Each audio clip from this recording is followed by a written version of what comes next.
gives us joy when we are watching football at a younger cadre. Ruud van Nistelrooy is the one that took us into the realms of glory, into the realms of ecstasy. I am so elated. I'm so excited. I'm so thrilling. It's absolutely amazing that Manchester United gave me so much goosebumps, and I slept and I was dreaming like with the angels. I'm telling you, it's beautiful to watch. And Casemiro coming back, Fernandes coming back, the tick is there, the young Wizkid, Garnacho was there. It was flowing, Dalot giving assists. This is really amazing, and it really tells the story that Manchester United, we are in a bondage, a covenant that God really liberated us from this. I'm telling you, this is absolutely amazing, and I'm so happy and pleased. All right. Let's cross over now to the United Kingdom of England, where one man joins us all the way from. He goes by the name Mr. Danny Fisher. A very good morning to you, Mr. Danny. Good to have you join us on Signature Sports on Signature Television. Good morning. It's a pleasure to join you and your team. How are you? I'm doing very well. Good to have you, Mr.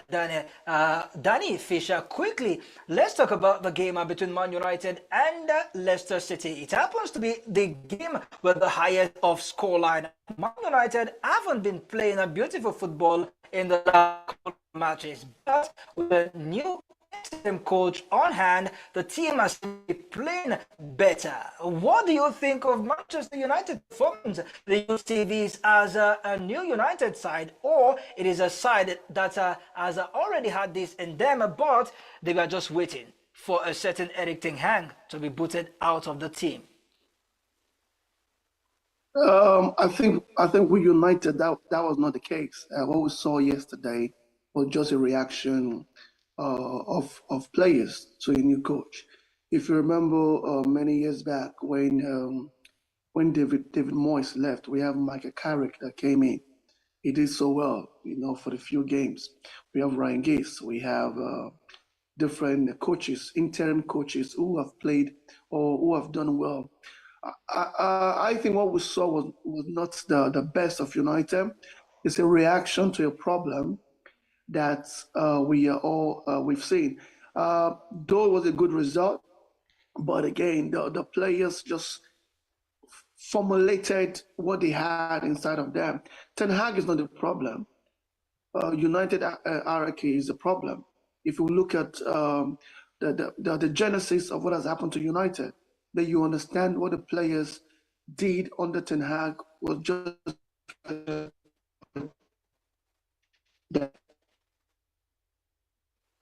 start for United. It's a big start for Ruud van Nistelrooy. It's a legend of United. It's a legend of the game. But again, you have to look at United holistically for you to understand what the problem is. I think Man United should learn from Arsenal what they've done. 20 years they won no trophy, and I don't think they'll win any trophy. But at least they've started well. So that is a good start for United. Yeah. All right, we are pressed for time, but before we let you go, Mr. Danny Fisher, Man United will be playing at Tottenham Hotspur in the quarterfinals. In 1 minute, what do you think are the chances of Man United progressing into the semi-finals? First of all, you have to look at Spurs. They'll be consistent over the period of time in terms of the form of play, but United consistently winning trophies. So if you want to look at trophies winning, you give it to United. If you want to look at the formulation of play, you give it to Spurs. If I'm a betting man, I will give it to United because they play better in cup football. So I will go for United. All right, it seems that Man United for you, they might not just make it, in your word. Hopefully, a new coach will be at the helm of affair before they take on Tottenham Hotspur, and that will give the team a new breath of life. Before we let you go, Mr. Danny, quickly, let's see if we can have your take concerning Tottenham and Manchester City in the EFL Cup yesterday, as well as Chelsea falling in the hands of Newcastle United. So first of all, you have to look, as I said again, Man City, they are not made for cup football. They are made for La Liga, for the Prem, and also for Champions League. So to them, those kind of cups cost is nothing to them. I think Spurs plays much better, though Man City have what it takes, the pedigree to have won the game, but those cups, they are not for them. Because if you look at the financial benefits, it does not suit Man City more. It suits Spurs more. For Newcastle, they have a point to prove to Chelsea, because Chelsea be playing well at the moment. Chelsea got stars. Newcastle, they're well funded. But yesterday was Newcastle Day, and we saw they were more hungry than Chelsea, because Chelsea wanted to give some of the players time on the field. That was about. I think Spurs United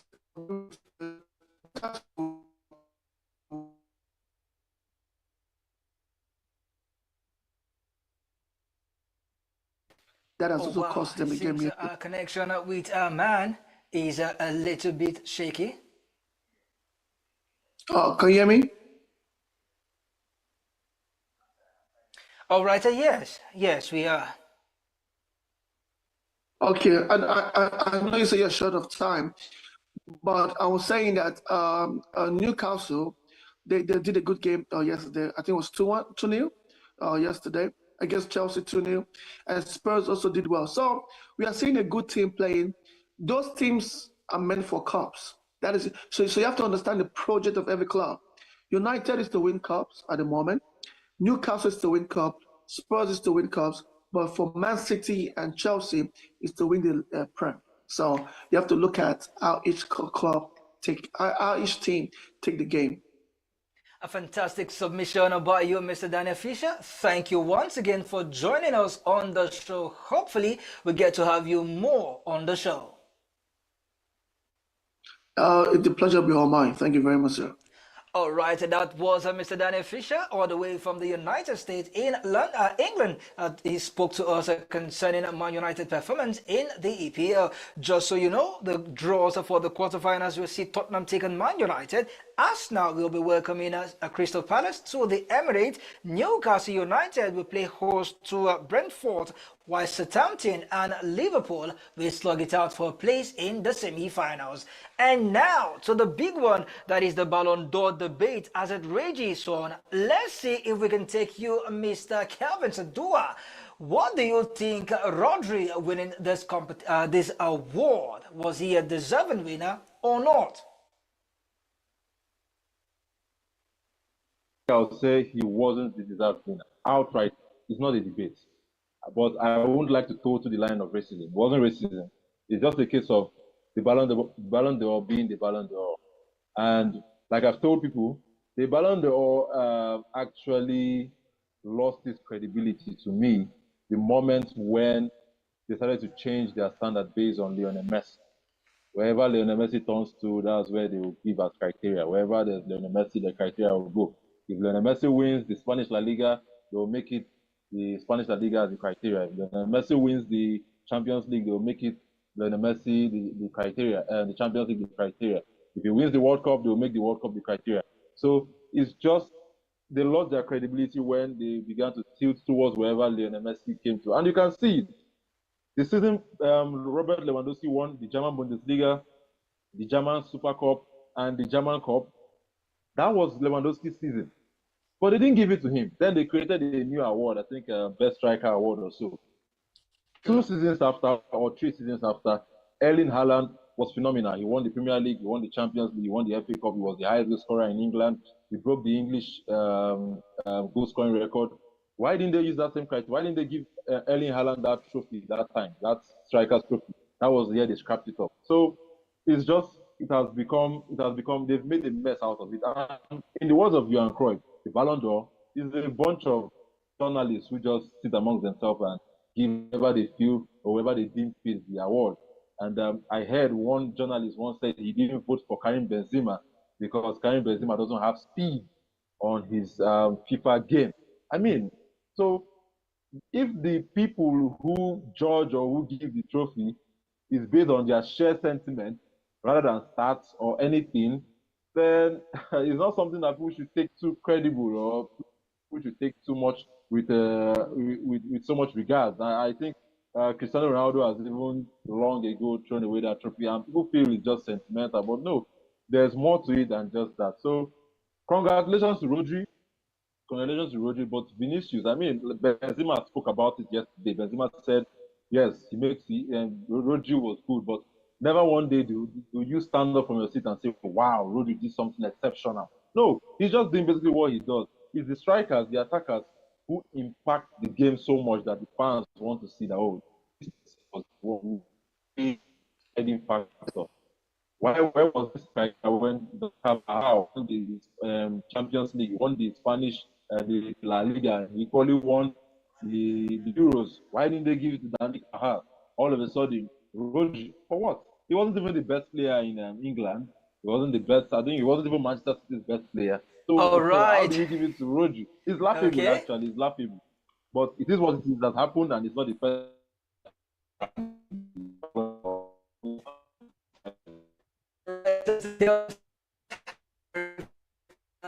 We are on the show. And of course, fans all over, as well as viewers, would definitely agree with you. And also, thank you, Mr. Jeffrey Obrigado. We wish we can take you, but our time is far gone. And we want to say thank you for joining us once again on the show. All right, that was our man all the way from Rivers Port Harcourt, and of course somewhere in Abuja. Let's take you to the street of Abuja as some fans had to pour out their mind concerning the award that was given. Mixed reactions from sport lovers. Some felt that Vinicius Jr. was denied the award based on his skin color, while others felt that Rodri deserve the award. Hear from them as they say it in their own words. Actually, what I think about the award is that there's speciality in the award, in the sense that Rodri is not better than Vinicius. For me, Vinicius is the best midfielder in the world. For me, right now, Vinicius is the best midfielder in the world. It is just because black people are stereotyped. That's why awards are not even given to them. It's not even only in football, in every aspect of life, black people are stereotyped. If you come to a position where a black man is supposed to get an award, they will pick a white person over a black man. It has always been like that. So Vinicius' case is not different. For me, Vinicius is the best midfielder in the world. In the world, when I mean in the world, Vinicius is the best midfielder. Quote me anywhere. Yes, he was robbed of the award. Rodri is not better than Vinicius in any way. The award the day before yesterday was nothing to write home about because I felt like Vinicius was robbed. Everybody needs from his hard working on the pitch and outside the pitch, and also for we, the fans of football. We know that he has been fighting for racism outside the pitch and inside the pitch as well. So a lot of things, a lot of contemplations. But at the end of the day, we know that time to come, they will compensate him for him to win the next one. The Ballon d'Or they give, through Nad Rodri deserve that Ballon d'Or because Rodri now one can player. He is the key player has for Man City. When if Rodrigo not the Man City match, they no fit play anything. Now to just run and escape to 1-1-0, they take the win their match. But Rodrigo last season, he was best player in the Europe.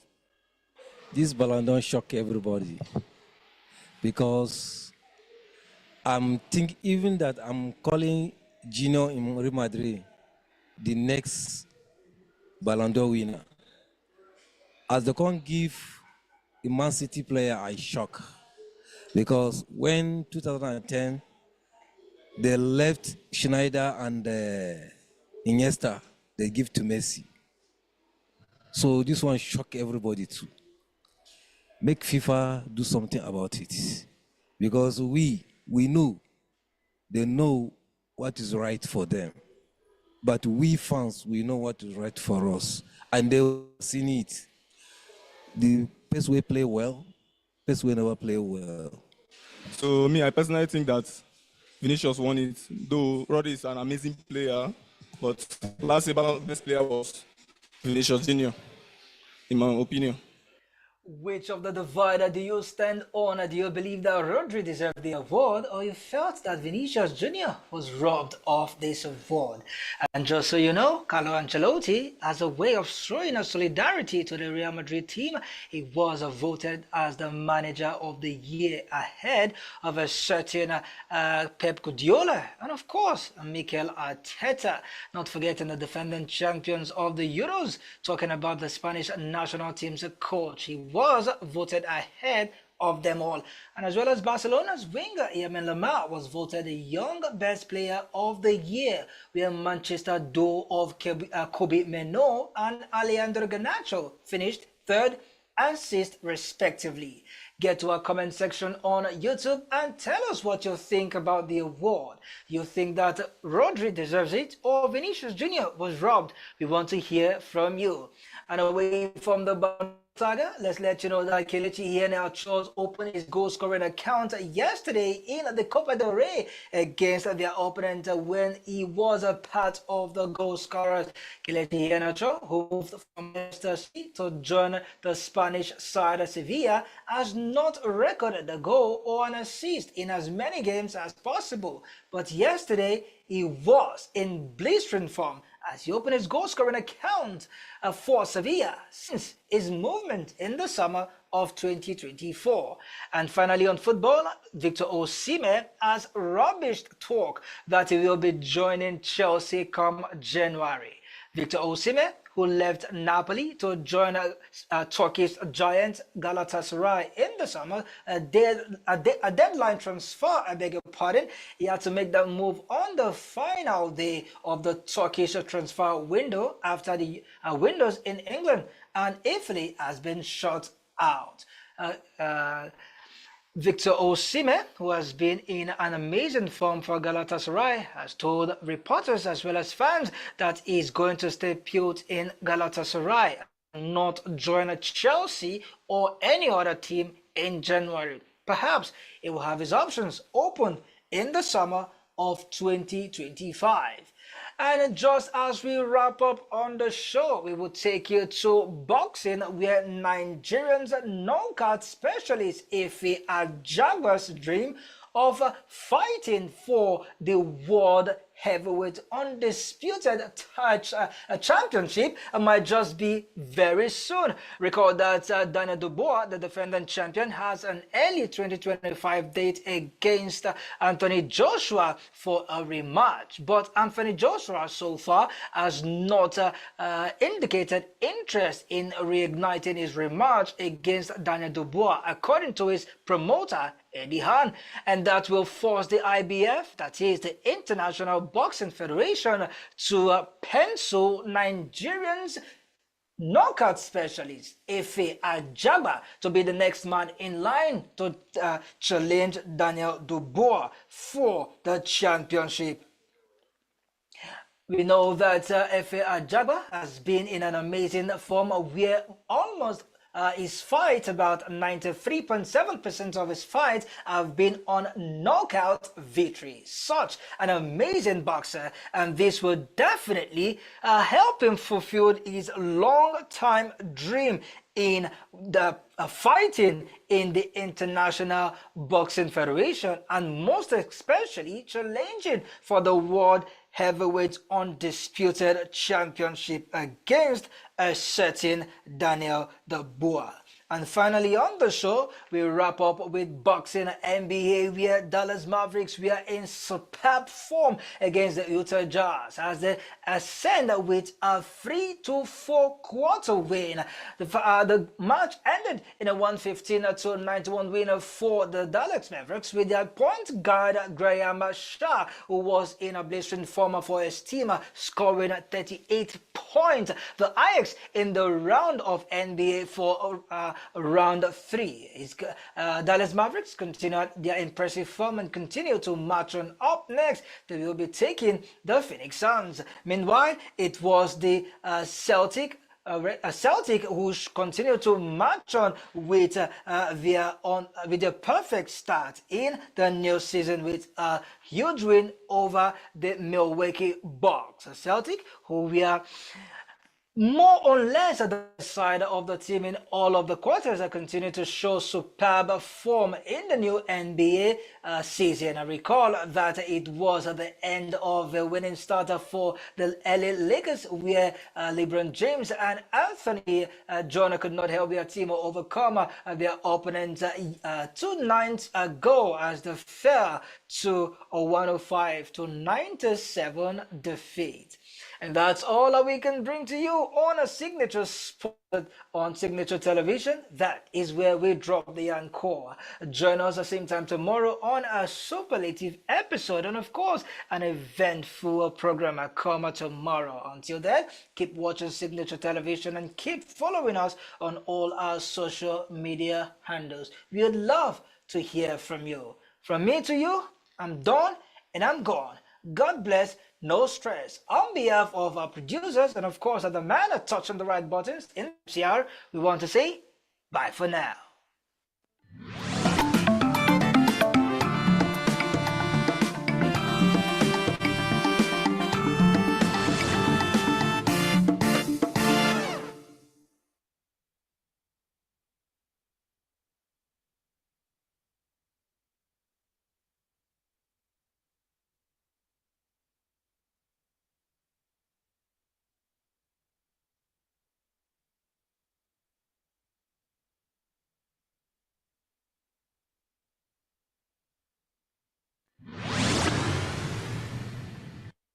The NNPC Limited, or NNPC as it stands, I don't know if it's fully represented the interest of Nigerians.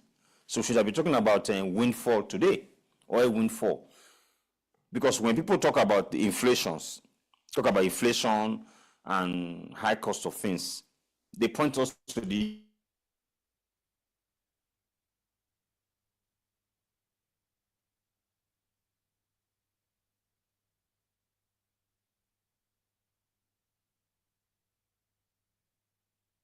that do not have jobs. The young people in Nigeria that are not employed don't enjoy that. So we should be comparing ourselves with all economies like the Gulf states, Saudi Arabia, Qatar, Kuwait, Iran, even Iraq, and the rest of them. They are smiling to the bank. I think that's what we need today, because now we have NNPC Limited. That is a limited liability, so it should be run properly. It's no longer a corporation of government. So ordinarily, if we allow the private hands to run it, the decisions will now be strictly commercial. If we do that, we will save ourselves from the mistakes of the past.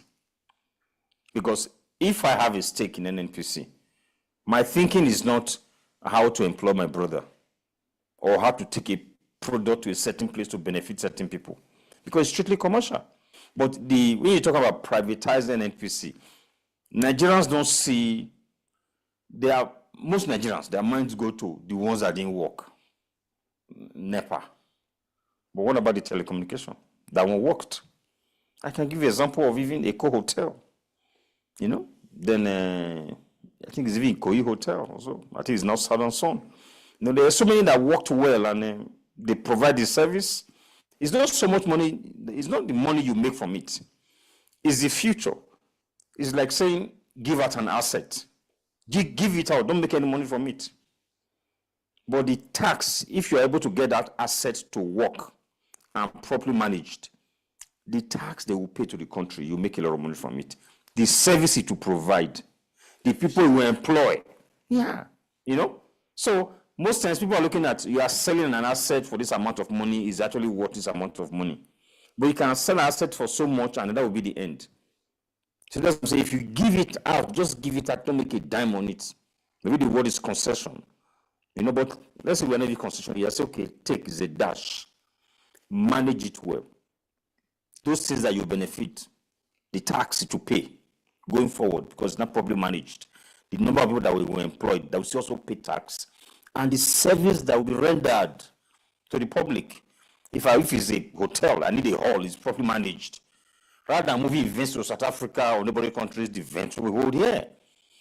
People will supply drinks, supply food, you know, that will be ushers and all that. All that brings money into the economy. I still think part of the plans going forward is to privatize NNPC Limited. Because in the course of the PIB that now became PIA, we had mentioned, look at Saudi Aramco. They sold only, is it 5% shares? And look at, they became the biggest company in the world as at that time.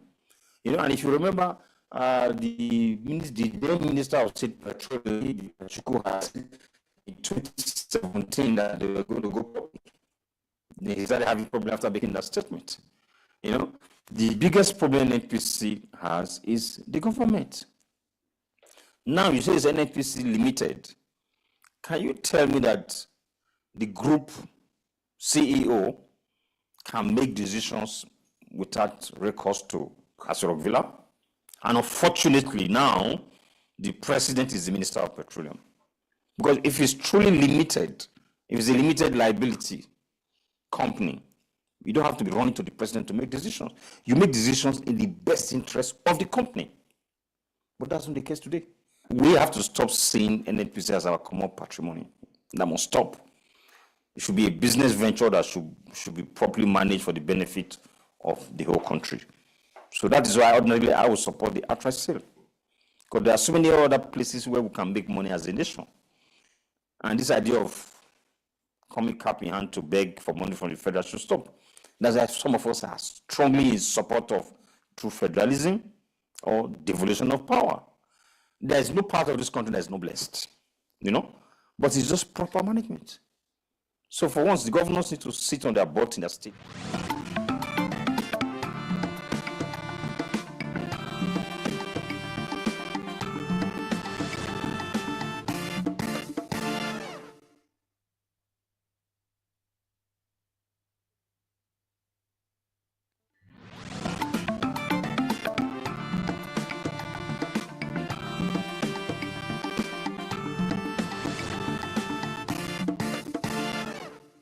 It is a reflection of a failed government, because in a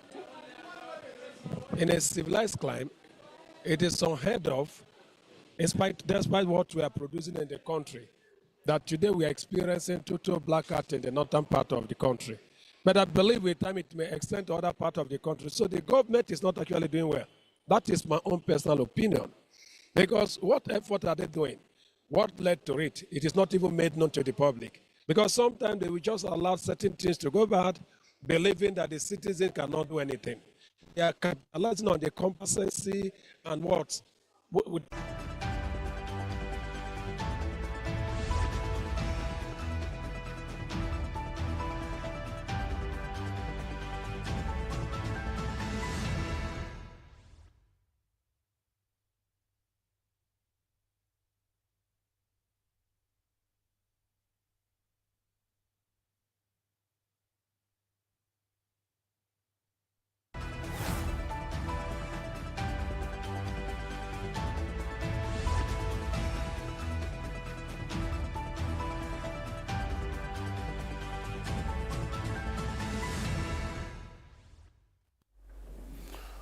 Welcome to Global News on Signature Television. I'm Charles Pius. In the headlines, Bianca Ojukwu decries deplorable condition of Nigerian embassies. House of Reps tells INEC to relocate its local government offices to safer and natural places. UN Commission decries child deaths in Gaza amid Israeli strikes. And heavy rain, strong winds lash eastern Taiwan ahead of Typhoon Kong raise landfall. Details in a moment.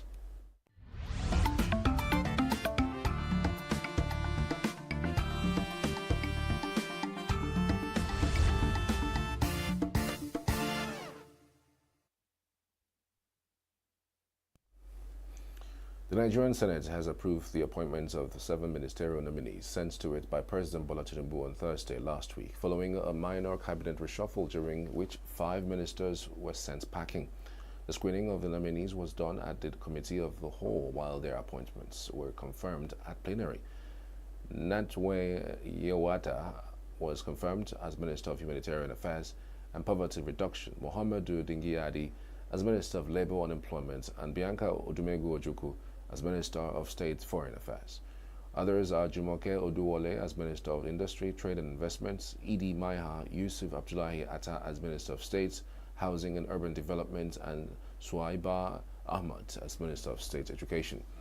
In her presentation, the nominee from Anambra State lamented the state of the country's embassies abroad, regretting that poor funding has put the posts in deplorable conditions that do not represent Nigeria's standing in the Committee of Nations. Distinguished senators, I would like to say that my past records speak for me. As ambassador to the Kingdom of Spain, I spent an entire year in one hotel room because when I got to Spain, the mission building was in such an appalling condition. Together with very dedicated officers, we conducted the massive renovation works, not just on the mission building itself, giving Nigeria an edifice truly deserving of a nation of its standing. A few senators who spoke during the exercise commended Tinubu for bringing in nominees despite party affiliations. The nomination, according to Senator Oyinaya Barabe, highlighted the administration's focus on the unity of the country. Adopt all the sentiments that have been said earlier by the Anambra senators and the one from ENUGU State. I will say that one, maybe because of her, Mr. President, by bringing an app while I adopt. President of the Senate, Godswill Akpabio, congratulated the ministers designate and urged them to hit the ground running. To serve this country in any capacity. She's very intelligent, very, very charismatic, and very beautiful. For her to step into this chamber to be confirmed, screened and confirmed as a Minister of the Federal Republic of Nigeria is indicative of the fact that we are trying to put the past behind us in this country. So what I'm saying is that with her joining the federal cabinet, Mr. President, we are looking forward to opening more doors to reconciliation and many other things to come. I congratulate all the nominees for this elevation by Almighty God, courtesy of President Bola Ahmed Tinubu, and also pray that God will give them the enablement to continue to put in their best for the upliftment of the citizenry and the benefit of this great country. Congratulations also to my colleagues, distinguished senators, who have spent the better part of the day from morning till now to do this all-important national assignment. I congratulate all of you, and I pray that Almighty God will reward each and every one of you with good health and wisdom to continue to serve our great nation. The The House of Representatives has told the Ministry of Environment to initiate evacuation plans for communities along the floodplains. The House has also called on the Independent National Electoral Commission to relocate its local government offices to secure and neutral places. Details of these and more from the Green Chamber.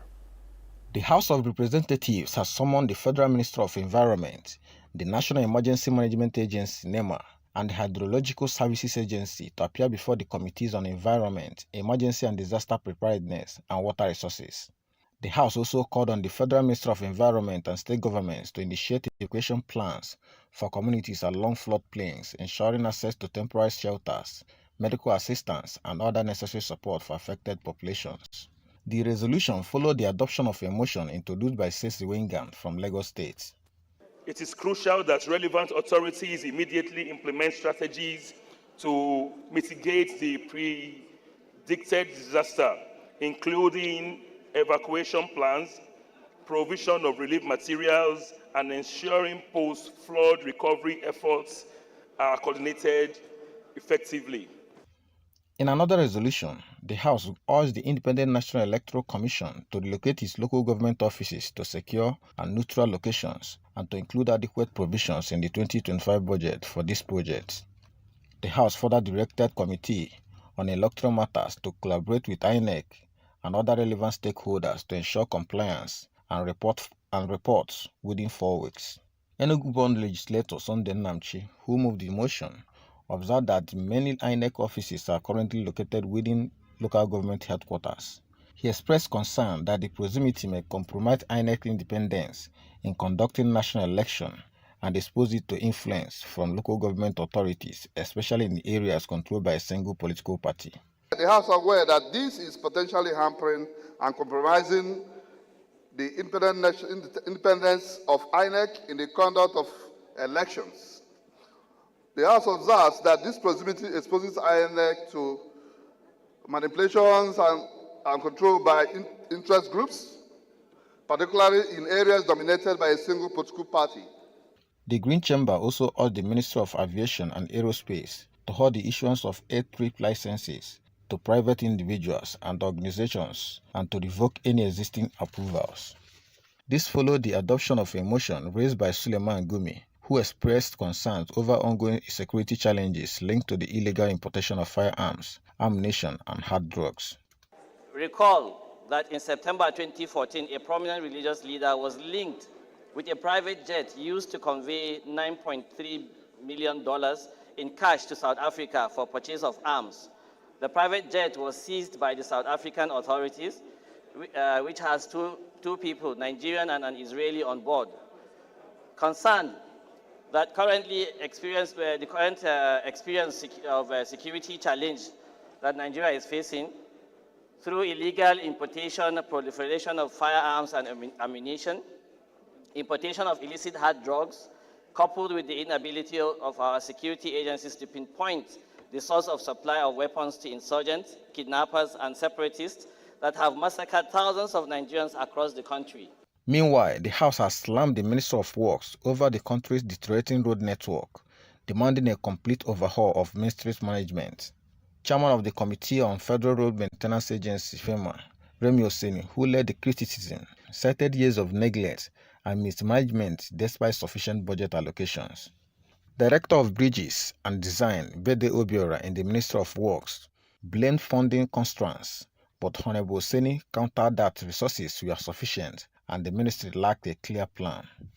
The bill for an act to prevent, prohibit, and redress sexual harassment of students in tertiary institutions and for other related matters, and for matters connected there, was not only a betrayal of the PDP, but also a betrayal of the trust placed in him by the people of Gumi Bukuyum, who elected him under the party's banner.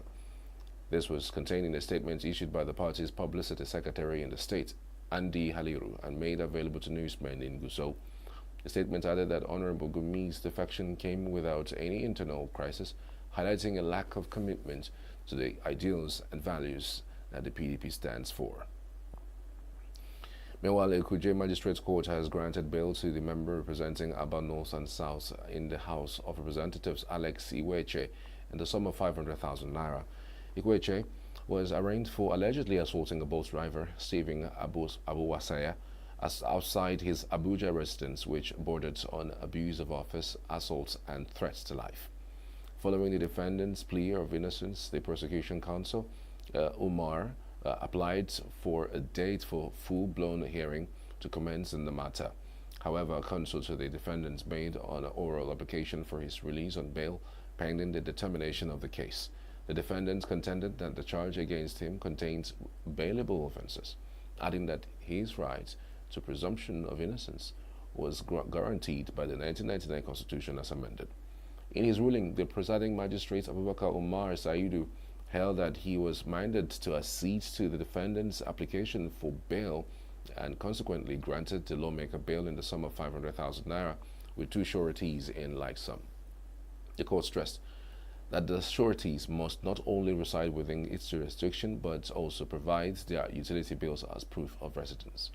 Ikweche was seen in a video clip that went viral on social media platforms repeatedly slapping a Bolt driver identified as Stephen Abu Wasaya for what he described as the driver's rude behavior towards him. The lawmaker boasted that he could make him disappear without trace and nothing would happen. Meanwhile, in Abuja, Federal High Court, presided over by Justice Joyce Abdul Malik, has stopped the Central Bank of Nigeria (CBN) from further releasing monthly financial allocations to the Rivers State government. Justice Abdul Malik held that the receipts and disbursements of monthly allocations by the Rivers State Governor Siminalayi Fubara since January this year was a breach of the Constitution and an aberration that must not be allowed to continue. The judge held that the presentation of the 2024 budget by Fubara before a four-member Rivers House of Assembly was a gross violation of the 1999 Constitution. The judgment followed a suit brought before the court by the Martins Amewole-led faction of the Rivers State House of Assembly, which prayed the court to withhold all federal monthly allocations meant for Rivers State. They predicated their case on the ground that Governor Fubara had yet to comply with the court order that directed him to present the 2024 appropriation bill to the Amewole-led faction of the Rivers State House of Assembly. The plaintiffs stated that a high court presided over by Justice James Omotosho had recognized Amewole as the authentic Speaker of the Rivers State House of Assembly and invalidated the 2024 budget proposal that was presented before the four-member faction of the Assembly led by Victor Okojumbo. In reaction to the court order, Rivers State Governor Siminalayi Fubara said he was not worried about the developments and focused on fulfilling his promises to Rivers people. Governor Fubara stated this during a special Thanksgiving service organized by the state government to celebrate his administration's resilience and triumph over escalating political crisis. The governor assured civil servants that his administration would continue payments of salaries as at when due, as well as complete all infrastructural projects across the state. He also confirmed that allocations for the 23 council chairmen would be credited as the Joint Accounts Allocation Committee procedures have been completed. So you don't need to bother about the stories that are in social media. That one is the least of your trouble. By tomorrow, I'm still going to pay my contractors.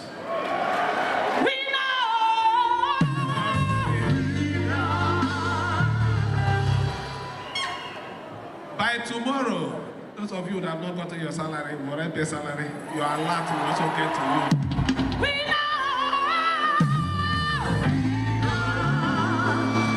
Local government chairman, you've had your jack. Your money is coming to your account.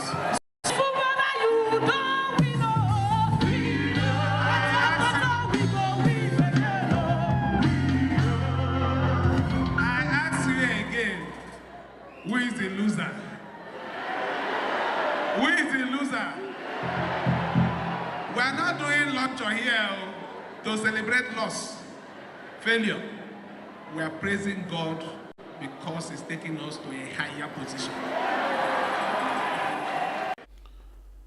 The praise and worship session held at the main bowl of the Alfred Theatre Spieth Civic Center in Port Harcourt and was graced by top gospel artists with an admonition by Reverend Umar Obai. Enugu State Governor Peter Mbah has flagged off the construction of 90 kilometers of roads in Nkanu West and Nkanu East local government areas. Performing the functions at Omodu Junction in Kano West and Orienara Market in Kano East local government area, the governor reiterated his commitment to fulfilling his campaign promises. Signature TV correspondent Sina Miriam Kebonam reports. Over the past few days, Enugu has witnessed several road projects initiated across the state. The residents of Nkanu West and East are also benefiting as the new roads will connect more than 26 communities in the region. Governor Mba emphasized the importance of good roads in promoting the agricultural potential of these communities. We have commissioned projects across the various senatorial zones of our state. Road construction, dualization, and the rest of it. And we have flagged up about 90 kilometers of roads and bridge, and of course dualization as well across these various local governments. Today, we are here to again perform this all-important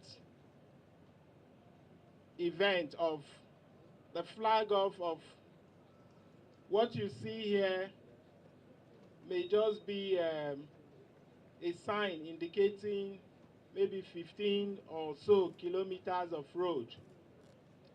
But in actual terms, we're here to flag off the commissioning of about 90 kilometers of roads in both Nkanu East and Nkanu West.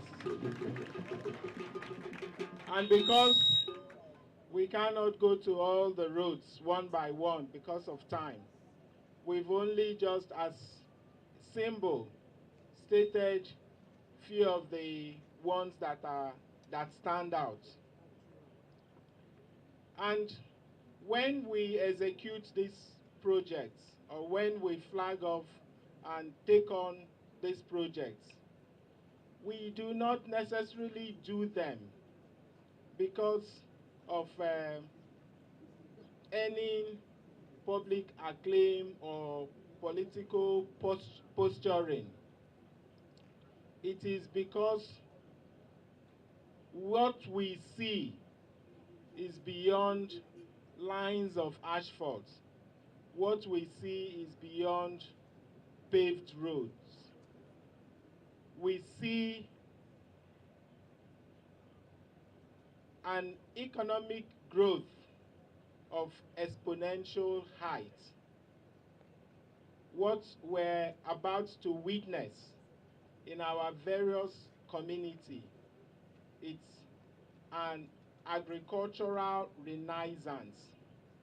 We're just at the cusp of the agriculture renaissance. The project's contractor, Hilary Abaratu, expressed his dedication to the project's success. Now, this project, we are planning that this project will finish. The rains will not meet us in this project, by God's grace. What we are asking for is for your massive support, because your support for the project and for us is your support for the governor. We will ensure quality assurance and speed will be the actual thing we are going to push. All we are pleading for is your massive support. Local government chairmen from both Nkanu West and East commended the governor for promoting true democracy in his governance. All our farmers from this time ongoing, we talk good. Other dignitaries present also shared their goodwill. Technology and efficiency will be applied.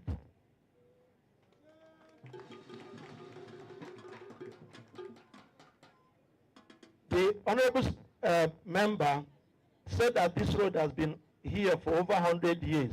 There are so many governors and other leaders, including the white people, the colonial masters, that were there. It's because of the difficulty in doing this road. That's why this road, Nakeme Priaka. The contractor himself said that the governor takes the challenge of challenging projects. This is also the evidence. But I would say it takes an extraordinary love for someone to go into such project. The construction of these roads is expected to significantly impact the communities by enhancing agricultural productivity and fostering economic growth. With improved roadways, farmers will be able to transport their produce more easily to the markets, thereby increasing their income and contributing to the overall economic development of the state. Chinemerem Ikebunam, Signature TV News. President Bola Tinubu has appointed Major General Olufemi Olabutosun Oloyede as Acting Chief of Army Staff.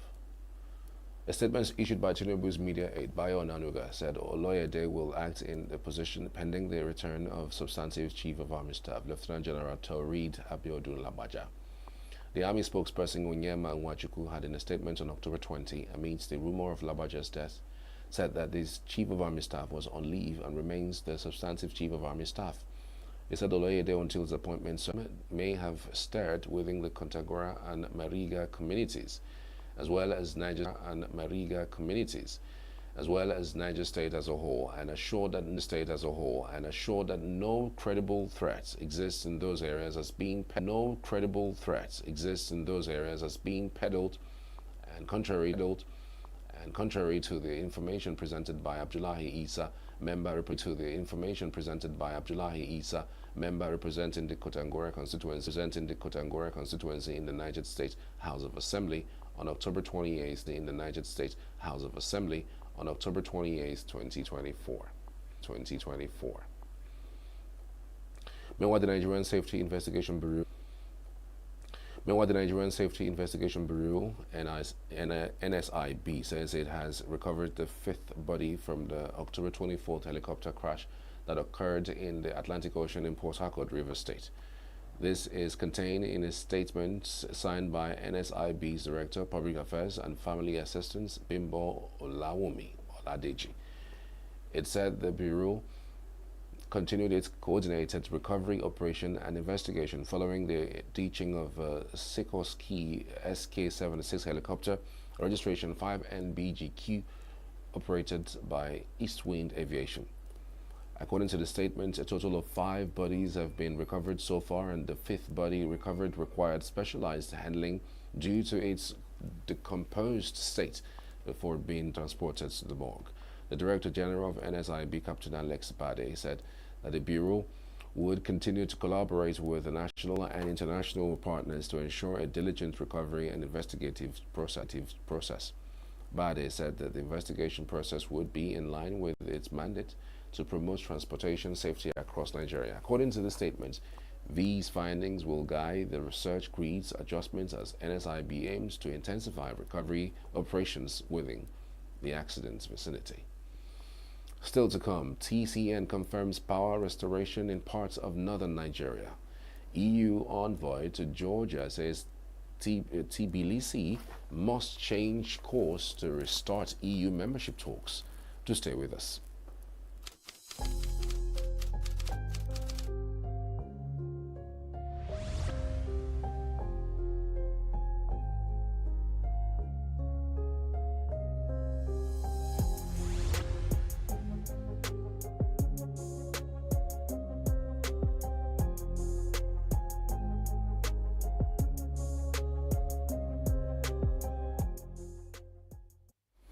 Welcome back. You're watching Global News with Charles. The TCN spokesperson in Nimba has confirmed that bulk power supply has been restored to parts of northern Nigeria after weeks of blackout.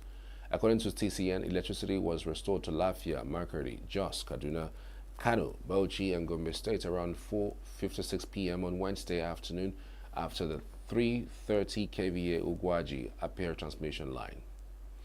The company stated that its engineers were working to commence repairs of the second vandalized 330 kilovolts to continue restoration of power across other northern parts of the country. This comes after President Bola Ahmed Tinubu issued a marching order to the Minister of Power Adebayo Adelabu to fix the blackout in northern Nigeria state. The northern Nigerian states were thrown into blackout since October 21, 2024, after insurgents vandalized the Shiroro-Kaduna transmission line. Meanwhile, the national president of the Independent Petroleum Marketers Association of Nigeria, Abubakar Maigandi, has queried the claim by president of the Dangote Group, Aliko Dangote, that its 650,000 barrels per day refinery currently has 500 million liters of petrol in stock for onward supply to Nigerians. Maigandi, who appeared on a live television program, said its members, drafted by the Nigerian National Petroleum Company Limited to pick up products on its behalf, could not load petrol from the refinery in Lagos for 4 days. He also stated that oil marketers have not been able to pick products from the refinery despite having paid 40 billion naira to the NNPCL. The eight-man leader stated that instead of sourcing Dangote petrol through the NNPCL, the private refinery should directly register independent petrol marketers to facilitate smoother loading of the product. Dangote on Tuesday urged petroleum marketers, including the Nigerian National Petroleum Company, to source petrol directly from his refinery to meet local demand. Speaking with newsmen after closed-door talks with President Bola Tinubu at the Aso Villa, Abuja, Dangote stated that the refinery can produce over 30 million liters of fuel daily at full capacity and currently holds 500 million liters in reserve, enough to supply the country for over 12 days without imports. Meanwhile, the Federal Competition and Consumer Protection Commission has sounded the alarm on a cartel manipulating market prices nationwide, inflating costs for goods and services despite government stabilization efforts. Addressing stakeholders during a one-day engagement on exploitative pricing in Uyo, Akwa Ibom State, FCCPC Chief Executive Officer Tunji Bello revealed that the Commission's investigations in major cities have uncovered troubling practices. He explained that these entities injected substantial capital into the market, ultimately controlling 80 to 90% of the poultry sector. Bello emphasized that this manipulation is why prices remain high despite various government supports for the poultry industry. He also pointed to exploitative pricing in the packaging sector, citing a cartel of 5 dominant players responsible for importing and supplying packaging materials. Regarding the lack of sanctions against these sharp practices, Bello explained that the FCCPC initially opts for dialogue in the spirit of democracy rather than enforcing the act, which carries severe penalties, including hefty fines and jail time. He urged the business community in Akwa Ibom to collaborate with FCCPC to tackle exploitative pricing and promote market integrity. Meanwhile, the Cross River government has declared Thursday and Friday as public holidays to enable voters in the state to participate fully in the council elections scheduled for Saturday, November 1st. The notice to these effects is contained in a statement by the Chief Press Secretary to the Governor, Nsa Gill, and made available to newsmen. Gill said the decision was to allow ample time for those who have to travel outside Calabar to various parts of the state to exercise their civic duties. He urged the residents, especially voters, to take advantage of the 2-day holidays to engage in the electoral processes and make their voices heard. Meanwhile, the Independent International Commission of Inquiry on the occupied Palestinian territory, including East Jerusalem and Israel, condemned on Wednesday the number of child deaths in Gaza amidst Israeli strikes in the Palestinian enclave. Navi Pillay and Chris Sidoti were speaking at a UN noon briefing. Sidoti noted that 38 Israeli children were killed on October 7, 2023, and at least 13,319 Palestinian children have since died in Israeli attacks. Pillay urged global leaders to change their approach to both states, insisting on a distinction between occupier and occupied. On the 7th of October, 38 Israeli children were killed, one of them under the age of 2 years. Since then, at least as of last week, 13,319 children have been killed in Gaza, of whom 786 were under the age of 1. And in addition, 165 children have been killed in the West Bank. That's the only statistic I want to give you. Kids aren't terrorists. And yet, between what happened in southern Israel on the 7th of October and what has happened since then, we have had thousands and thousands of kids killed. And that's not even including those who are injured, those who are under the rubble, those who have lost limbs. It's said that the amputations of limbs of children is the greatest in any conflict in recorded modern warfare. I wonder about what the 1 million children in Gaza will be doing in 20 years' time. The conflict in Gaza is an Israeli terrorism creation factory.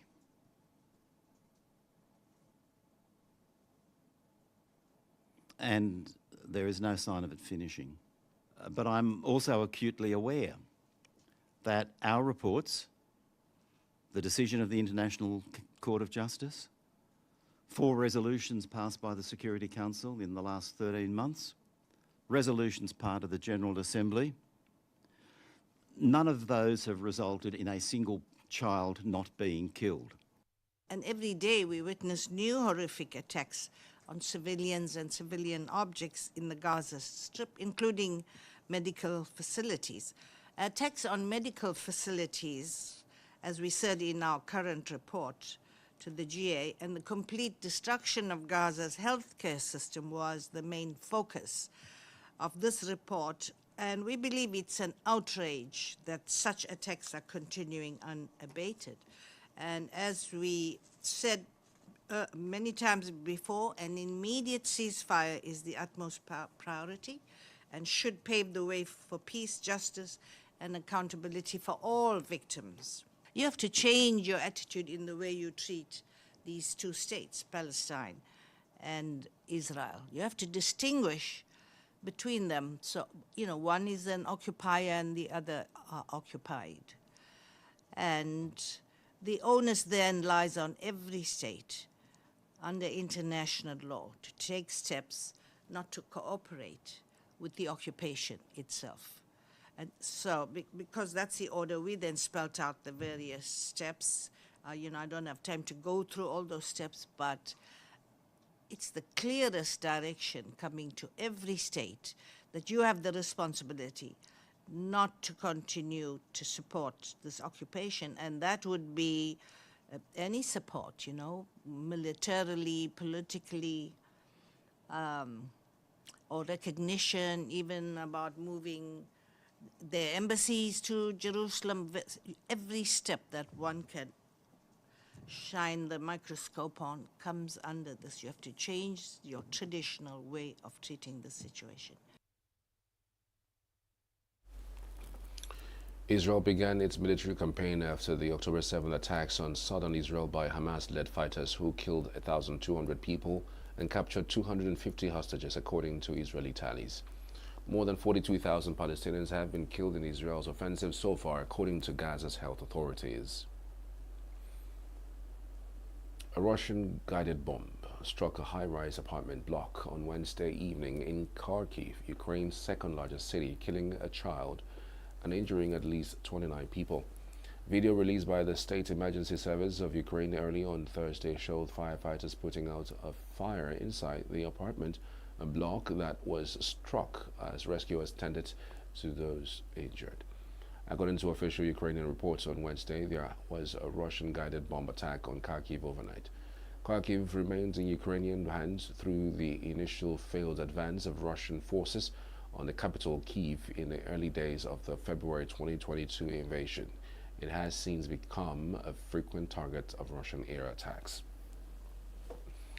EU Ambassador to Georgia, Paweł Hezniewski, announced in Tbilisi that the European Union has suspended Georgia's accession process due to the country's divergence from EU values and principles.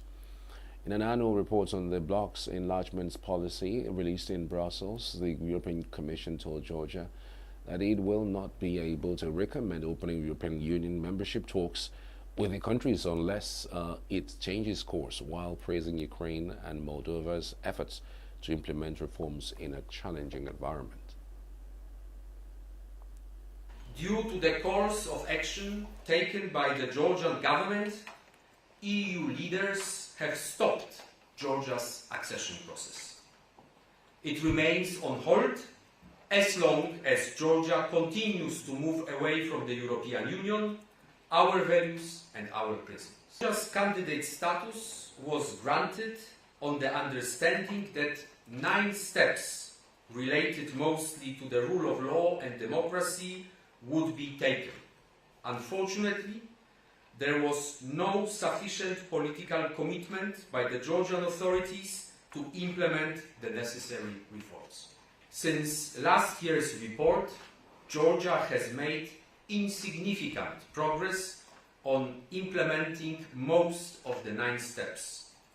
Today's report shows clear backsliding on the steps related to the fight against disinformation, political polarization, on elections and on human rights. The report also states that there has been backsliding on the most important chapter, which concerns the judiciary and fundamental rights. Let me say clearly, this is unprecedented for a country that aspires to join the European Union. Georgia's governing party, seen by many Western governments as increasingly Moscow-friendly, won a parliamentary election on Saturday that was marred by reports of voting violations as Moldova prepares for a presidential runoff election on Sunday that pits pro-Western incumbents against candidates backed by a traditionally pro-Russian party.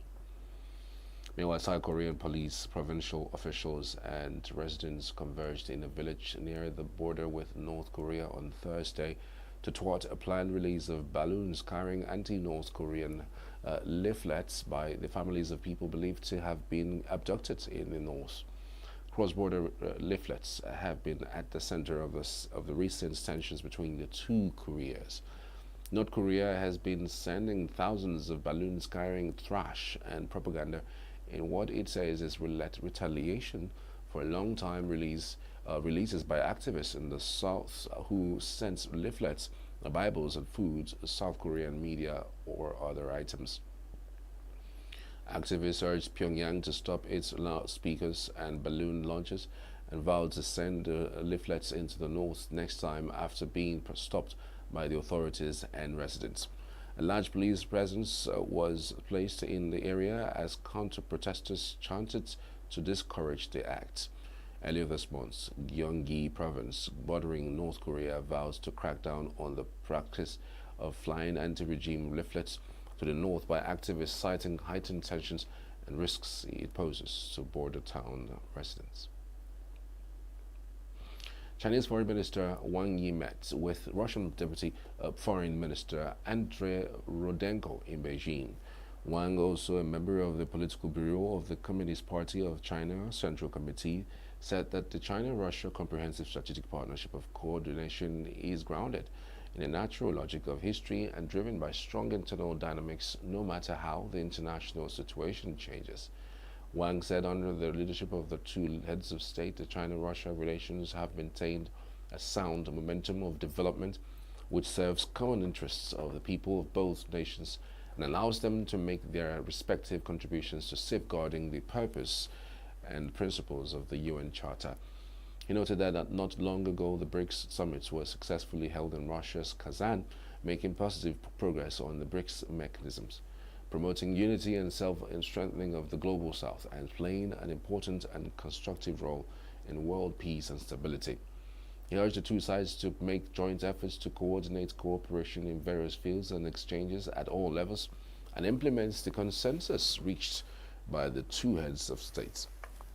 China has taken over the rotating presidency of the Shanghai Cooperation Organization and stands ready to work closely with Russia to promote new development of the SCO, Wang added.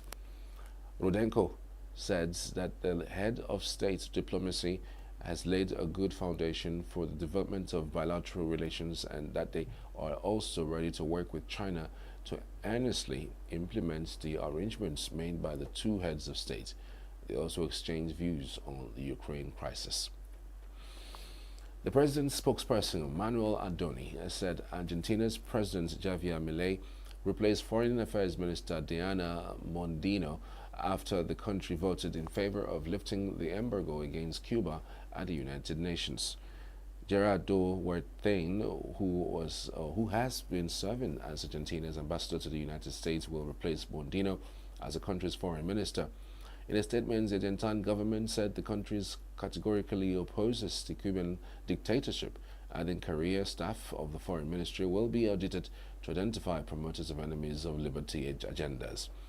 Mondino, one of Milei's first confirmed cabinet members, has played a key role in keeping diplomatic relations smooth with international partners, despite at times incidentally comments from the president about countries like Brazil and China.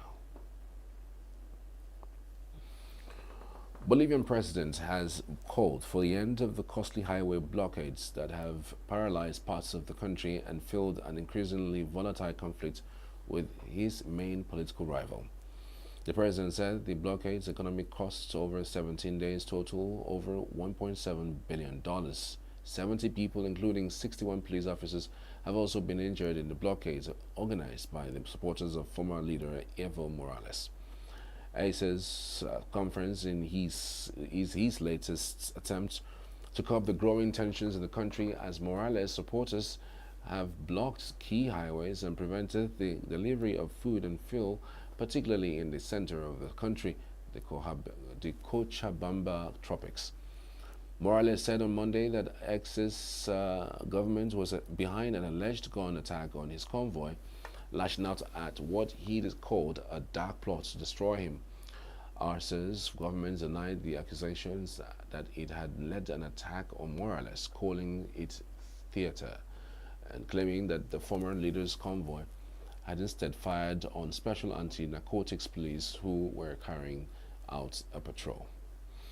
Meanwhile, eyewitness video from Taiwan's eastern coast showed an area in Hualien County being lashed by strong winds and heavy rain on Thursday ahead of the typhoon Kongray making landfall. Taiwan's Central Weather Administration said the storm is forecast to make a landfall on the mountainous and sparsely populated east coast at around 2 p.m., with strong winds and torrential rain affecting almost all the islands. Taiwan's Weather Administration also said it would be the biggest typhoon in size to hit the island since 1996. Meanwhile, the residents in Taiwan's northern city of Keelung braced themselves as Typhoon Kongray approached the island, bringing big waves, sustained rainfall, and strong winds. All cities and countries in Taiwan declared a day off, financial markets closed, and hundreds of flights cancelled for what is expected to be the largest storm by size in 30 years. At least 95 people have been killed in possibly the deadliest flooding to hit Spain in its modern history after torrential rain battered the eastern region of Valencia, sweeping away bridges and buildings. Residents in Torrents, a suburb on the outskirts of Valencia, surveyed the damage from the floods with debris scattered along the bridge and cars stuck as cleanup and rescue operations began. Meteorologists said a year's worth of rain had fallen in 8 hours in parts of Valencia on Tuesday, causing pileups on highways and submerging farmlands in the region that produces 2/3 of the citrus fruits grown in Spain, a leading global exporter. And as the news is hour, I'm Charles Pius. Thanks for watching. Good afternoon.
It is a reflection of a failed government, because in a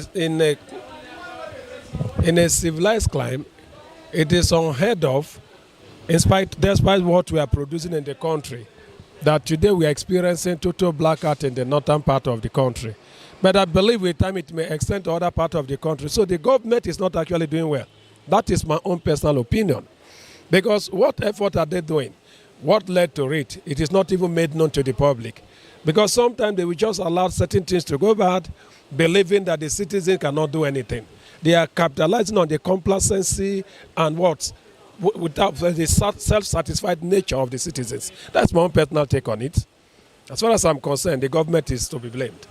Because when they have made up their mind to render essential services to the people, what aspect of the country is working effectively with respect to the services being rendered by the government? I suggest they should even allow the private sector to handle this thing. See, I'm from Adamawa State, Temsa local government to be precise.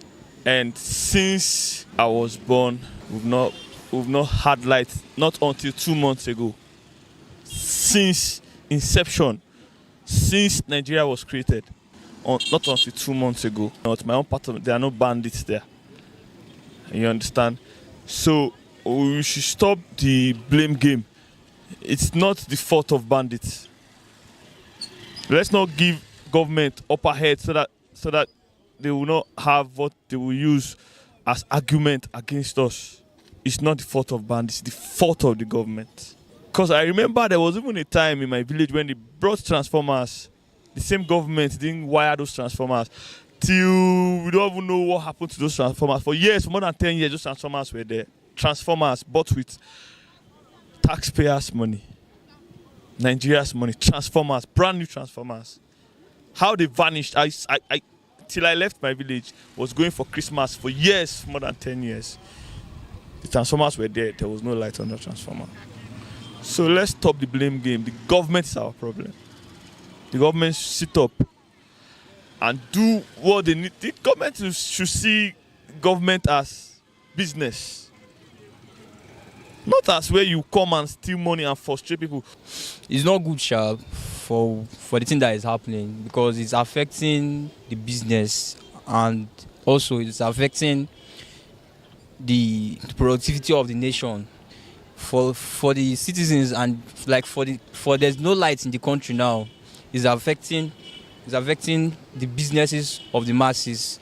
Businesses are not moving the way it's supposed to be. And for those that are behind the banditry, something that they're talking about, the government should please try and do something about it, so that at least people can go back to their various businesses, and it will help. It will also help to boost the economic of the country.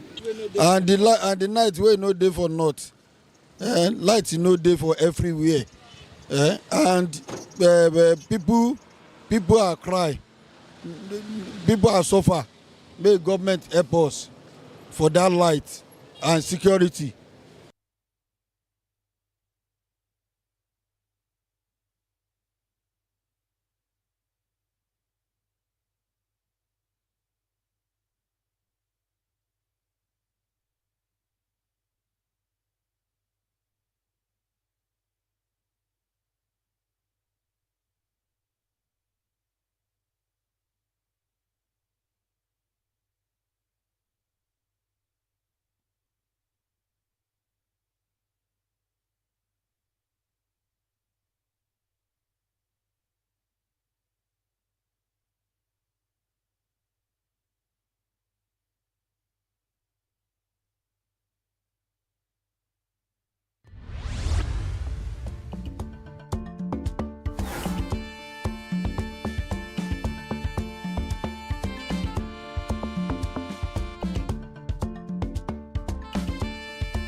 welcome to E-Vibes, the entertainment show on Signature TV.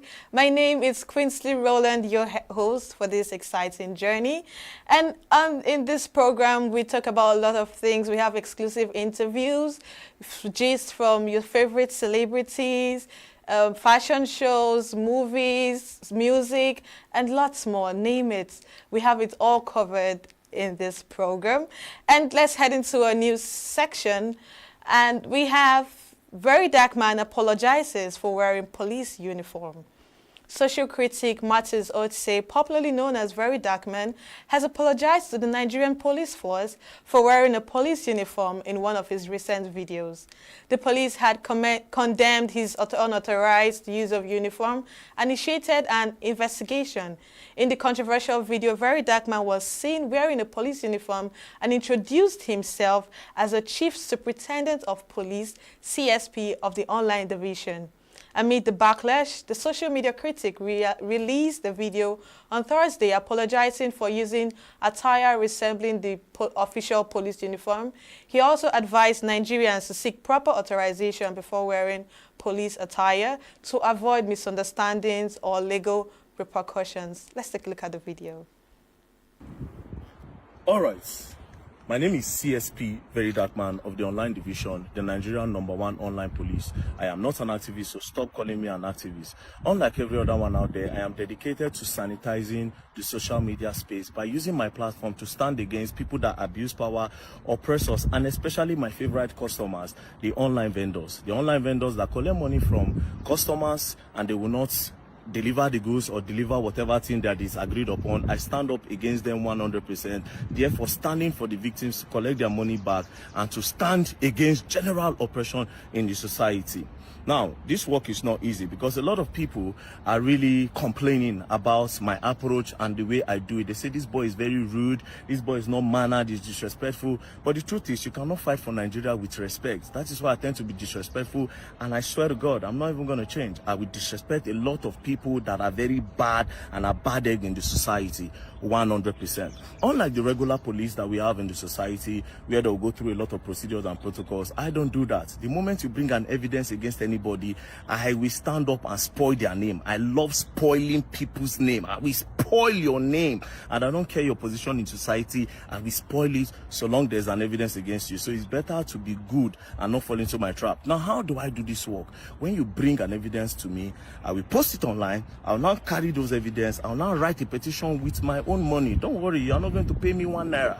With my money, I take it to the police, and I believe that the Nigerian police force is also an arm and a body that is also dedicated to fighting against corruption. So while they are doing their own offline, I am doing my own 100% online because I have the platform. And like I said, I will continue to do this in a very, very rude manner.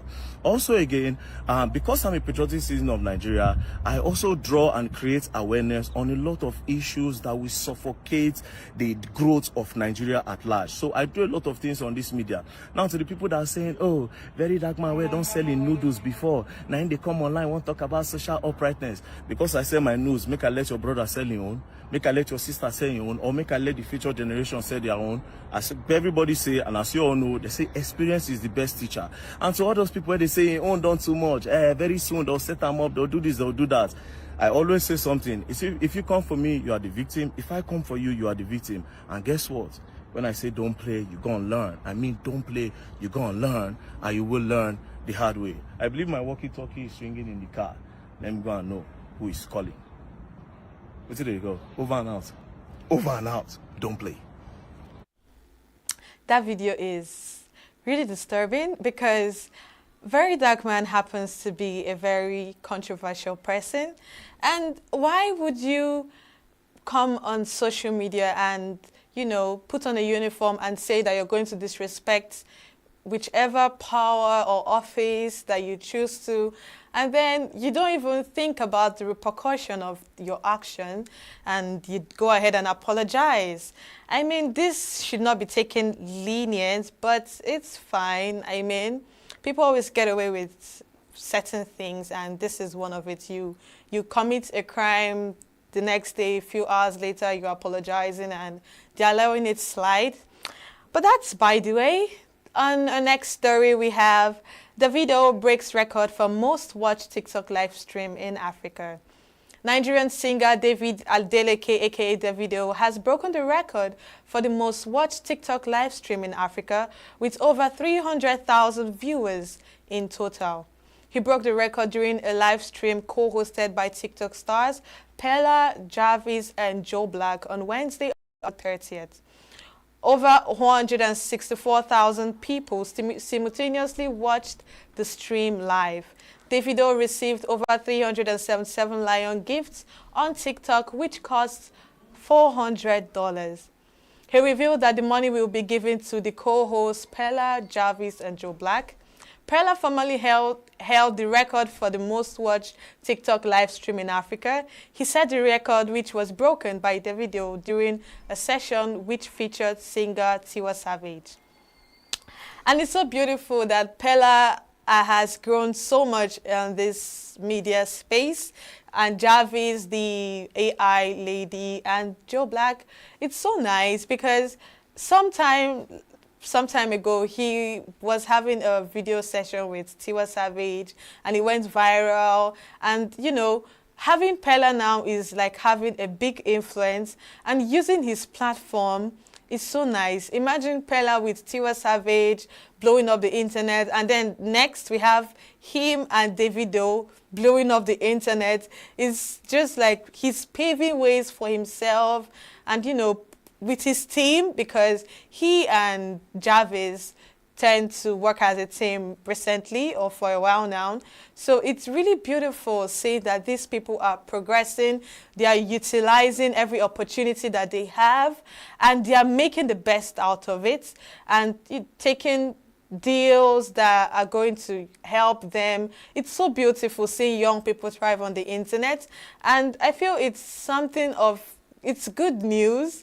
It's really, really good news. People don't really take so much into TikTok, and it's so nice to realize that Pella is doing this and even getting an icon on his own platform, the almighty Davido. So, and I'm really happy for him and his theme. So congratulations to Pella, Jarvis, and Joe Black, and I hope for more breakthrough for them. And our next story, we have Nigerian music industry has its own Diddy, Tiwa Savage. Singer Tiwa Savage has hinted that the Nigerian music industry might have its own version of Diddy Combs, aka Sean, the American music executive who is alleged to be involved in sex trafficking.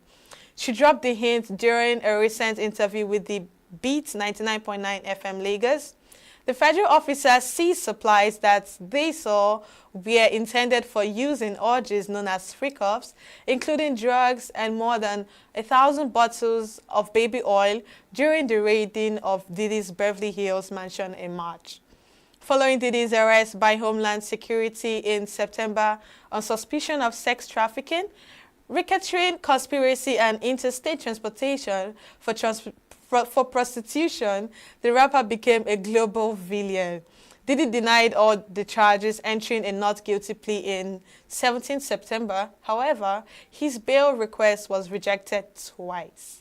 Recently, Nigerian content creator turned singer Oluwadolas alleged that gay music executive demanded sex from him before he could promote his song, but he refused.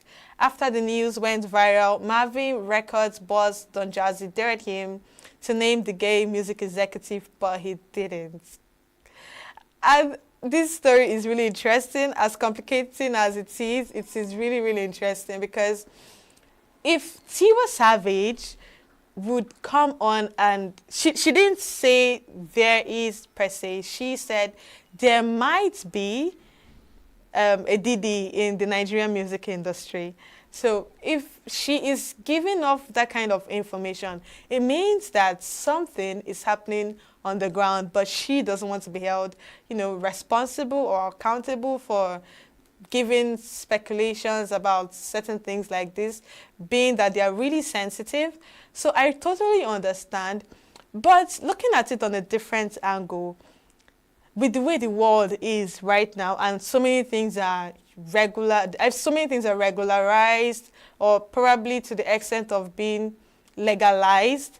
Having someone like Didi in the Nigerian music industry would likely not be far from the truth, if you ask me, because there are so many closet gays and people that have money and can buy their way into so many things and pay their way into have access to so many things, can actually be involved in this kind of thing.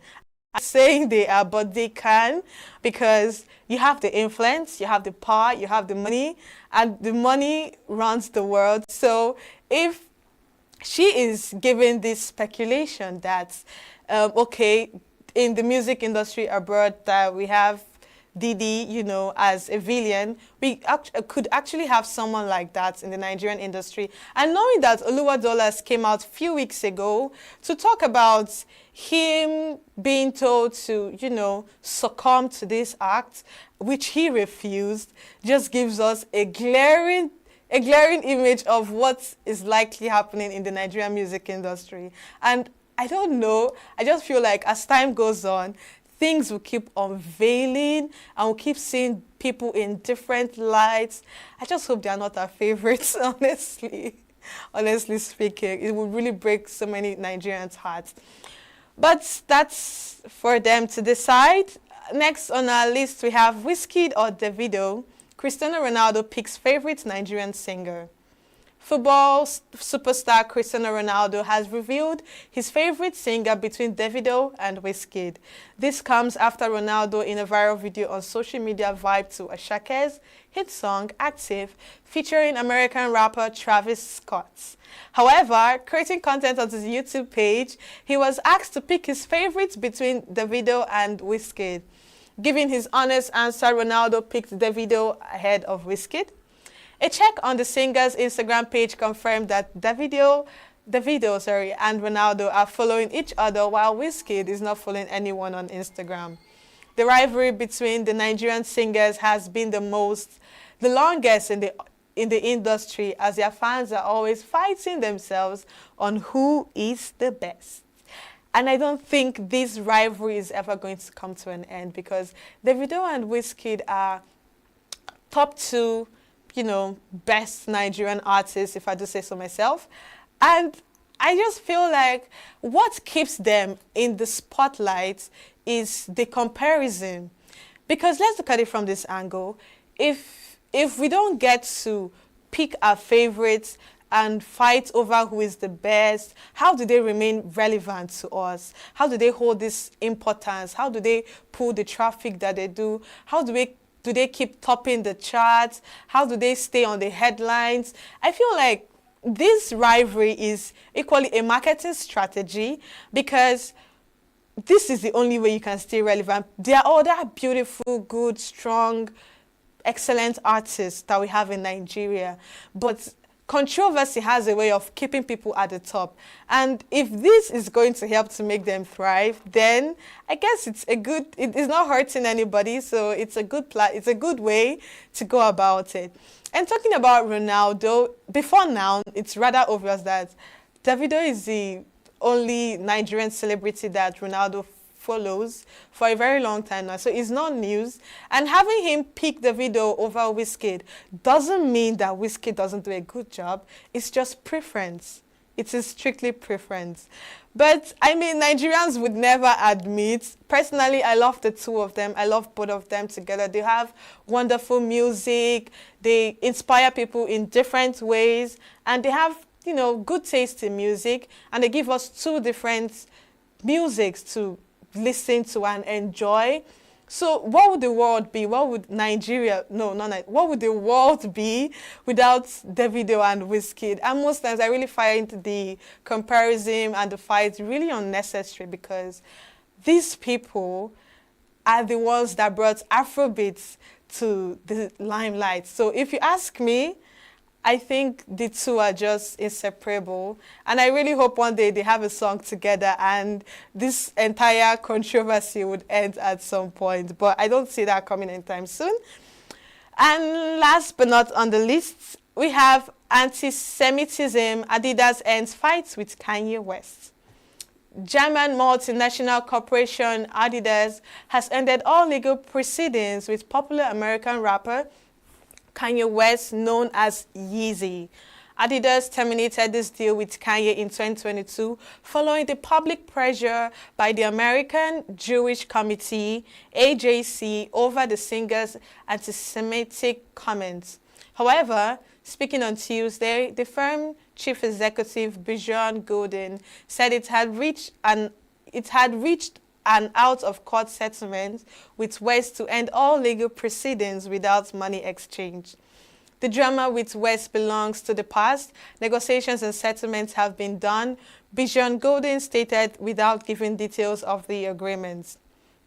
After ending the partnership in 2022, Adidas was left with Yeezy stock worth around 1.2 billion euros. Following the end of the legal disputes, the company said that the final Yeezy stocks will be sold by the end of 2024. And obviously, there's no Yeezy without Kanye West.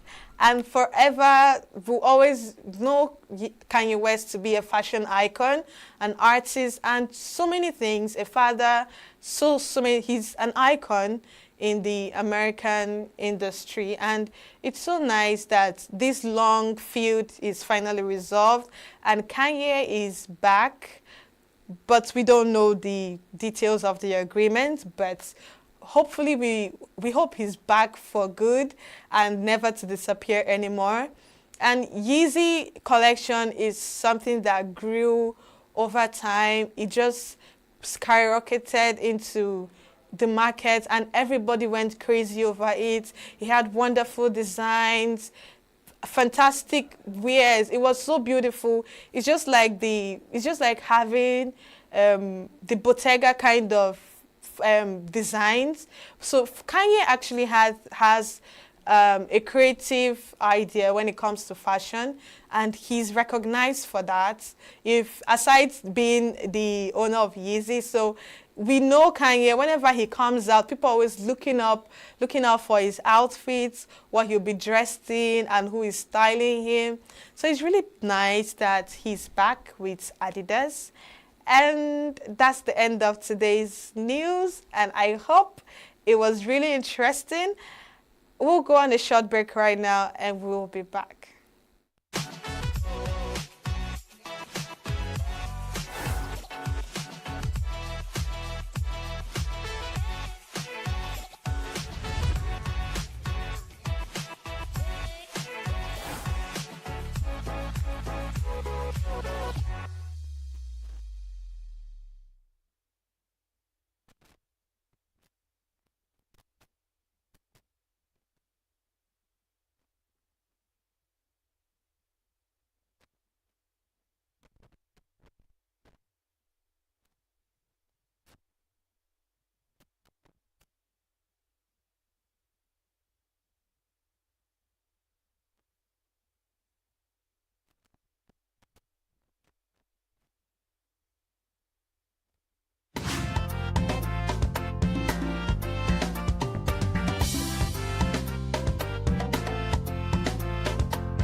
Welcome from that break, and I have an interesting event to show you.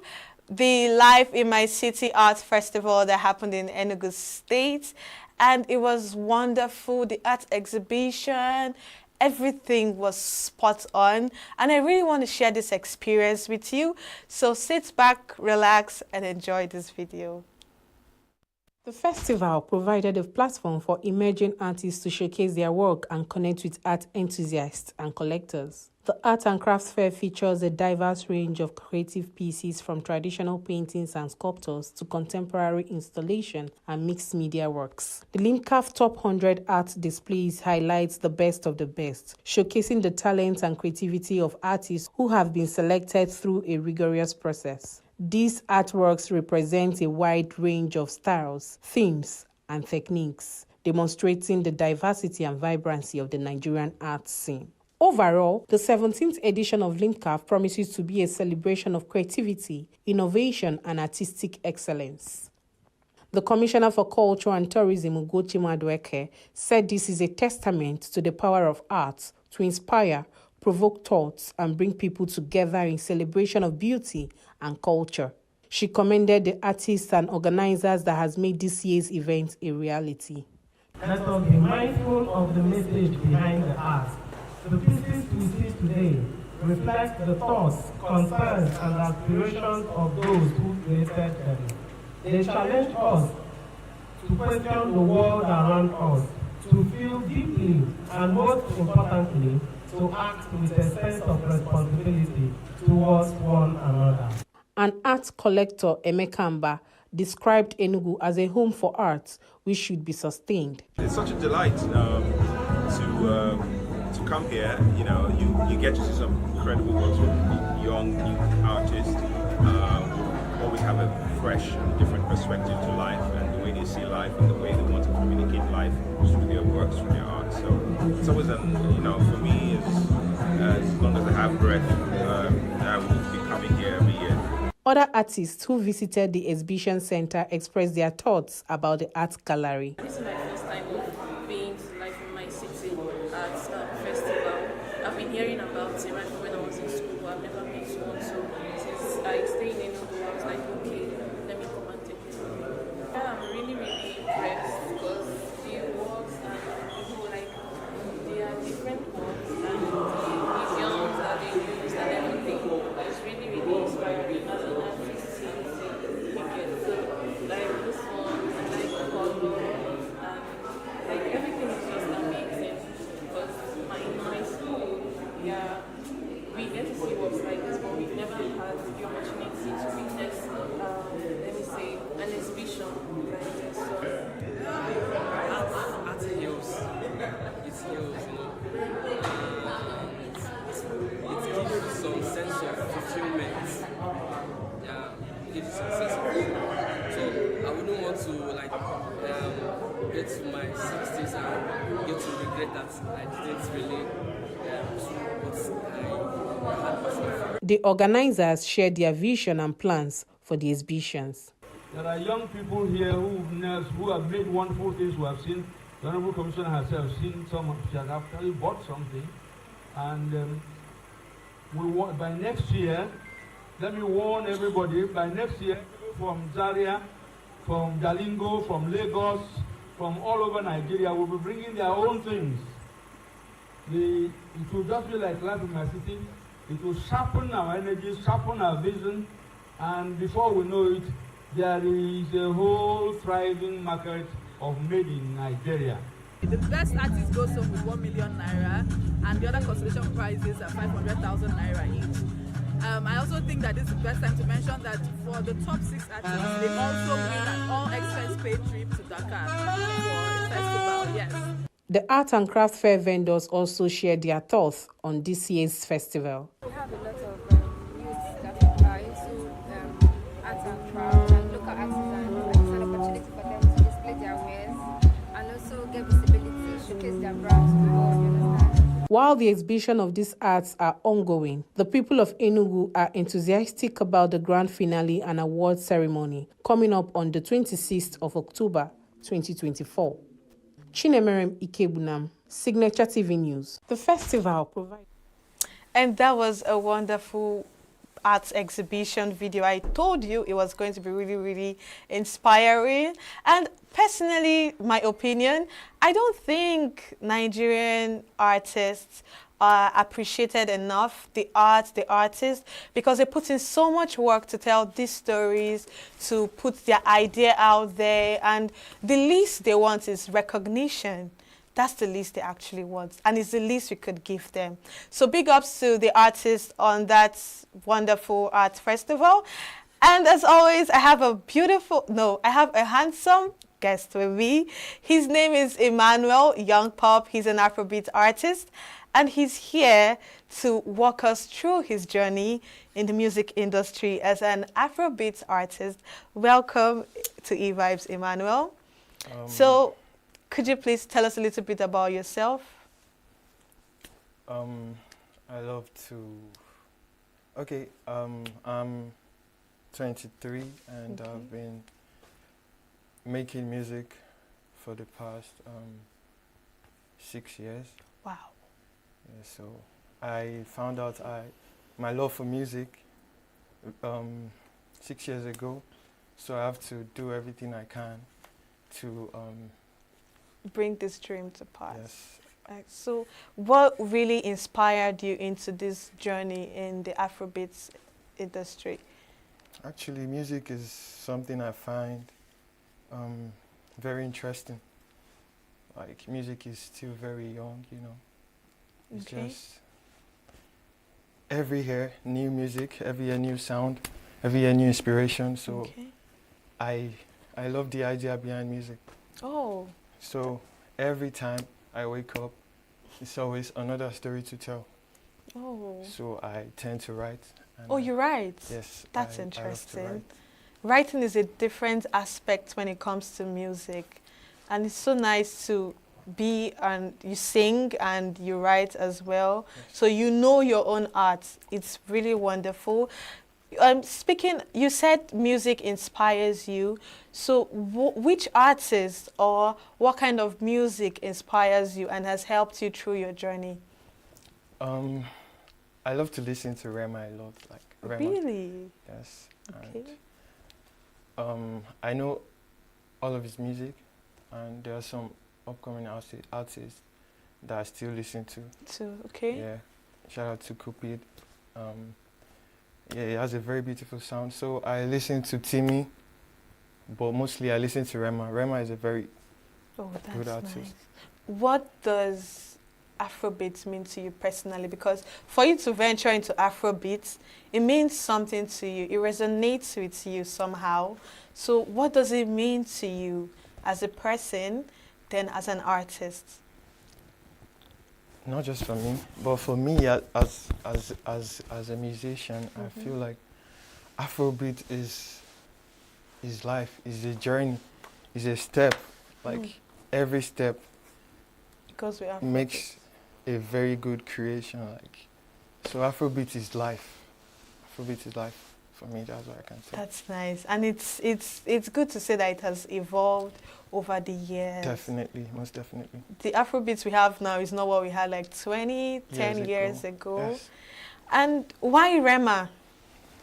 You see, where Rema blew up, like I just knew like this is going to be like my favorite artist of all time. He came with a very unique sound, very different genre.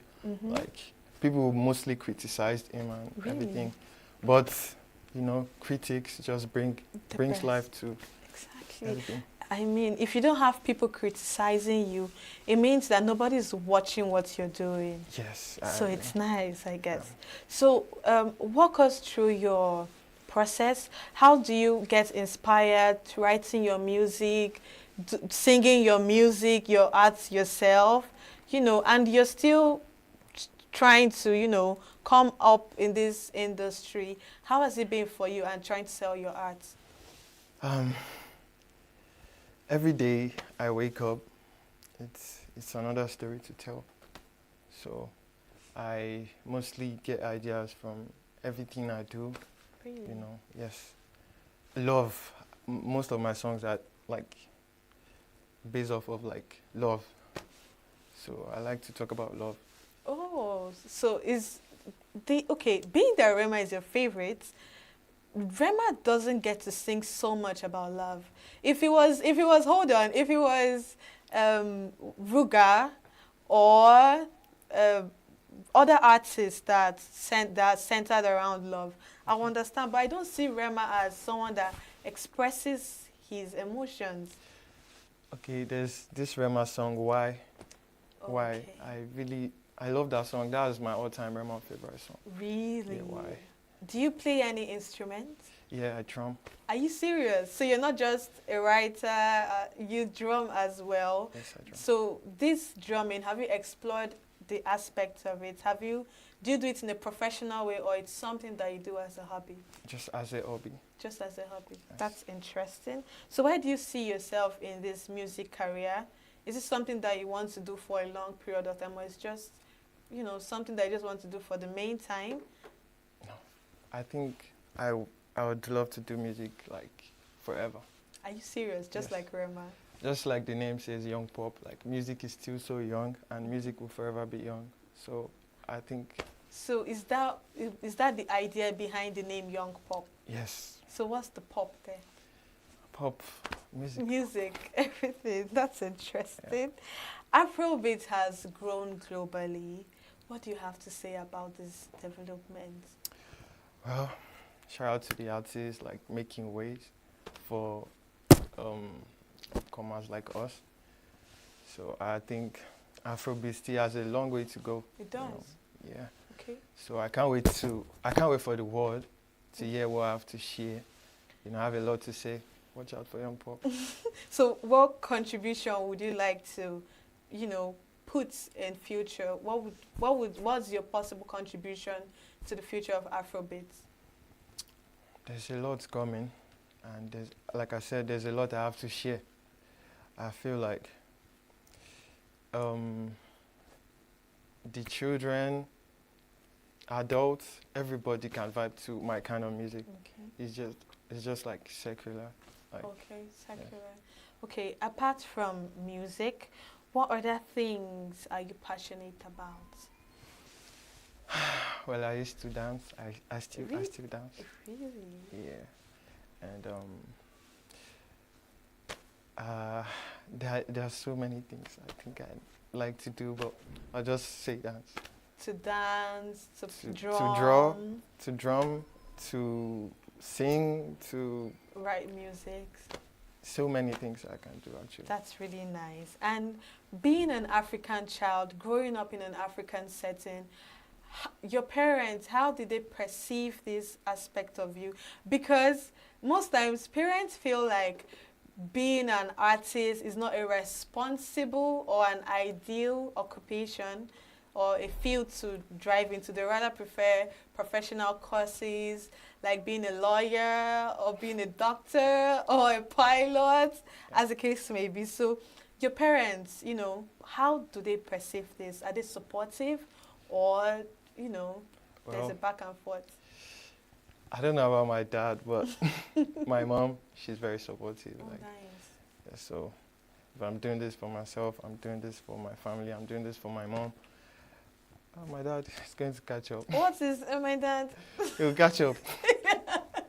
I feel, yes, it's always a dad thing. Yeah. Mothers, they don't really mind. Just do what makes you happy, as long as you don't get in trouble doing it. Yeah. Fathers are always, oh, you have a career, you have a future ahead of you. But I don't see, music has grown so much in the African setting, in Nigeria to be precise. Yeah. The likes, we have so many of them that young artists look up to. And if they are doing that good, which means we can have more people doing excellently in the field. Yes, okay. I definitely agree. You did say the word? I agree. You agree? Yeah. Okay. So your fans, how do you feel when people listen to your music, when they reach out to you and, you know, tell you they like this? And even when you get critics, how do you manage this?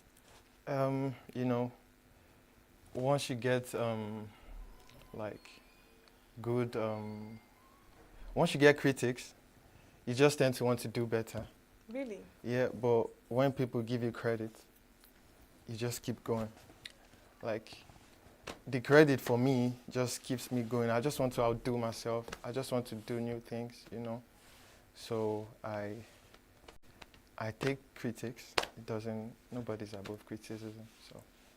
Okay, so your growth as a music artist, how did you discover yourself? Like, walk us through this process.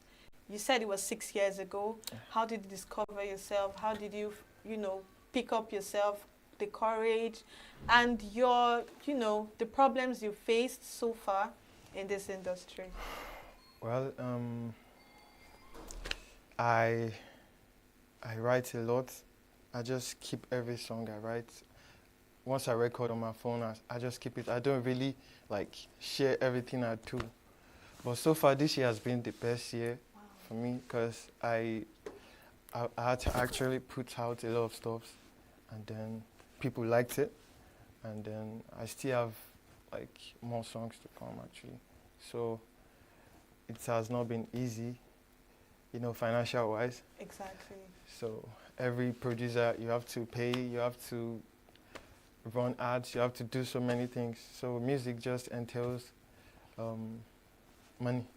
When you have money, I think if you have a good voice, backing up with money, you will do well as an artist. Okay, can you tell how many songs you've written so far? Like all time? Oh yes, all time. Should be over 500. Are you serious? Very serious. Over 500, and you have, you know, you have it on record. Do you? Mostly, no. So, how many do you have on record? Maybe over 100, I think. Are you serious? Yeah, that's really nice. And in this fast rising industry, how do you stay grounded and stick to your art? How do you do that? You know, you just have to be different. One thing I like about myself, like, I just like to do it differently. Like, even though people just you know, like the Nigerian industry right now, once the wave is going to amapiano, everybody are doing amapiano. Okay. You know, my style, I like to be different, even though you still know this is young pop, like you know this is this guy. So yeah, I like to do it differently. So do you go for shows? Just one. Just one. That's nice. But I look forward to doing more. Yeah. That's nice. So how do you put your art out there? What's your mode of advertisement? How do you try to push your music out there for people to recognize you? Well, I mostly do covers. Oh, okay. Yeah. I have some on my page. Like I mostly do covers of. Okay. So it's easier to draw attention. Yes, it is. People just tend to listen to your own version of other people's song. Okay. Maybe even better. Which covers have you done so far? Magic's Okay, Ajebo's Last Dreams. I still have this CK Egweji and so many more. That's nice. So inside the so many more, has anyone actually acknowledged this, you know, how do I put it, the effort you put into working on their covers? Well, you know, it's so hard to like get all these artists' attention. But I think Ajebo Ozlas, like, they came, they viewed, they didn't really say much, you know. Okay. But you were recognized at least. They just viewed, I don't know. Honestly, for them personally, for them to view which music drew their attention. So it's a big thing.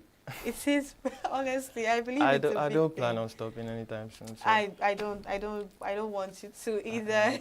So is there anything you would like to change about the Nigerian music industry, the system in the industry? I think people, like Nigeria is, I don't know what to say, like Nigeria and the direction we are heading right now. I think people focus mostly on cruise type of music.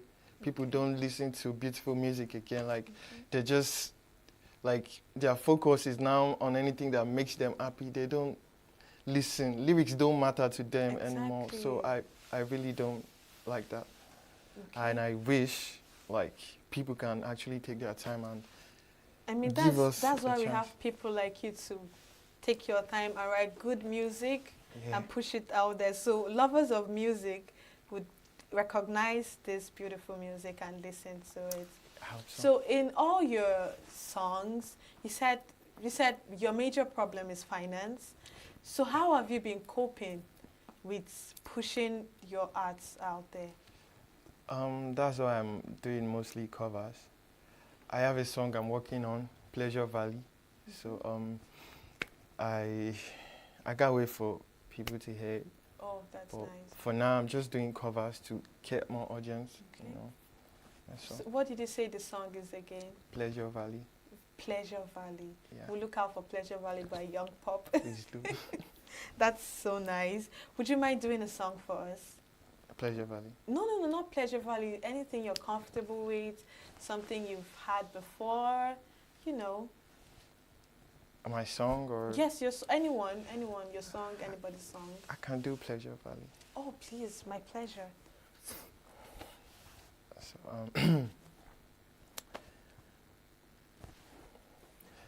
crazy world we're living in, and you keep deceiving me. All the lies we're living in, I still wonder where you fit me in. Pleasure Valley, oh, is dipping in. If it's not love, what's so different? Show me something that's different. I need something that's different. If they try to deceive me less, I could just mind my business. Irima, can't light your fire. All the loving will remain for inside or inspire. Irima, can't light your fire. Say all the loving will remain for inside or inspire. I know, oh baby, I know. Say the Jersey bodies, they don't know how to love, oh. I know, oh baby, I know. Say, if I give you chance, you go use me play piano. So yeah, just. That's beautiful. And it's so nice that you try to rhyme your last words. Every last word, you try to give it a similar rhyme. It's so nice. And I can't imagine the amount of work you put into making these things happen. So any last thing that you would like to say to your viewers, your fans, anything you want to say? For everybody that has been like supporting me, you know, riding with me, I still have a lot to say. I have a lot to share. So please keep riding with me, keep supporting me. Like, it means so much to me, and I really, really appreciate. That's nice. We appreciate you for giving us beautiful music. And we've come to the end of today's program on E-Vibes, the entertainment show on Signature TV. And we had a wonderful exclusive interview with Young Pop, Emmanuel. And we hope to see him out there on the screens, on the platform, and even on different stages in the world. And this is it.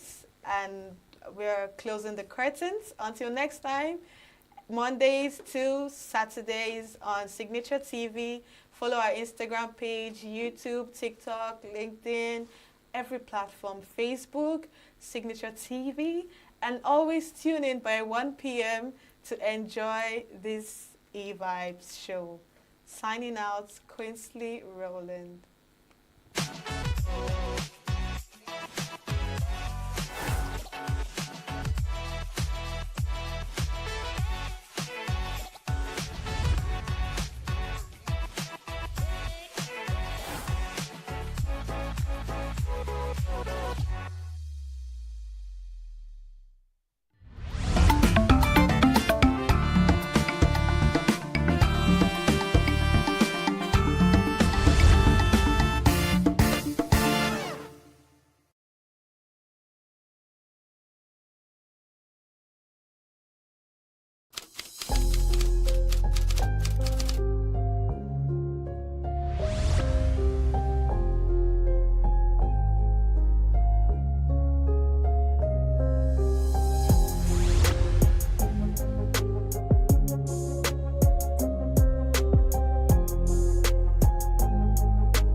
when you finish, I'm not doing this alone. Welcome, everyone. It's a lovely day.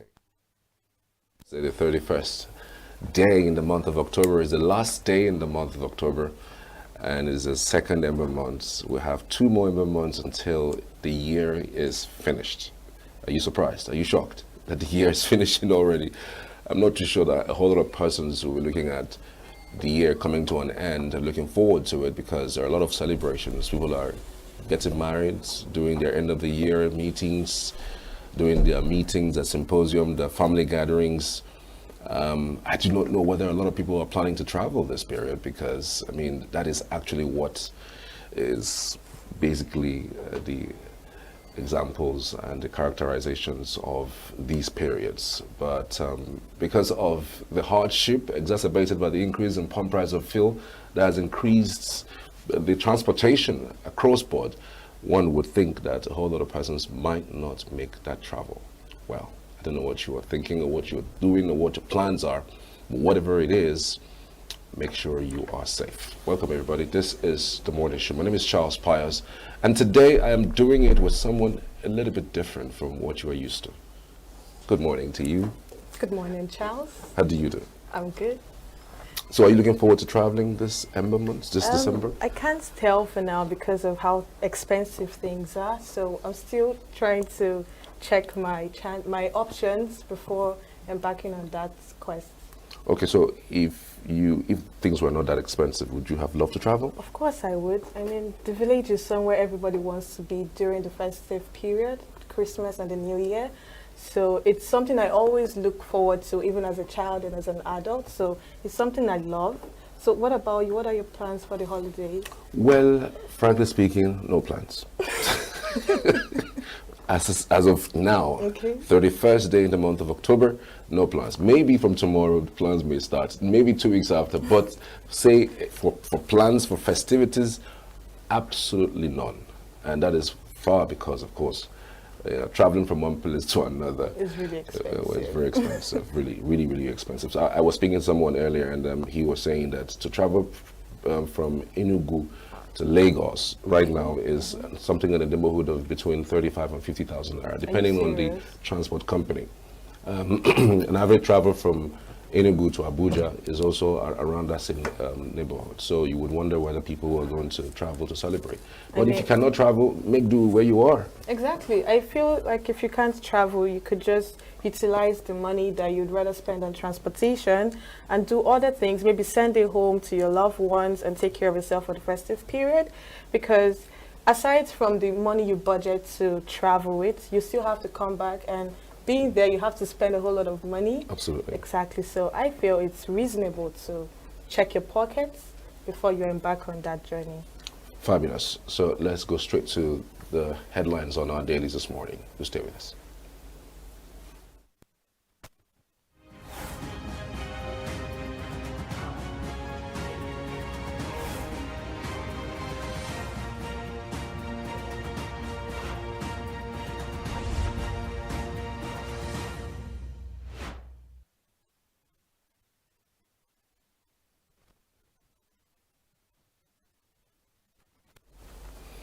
So we're kickstarting with the Punch newspaper this morning. Below the mast, petrol rise in costs. Marketers writes Dangote over bulk purchase deal with the rider. Eatman, Petron, I refineries, 500 million naira PMS reserves.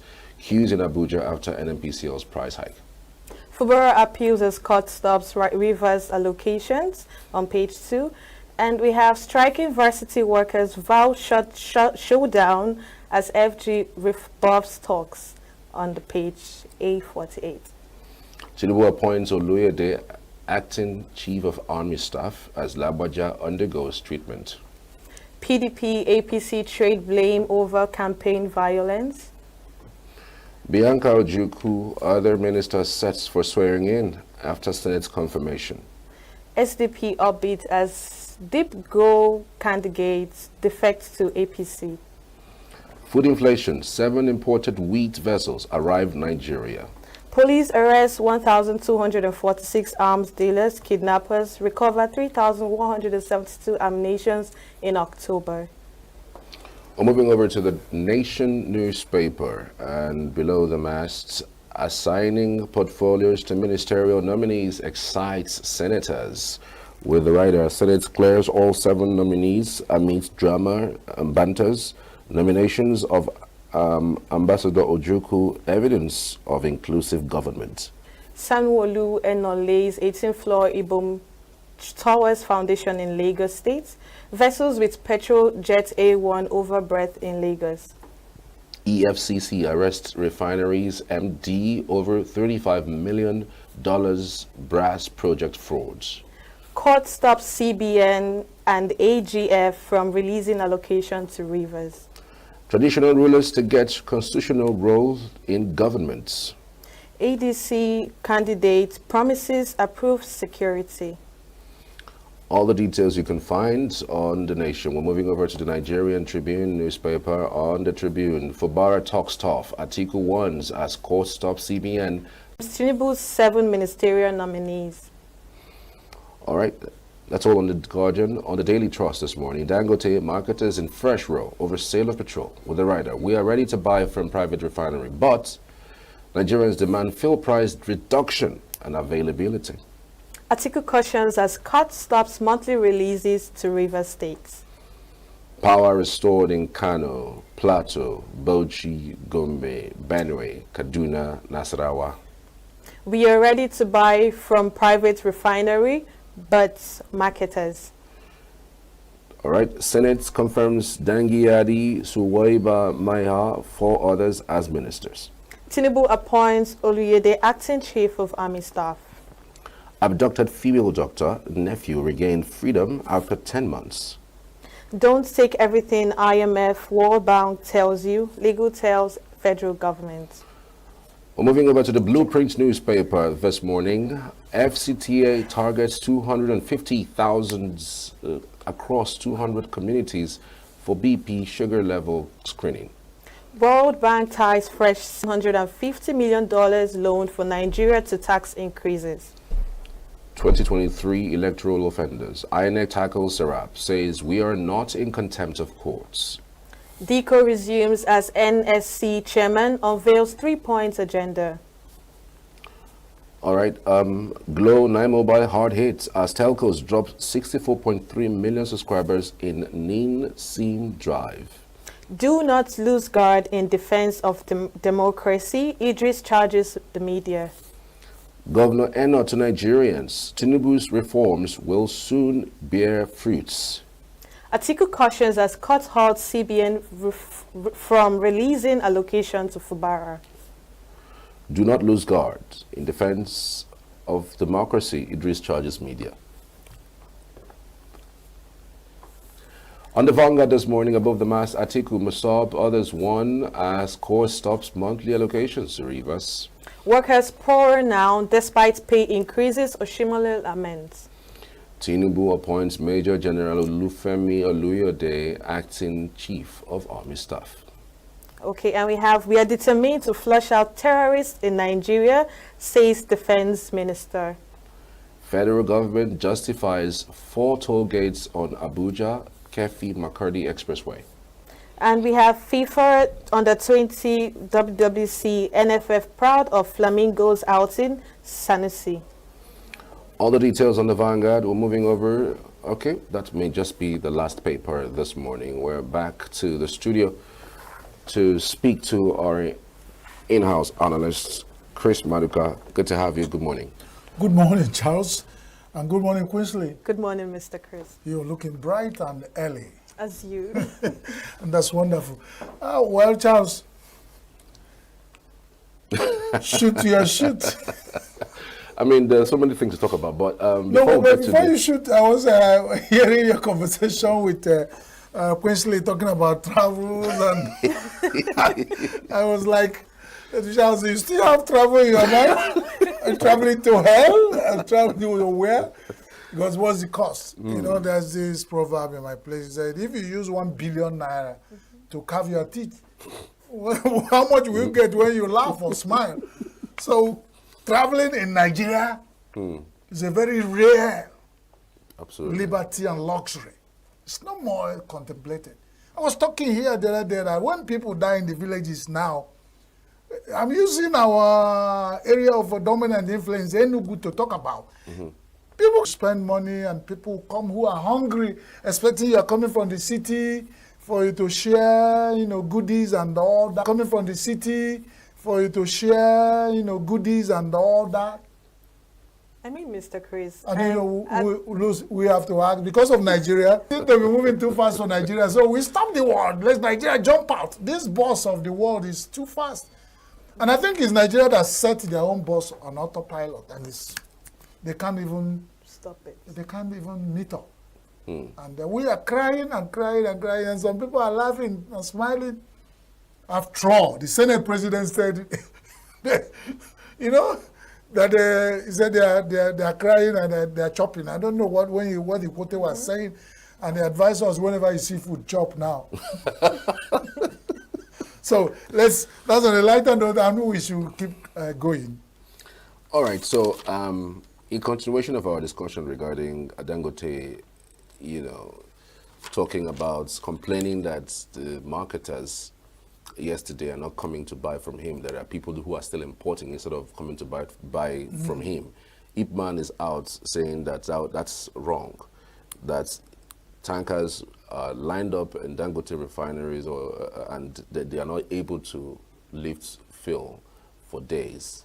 And so you wonder, really, where is this coming from? Thank you, Charles. Thank you, Charles. The whole thing is not coming from anywhere.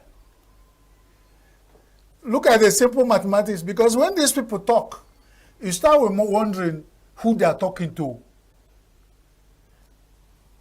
For some of us who are over 40 years in Nigeria, we remember those days of NNPC and their depots around the country. There's one in ENUGU. Precisely on MNA Road. You go there, you see tankers and trucks parked for months waiting to load. They even created temporary parking sites where I was telling them, I said, this load, they are looking for a bad name for the dog to just to murder the dog. They have not waited.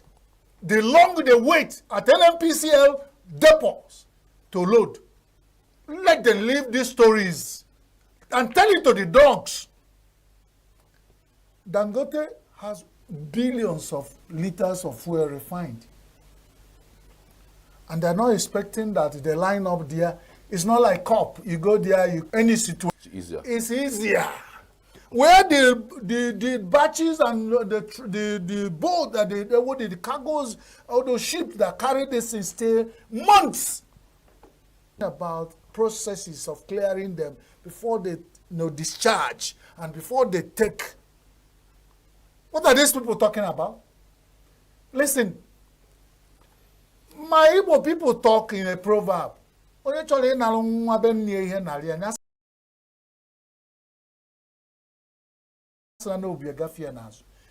Now, if you want to kill a dog, I'm not saying they didn't give Dangote time. They didn't begin to load, and then over time, Dangote will consolidate and ease off the ease of loading.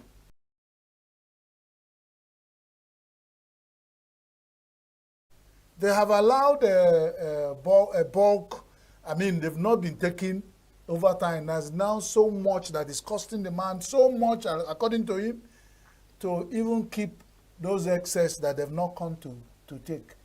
They are still wanting Dangote. Okay, if they don't buy from Dangote, Dangote will export. And they will eventually go abroad and bring it back. Yeah. That would be faster.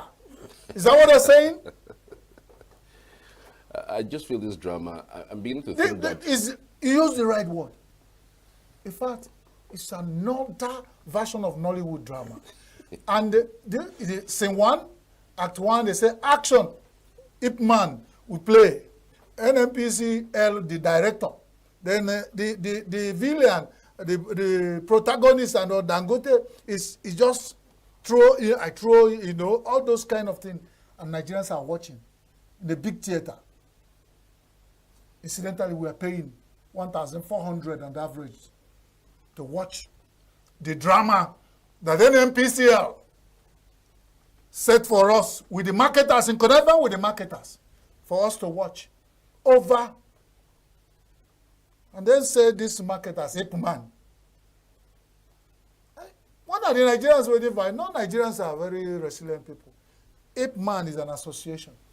Charles, maybe me and you will form Ip Women. When we form Ip Women, we go and begin to live well. If we can wait for months to take fuel from Dangote and sell, it won't become an issue. This Ip man that want to buy, import from abroad because Dangote is delaying. Their legendary case of tortoise that was tied down to a place where it was filled with things that are smelly. But they were telling him, Mr. Tortoise, just wait. Few days' time we will release you. And the man started making noise. Come on, release me here. You have kept me here for too long. It's smelly. This is a man who has been there years. In the smelly shit of non-performing NNPCL and their refineries. And now, a beautiful refinery has appeared. And they have given this man a lot of hassles that they've not even allowed him to breathe one day to sell the refined product. They are talking from both sides of their mouth. The man will talk, they will reply. So they prolong the issue so that Nigerians continue to buy 1,000. All this delay, all this talk is that to make sure that even the relief we are hoping for that they will drop, even with by a naira, that they do not achieve it. So they should tell that to the dogs, Ip man, my leg. If they can buy from Dangote, let them go back with NNPZ, import, and do round the robin and sell to Nigeria. Let them leave Dangote alone. And the Dangote they should leave alone. Remember I said he is not totally innocent because he has not told Nigeria how much his refined product is selling at. Until he does that, he would have stopped so much things so that if we find a way, those of us that can wait for months to load and buy, then we go there and load up. Those ones who want to go to import from Bulgaria, Angola, and Mexico should continue. It's a fault. But It's you terrible. cannot stop yourself from moving and want to stop others. That's where we have issues. It's a free world. Wherever you see fuel, buy. Just like the Senate President has advised. Anywhere you see food, chop. Why didn't he say anywhere you see fuel, buy? If we see from Dangote, we buy. Those ones who want to buy from abroad, they can go and buy. But when they buy at their price and come down, let the NNPCL not to regulate. Because you go abroad to buy, you sell at the price you bought and your landing cost. Those who go to Lagos to buy from Dangote, let nobody go and sit down there and say it's a monopoly buyer and seller. That is the satanic angle of it. And in the world, you're talking about let the market regulate. You want to import your own landing cost. If it lands at 2005, sell to Nigerians if they buy. Good luck. If Dangote is selling at 1,000 naira, Nigerians, they will decide where they buy from. And over time, the situation market will regulate. But this idea of NNPC, that's why I could not stop calling them.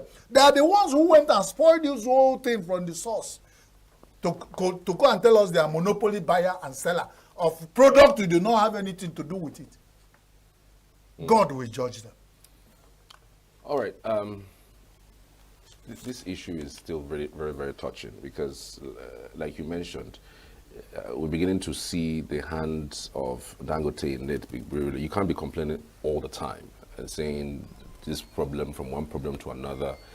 If we don't see the effect of these complaints since you started selling or dishing this fuel to NNPC or independent marketers, nothing really has changed. So Nigerians are beginning to get tired of his complaints and looking towards maybe there's a panky between Dangote and even the marketers themselves. You know, you really need to give people a very long rope before you really tie them.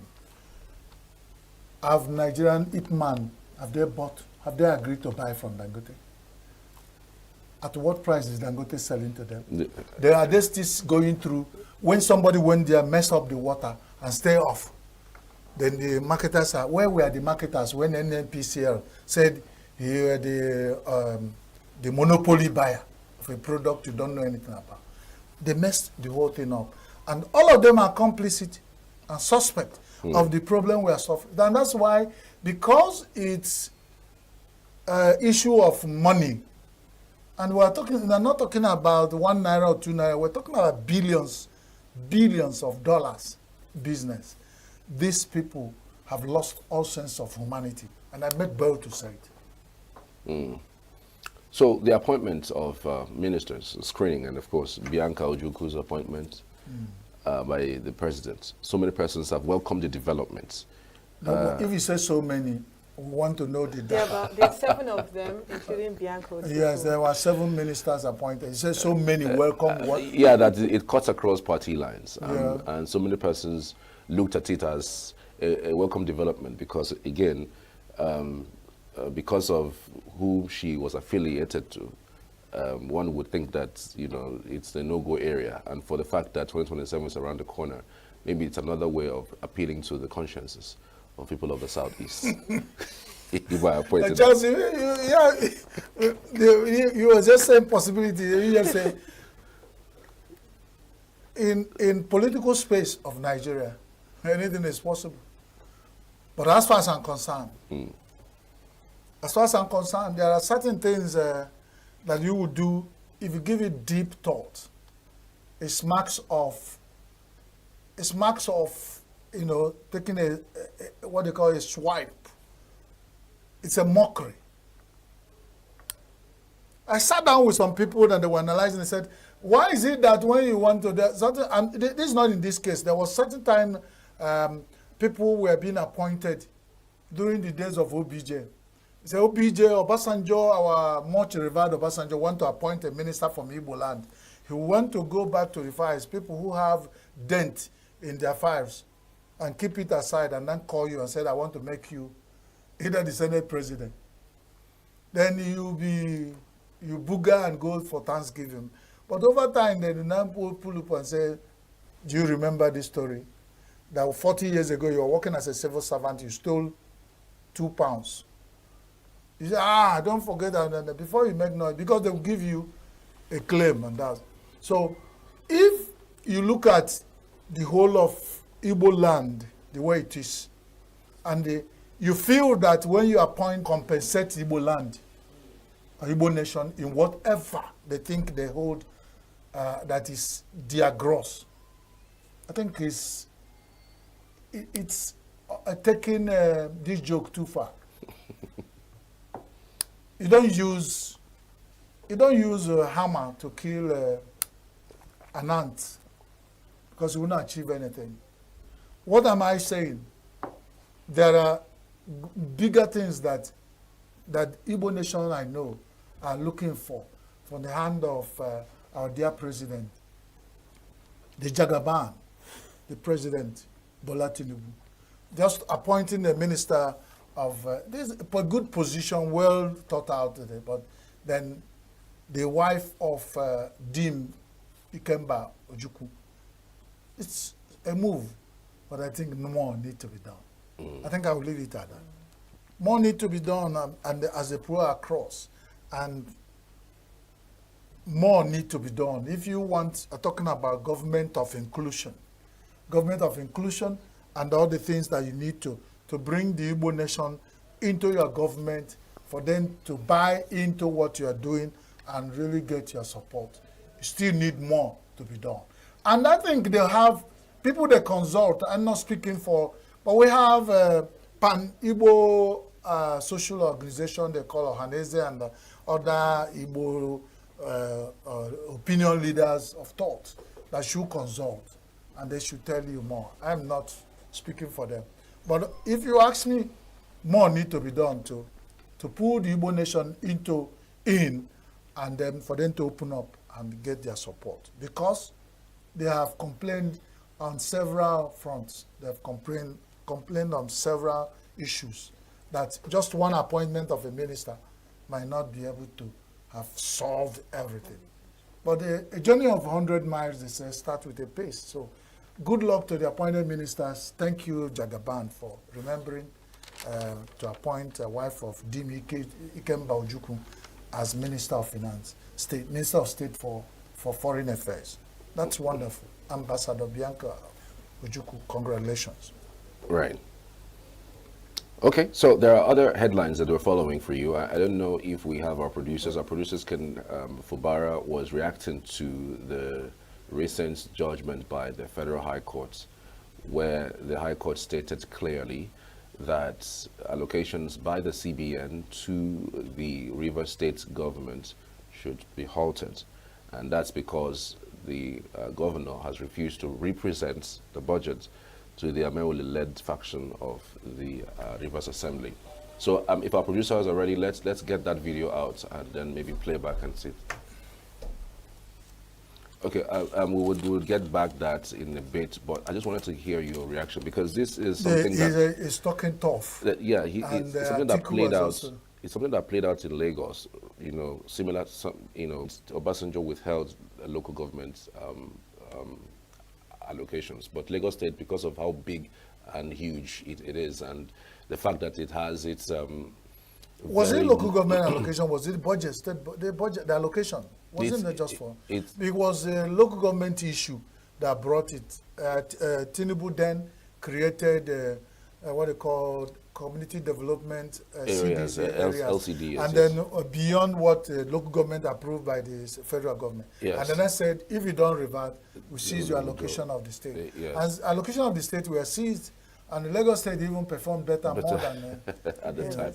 Maybe that is where the president learned how to do taxes, collecting monies from within and then shoring up their finances. But again, let's go back to that particular video. We're right back afterwards. Stay with us.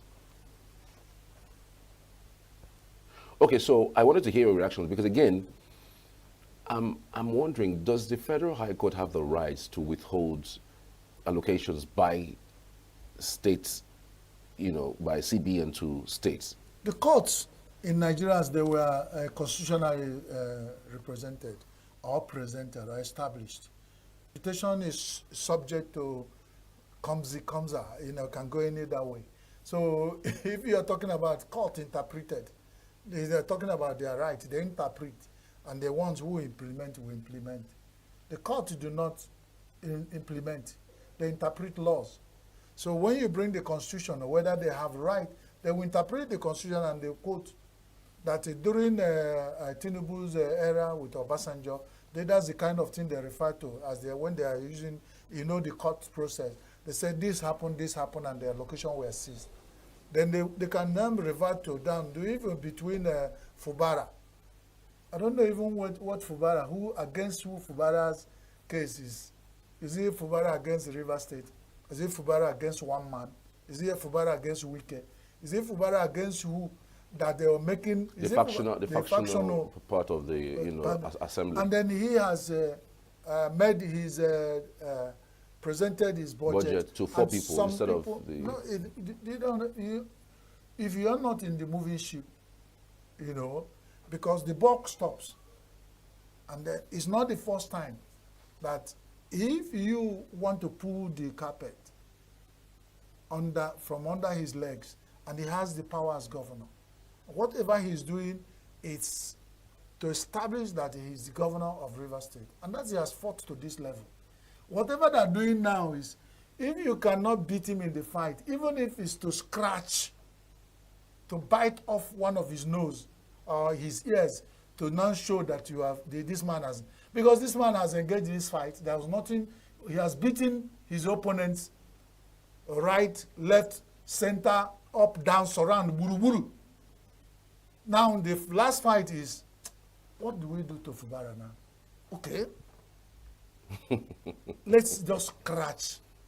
He's talking tough still because, with or without, River State working under the derivation, that is so many other things. You would get allocation. The River State, with what he has going for it.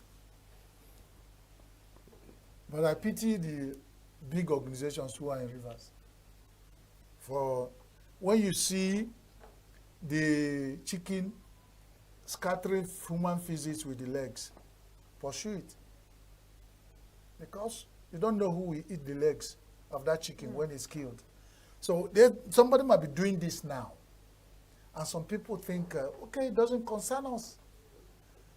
If he walked in Lagos during Obasanjo, if he walks in Rivers during the reign of Bola Tinubu, someday, whatever goes around comes around. So you better stop that chicken scattering human feces with the legs now. You might be the person who will eat the leg when it's killed for lunch. And don't go think it doesn't concern you, because whatever Fubara is doing, I think they've made the man so much of an underdog that he has attracted all the pity. Initially, he wasn't as innocent as his name, but the underdog status given to him as they are finishing this man, they are fighting him, or they are doing this, if they don't allow him, has given him all the support he required. And now he has won the battle to this level. And now the only thing is that the court said, as he has won all the battle, the only thing he said is now we will stop. I mean, even at that time, Supreme Court even gave a judgment stating that it was wrong for Obasanjo to have withheld those local government, But the interpretation of court orders in Nigeria, court will finish interpreting, then the implementers will do. Nigeria, you weigh Nigeria in rule of law scale, Nigeria is almost zero. And then we are talking about, is even that we are talking about who decided. Nigerian governance system is who is pushing. And the other day, CGN, yesterday we saw the headline where they say they are going to move to start this counter or judge. The politicians have decided to mess the much hallowed chambers of law in Nigeria. They've messed them up because they pulled them in, and they have put them in, and they made sure that they put them in to mess them up. They now use them as pawn in the chessboard of Nigerian devilish satanic political equation. That the law is no more the last hope for common man. And then for how long it will continue, only God knows. So let's watch. But with or without the Fubara, is still talking tough. Shame on all those people who are fighting them. And for the single young Fubara to have beaten them to pulp to this level, and they're just scratching the surface now and doing their last fight. It's shame on them. If they don't know what to do, let the court close down River State. The next thing court will say, hey, we dissolve River State. There's no state like Rivers again. It's possible for you, the court. Go ahead. You guys are in Nigeria, you're human beings. You, the way you make your mouth, you lie on it. You call yourself the hallowed chambers, the lawyers, and all. And this is what the history of Nigerian, we write about Nigerian legal system. Contradictions, people talk. The court in Abuja talk, the court in Onitsha talk, the court in Enugu talk. All of you are controversies. And if you don't settle it, that's the next calamity that hit Nigeria. And we have no other place to go. God bless Nigeria. Amen. It was wonderful having you on the show as always, Mr. Chris. And right now we'll have to go on a short break and we'll be back.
watching Signature Television.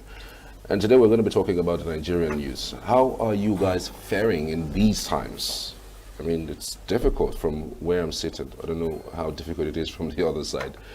So we'll be talking about the Nigerian youths and survival at these times, especially now that we've had hardship staring us in the face. We have with us live Venerable Engineer Promise Onwadigos, the President, International Youth Parliament. Morning. How do you do, Promise? I'm fine. Always fine. Always fine? Yes. Really? Yeah. Well, I'm not too sure that so many Nigerians, so many Nigerian youths will be saying that they are always fine, given what has happened the last 1 year under this administration. I'm talking about the presidential administration of Tinubu. How do you think that Nigerian youth can navigate these times that we are in?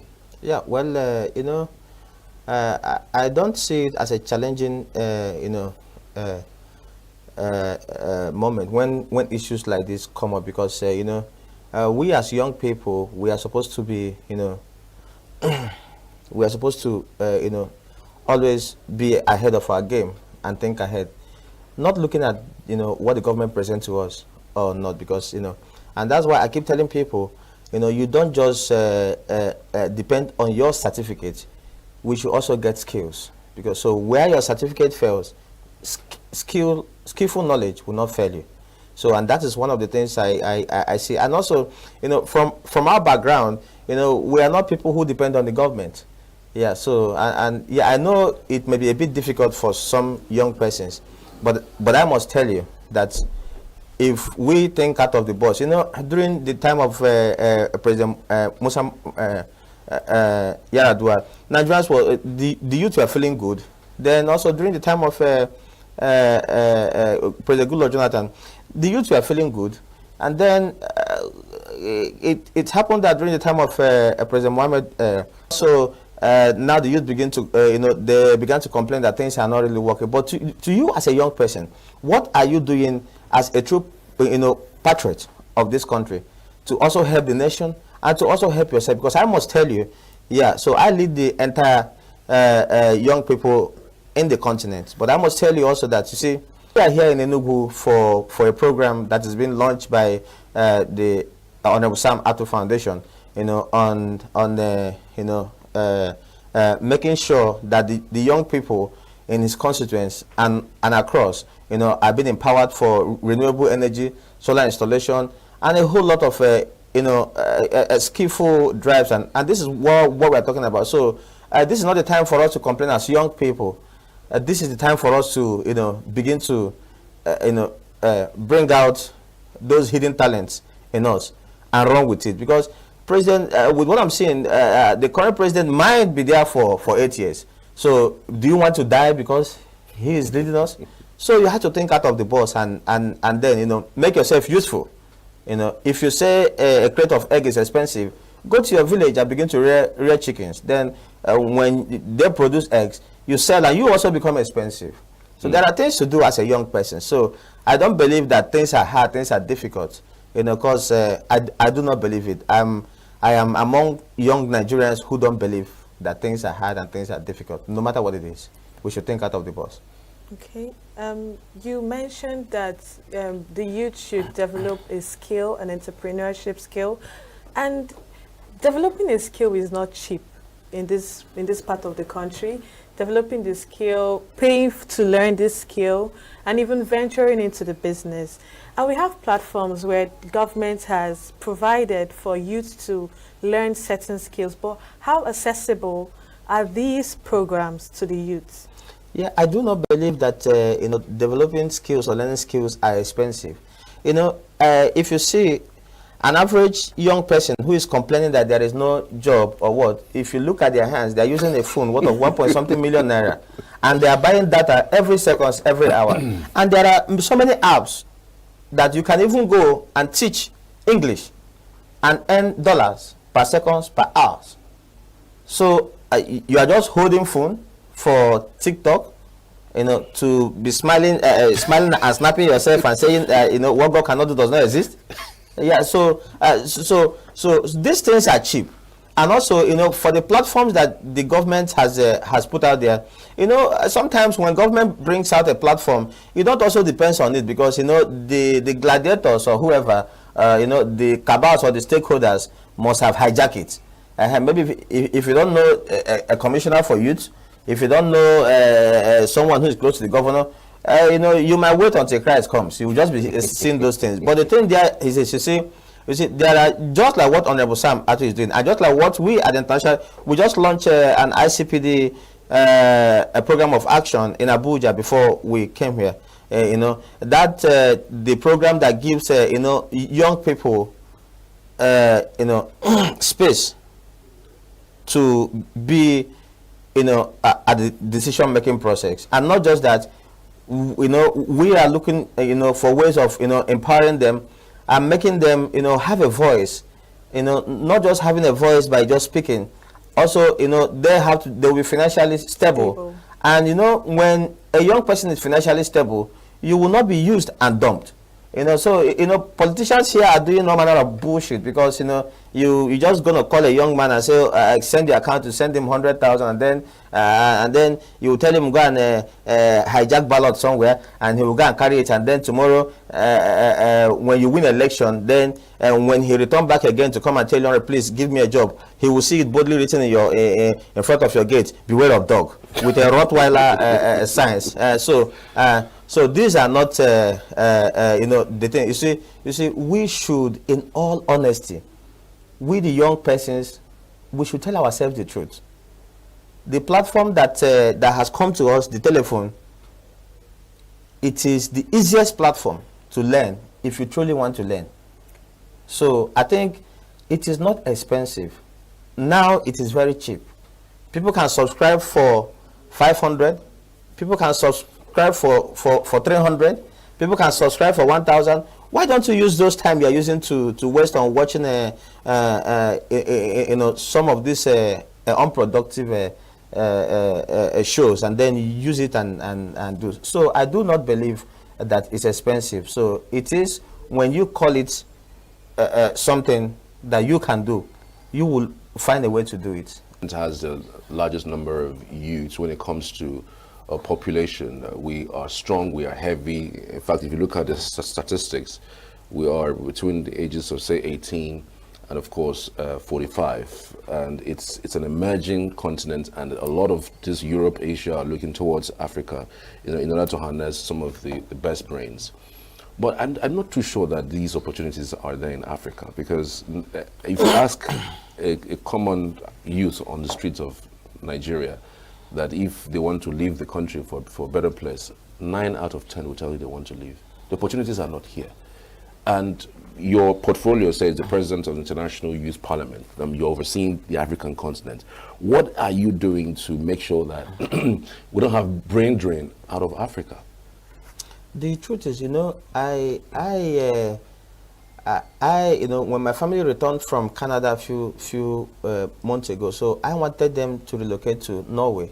Then we went to Norway for all parliamentary forum. Now, after moving around the entire Norway, and I asked myself, what are my family coming here to do? The place is calm, the place is quiet. There is nothing they will come here to do, because there is no life there. So now, yeah. So now the question is this: as an African, I want to answer you. Say, we have what it takes. The problem is, we have nonsensical leaders who don't give ear to the people. I'm boldly saying it because, you know, okay, look at, for example, look at the African Union that is there to oversee and watch over the affairs of the Africans. You look at so many elections that has come and gone, where the youth are brutalized in different countries. But because the African Union head, you know, is being politicized, because, you know, there are ways they will speak. The African heads of state will stop funding the union. Now, their voices are silent. So in a situation where the youth are being brutalized, and a situation where, like, a place like in Uganda, where the young man won the election, you know, the incumbent president intimidates him, brutalize him, then naked, you know, his young wife. African Union did not say anything. The ECOWAS did not say anything. all the big organizations that are there deceiving themselves, saying that they are there, they have our interests at heart. They didn't do anything. They were silent. And the observers who came to observe the election also went home with a very fat envelope and wrote a recommendation that the election went on peacefully. True. So that is why, as the African Youth Voice, I'm calling on the young people to begin to organize themselves. They should begin to organize themselves and sit up. It is not because there's nothing, the brain drain we are talking about, most of the guys that do great things outside are blacks. And now, I still believe that Africa is still the best. When you come to education, Africa is very affordable. When you come to accommodation, Africa is very affordable. When you come to fueling, Africa is very affordable.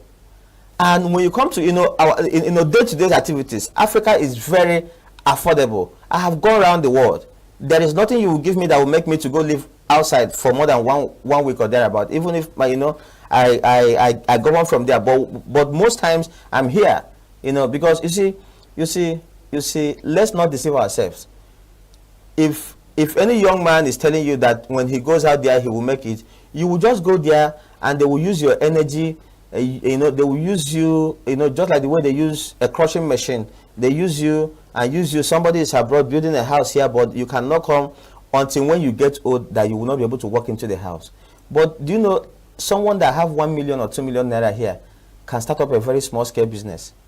Even if it is to go and be carrying a Brazilian hair from Alaba, Lagos, and be returning and be selling it here, and you are making 200,000, 300,000, you are making it. Even if it's to go and be getting the full pouch, somewhere, you make a lot of, come back in 2-3 years time, the person, has become solid. But that's the problem. The opportunities are not there. That's the issue. The opportunities are not there. That's why the Africans are leaving.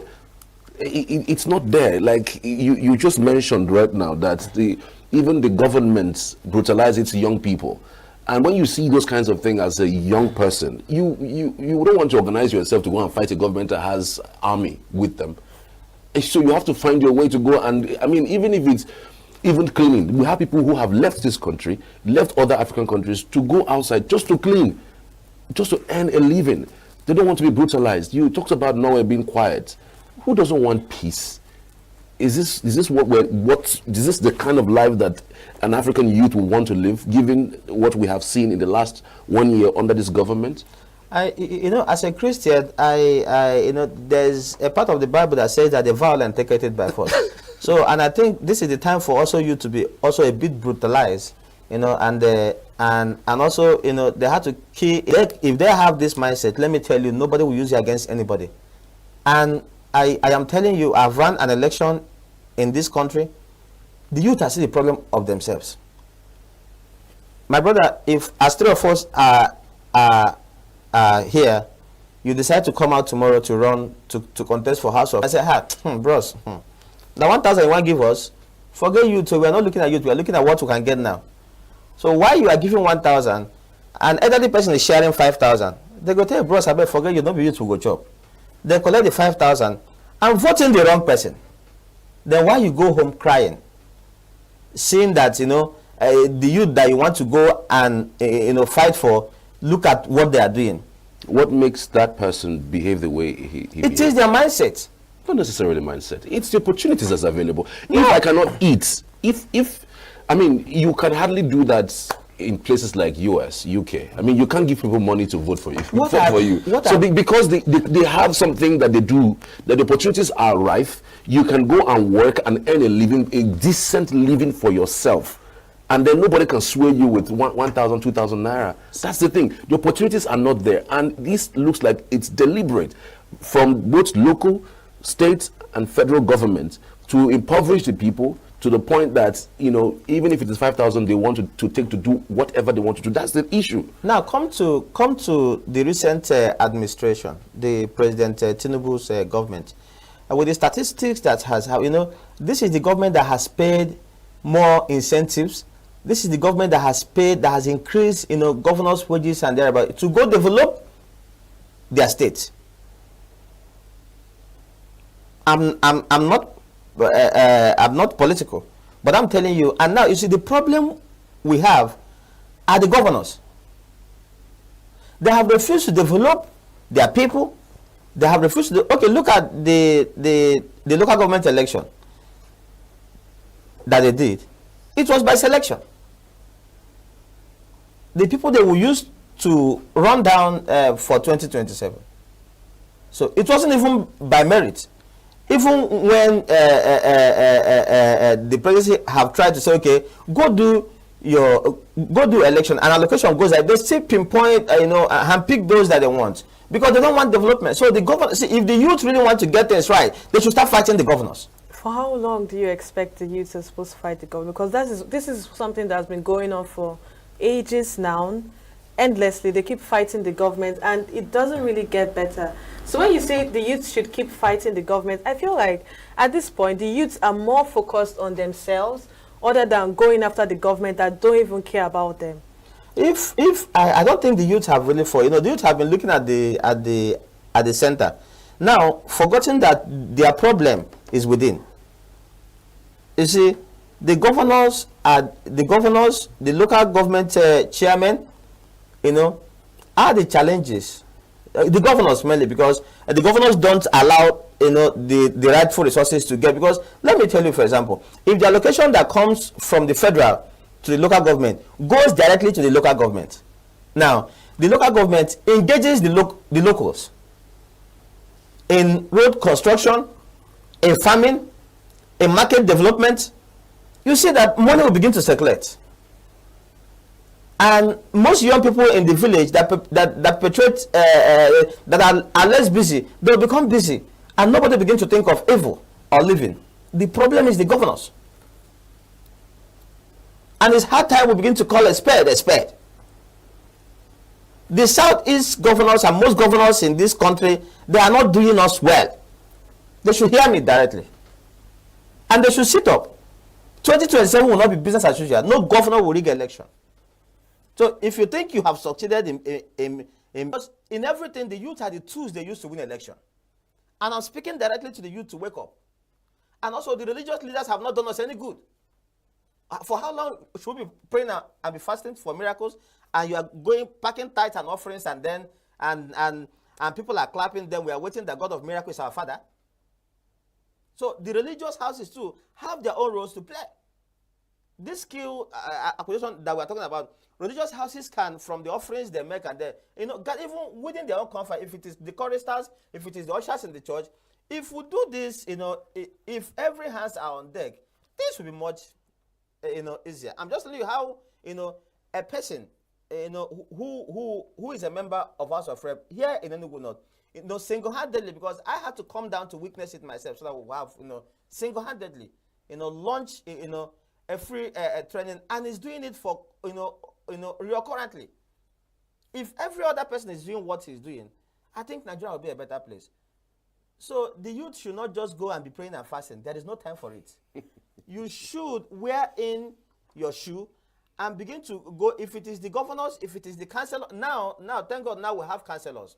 Now we have local government chairman. So you can allocation goes direct. So now, if there's no development in your locals, you can block your local government chairman and teach him a lesson, so that he knows that it's not business as usual. The time has come. So I feel so sad because the youth are doing a lot, but they are being neglected. Year in, year out. But it will no longer be business as usual. I'm just telling you. So but for whatever it is, there's a large opportunity for young people. If this development can drive down, if the funds can come down directly, I feel that everybody will have a sense of belonging, and we all will feel good about it. Okay, you talked about having different platforms where youths can develop themselves and earn a living. I want to know, on these plenty platforms that we have, which is a fast rising platform that youths can easily venture into and make money for themselves? Well, I might not be in the right senses here now to begin to tell you a platform. Let me not be like a man that come out and say the www. our God at top. So, but I believe that you see, every young person that wants to achieve a success, that has a phone, knows when you Google, there are different platforms. There are platforms in Japan, in Taiwan, in China where you teach English. Okay. You teach English and they pay you per hour. People are making money from sitting just with their phone. And you feel that market is not saturated already? It is not. It is not. It is not. The problem is a lot of graduates that we have, their brain is dormant. They just go to school and then they bribe their way into school and then graduate, and then when you give them an assignment to do, their hand will start shaking. Right.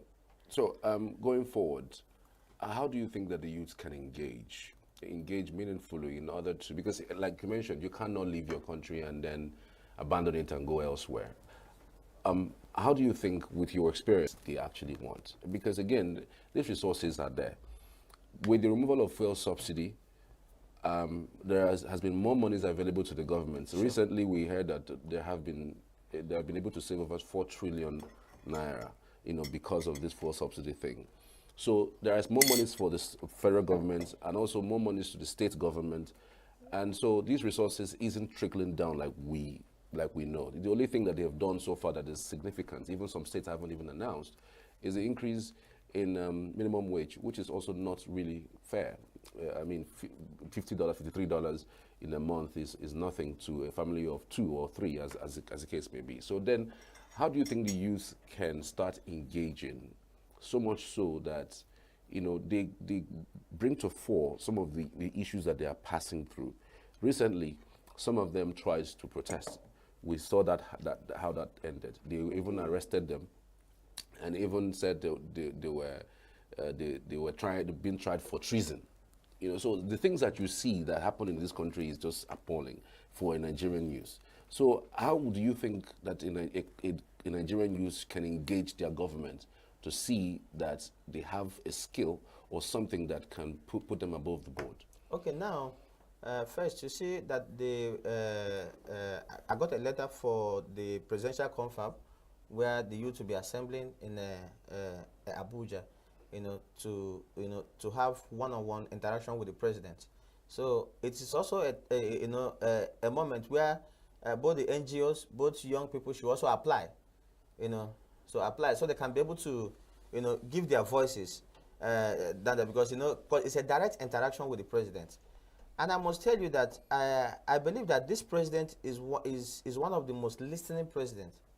I must tell you, because some of the things I've seen, some of the policies that he has, just that this fuel increments and some things. So now it is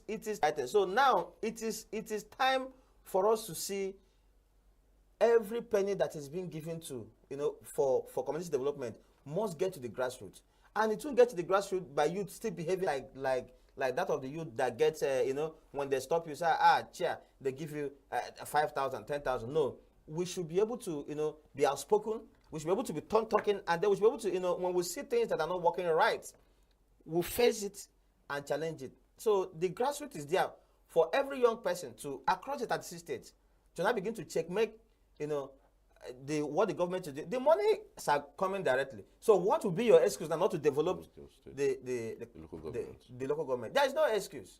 And I'm saying it to the local government. If they handpick you as local government chairman and you think you can just eat money, it's not business as usual. So you will not have it free. You will not. The youth are out monitoring every penny given to all these local government chairmen. So if you think you're going to share with the governor, when the youth meet you, then it will be a movement of you being there calling the governor and be explaining how you use the money. All right. I mean, it's been one interesting discussions with you. Honorable Engineer Promise Nwadigos, thank you so much for your insight. I hope that when we call you again, you would find time to come through. I mean, if I'm available in the state. Okay, fair enough. Well, thank you so much. Thank you. Thank you for coming. Thank you. All right, I just need to, in 1 minute, highlight what you have come to ENUGU to do. I understand that there's some sort of engagement that you're doing in ENUGU. Just 1 minute. Yeah, it's the Honorable Chimobi's foundation empowerment skills and the solar installation free training project. Okay. So which after that he will empower them. So and then from us at the International Parliament and with the UNFP and United Nations. So we decided to come down to see what he's doing, so we can collaborate with him, because just like what you are saying, nobody dragged us to him. We saw what he was doing, so we decided to come down. Wow. And so when you are doing the right thing, when you are developing your people,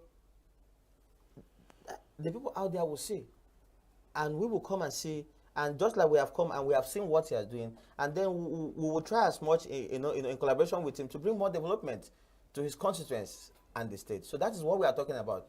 If a local government chairman do more, there are international donors, like us, who are there watching, looking at how things are going, that we want to develop states. So that is it. So that's what brought me to the States. Okay. Thank you so much. Thank you. I appreciate you. Thank you. All right, we're headed for a short break. We'll be right back after this. We'll stay with us. It is a reflection of a failed government, because in a civilized climate, it is unheard of, despite what we are producing in the country, that today we are experiencing total blackout in the northern part of the country. But I believe with time it may extend to other parts of the country. So the government is not actually doing well. That is my own personal opinion. Because what effort are they doing? What led to it? It is not even made known to the public. Because sometimes they will just allow certain things to go bad, believing that the citizens cannot do anything. They are capitalizing on the complacency and without the self-satisfied nature of the citizens. That's my own personal take on it. As far as I'm concerned, the government is to be blamed. Because when they have made up their mind to render essential services to the people, what aspect of the country is working effectively with respect to the services being rendered by the government? I suggest they should even allow the private sector to handle this thing. See, I'm from Adamawa State, Temsa local government to be precise. And since I was born, we've not had light, not until 2 months ago. Since inception, since Nigeria was created, not until 2 months ago. Not my own part of it, there are no bandits there. You understand? So we should stop the blame game.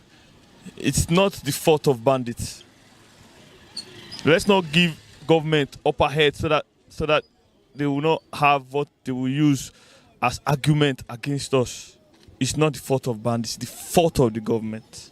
Because I remember there was even a time in my village when they brought transformers. The same government didn't wire those transformers till we don't even know what happened to those transformers. For years, for more than 10 years, those transformers were there. Transformers bought with taxpayers' money, Nigeria's money. Transformers, brand new transformers. How they vanished, till I left my village, was going for Christmas for years, more than 10 years. The transformers were there. There was no light on the transformer. So let's stop the blame game. The government is our problem. The government should sit up and do what they need. The government should see government as business, not as where you come and steal money and frustrate people. It's not good, Sharp, for the thing that is happening, because it's affecting the business, and also it's affecting the productivity of the nation. For the citizens, and like for there's no light in the country now, is affecting the businesses of the masses. Businesses are not moving the way it's supposed to be. And for those that are behind the banditry, something that they're talking about, the government should please try and do something about it, so that at least people can go back to their various businesses, and it will help. It will also help to boost the economic of the country. And the night wey no dey for north, light no dey for everywhere, and people are cry, people are suffer. May government help us for that light and security.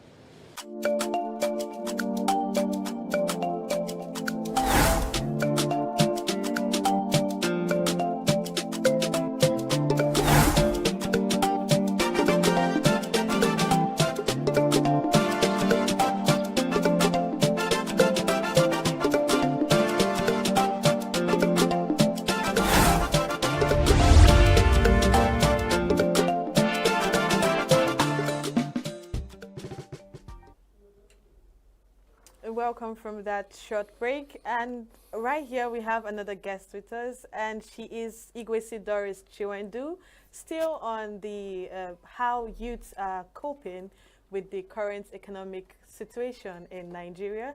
Welcome to the morning show, Chiwendu.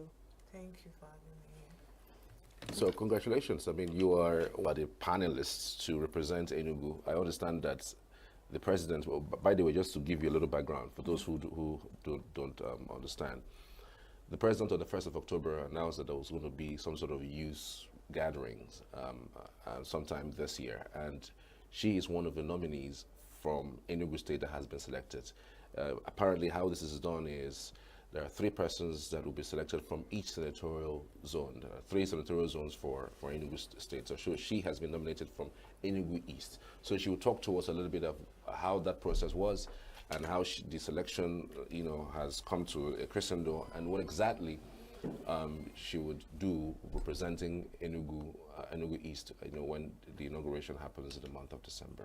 Once again, I want to say a very big thank you, Doris Chiwendu, for joining us today. It's a pleasure being here. So we were nominated by the Commissioner for Youth in Enugu State. What we are to do, what we do in the Nigerian Youth Parliament, we represent youths from different senatorial districts at the federal level. We get to work with the members of the House of Representatives to project youths from our communities, youths from our senatorial districts, so that if there are things that the federal government have for the youth, we get to talk to them, bring initiatives, and then carry the youth along and make sure that they get the things that they need from the federal government. That is basically what we do in the Youth Parliament. We get to project the youth and work with members of the House of Representatives and senators too, to project the youth at the federal level. Okay, Yes. interesting. Very So, as it stands, you haven't been inaugurated just yet? No, not yet. So inauguration happens when? December. They are yet to put the date, but then they just said December. Okay, because so many persons will say that these meetings, just like we had a confab in 2014, the resolution hasn't been implemented. I'm sure that this particular one, there will be some resolutions that will be finally be brought to book, and then there are also some resolutions that we are hoping that would be implemented. What are you looking forward to? What kinds of contributions would ENUGU be doing in that confab? Okay. We plan on working with international bodies. Like Pram is the guy that spoke before me. He's the president of the International Youth Parliament. So we plan on working with international bodies to educate people health-wise and to even education. He said something when we spoke earlier. He mentioned something about healthcare, how they plan on bringing initiatives to build health centers in schools, like public schools to increase sexual awareness and also get to treat girls and the rest. So these are the kind of things we want to bring, and also education-wise, scholarship opportunities and the rest. These are the things we plan to use the platform of Youth Parliament to bring to the state and to the Okay, quite interesting. And I'm just wondering, really, this engagement, how has it affected women generally? Because again, what we're passing through in Nigeria is unprecedented. And largely, these effects are felt more by women and girls. I don't know what, the body is also doing in that regard. How is the body trying to practically mitigate against the hardship exacerbated by the increase in pump price? Okay. We know that many people are educated. Like many Nigerian youths have gone to the university, but no job opportunity. So the platform, they want to use it to bring like entrepreneurial skills and also create more job opportunities for women especially. I personally, I have friends that, even my sister, she graduated from ESUT. She has served and all, but then there is no job. So she had to go and learn a skill, microblading, lashes and the rest. So the platform wants to use it and teach youth, especially girls, these things, so that they can be self-efficient, they can have skills and even get to employ other people. You get, even teach them hairdressing and the rest to make them employers of labor. Like, they don't have to wait for the federal government, they don't have to wait for the government to employ them, to make them independent, to be able to do things for themselves. So we plan on empowering the ladies, because I believe that in as much as everybody is suffering it, but I believe that ladies are suffering it more, if I'm not being partial. Because you can imagine a situation whereby a girl, to provide basic things like even to buy pad and the rest of those things for herself, and then she's not able to do it.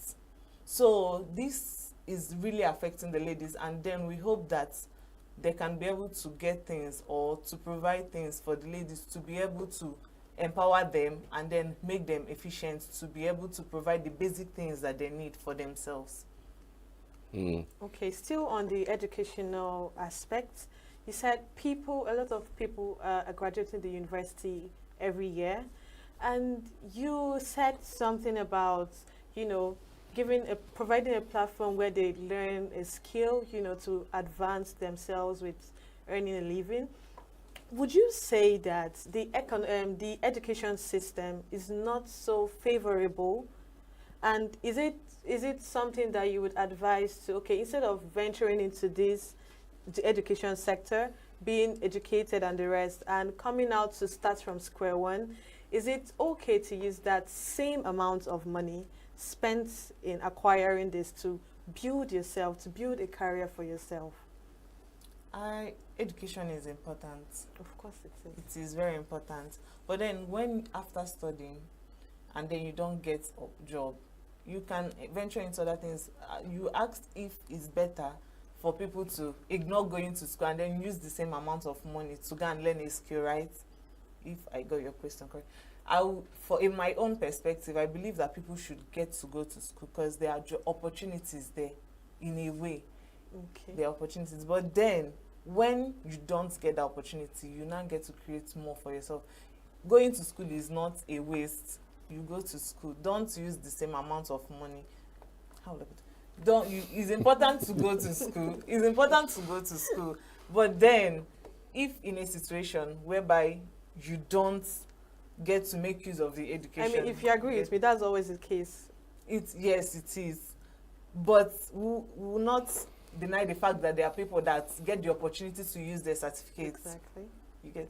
So it's important to go to school, have that certificate. As I always say, for me, it's better you go to school and have that certificate and don't have a use for it than not having it at all. Because one way or the other, there are opportunities there. Even if the government don't provide the opportunity for you, based on one or two things that you've learned from school, if we look into it, well, you can be able to develop something for yourself from that information or from the knowledge you've gathered from school. That is it. So you asking if it's better for the person to take the money to go and develop a skill or something than wasting years in school. For me, I would say go to school. Don't go to school. A skill, maybe after school, some of these skills you can learn them within a year, and then it doesn't even cost as much money as what you will spend in school, and you can't even measure the knowledge you get from school. It will even help towards probably the skill that you can get or what you can do with. Right. Quite interesting, frankly. There are so many commercial sex workers who are out there. I mean, even around ENUGU State, you could see them if you look at the access, Independence Layout access just next to the government house. You see them every now and then. I'm wondering if there is a platform that your platform is working towards, you know, engaging those kinds of people to take them out of the streets. Okay, as I said, that they are going to make provisions too for entrepreneurial skills to teach us. And even if they provide these things, you won't force people. You won't force people to engage in these things. In as much as we are making provisions to train people, to train young girls, to get them off the streets. But then many of these young girls are not even than coming down and learning a skill, that maybe within 4 months or something, she can be making a tangible amount of money from. So most of them prefer quick money. Most of them are not willing to. But it's a genuine concern that she raised. I mean, it's what she's used to. She can't let it go. But if the training gives at least monies within the period that the training is going to go on for, at least that can help her stay away from this type of lifestyle. I'm not even saying that it's a good thing that she's doing, but again, there's a genuine concern that if you want to take me out of this, you give me something. Like I have to be able to hold on to something to be able to sustain myself, because again, hunger is real. Yes, it is. It is. Anybody in this country, it is. So this point you just made now is another way of looking at it. If you expect these people to come and learn, at least maybe be providing food or exactly to keep them engaged. So it's another way to look at it, and I think this is what we'll have to also look into. If you want to get these people off the streets, and if you want them to learn a skill, at least you'll be providing something for them as they are learning the skill, something to sustain them till they are able to start making money from that skill. So is a good way, and then I think we'll look into that too. All right. You keep mentioning female, women. This program, is it targeted towards one gender? No, it is not. But the questions you said I should talk from the female perspective. That's it. So I mentioned female. Okay. We're also going to speak about the biggest problem that ENUGU youth face right now. I mean, because you are a member representing ENUGU East in that circle. What do you think is the biggest problem of an ENUGU person, especially from the ENUGU East that you come from? Okay. Is it just for the youth or? For youth generally, yeah. I believe that the general problem that the youth are facing, aside in my own senatorial, this unemployment too, and then insecurity. Just like this week, we had to stay at home Monday and Tuesday. So these are the things we have to tackle these things so that people, the youth, can be able to come out, and then they are sure that yes, that there is enough security for them to come out and do something for themselves. Okay, so unemployment is a big issue, and it has always been there in the last 10 years, 20 years, in fact. Unemployment has always been there. What is the specific thing that is happening? Now, you just mentioned that people are not forthcoming to even register with the ones that are available. What something extra are you doing in order to get the youth engaged? I mean, if nobody comes, it means that people who are shouting unemployment, people will still be unemployed. And these platforms are still there to help people to learn a skill or a trade, and people are not forthcoming. What happens afterwards? Now that you guys have found out that people are not forthcoming to register, so what happens? What is the mandate going forward? Well, we'll keep on providing these opportunities for the youth, and then in our own part, we'll go out to make them know that there are opportunities like this that are available to them. That is what I believe. Just provide it and then enlighten them. Go there and create that awareness. Go out, create that awareness. Let them know that they have these opportunities, and then encourage them to come and register and then take part in what they are doing. So with what you have done so far, I understand that you guys have been in ENUGU for some time, but what you've done so far, what's the response like? I mean, are people turning up to register? Are they coming up? Yes, the empowerment it just kicked off yesterday, and people came, like plenty people.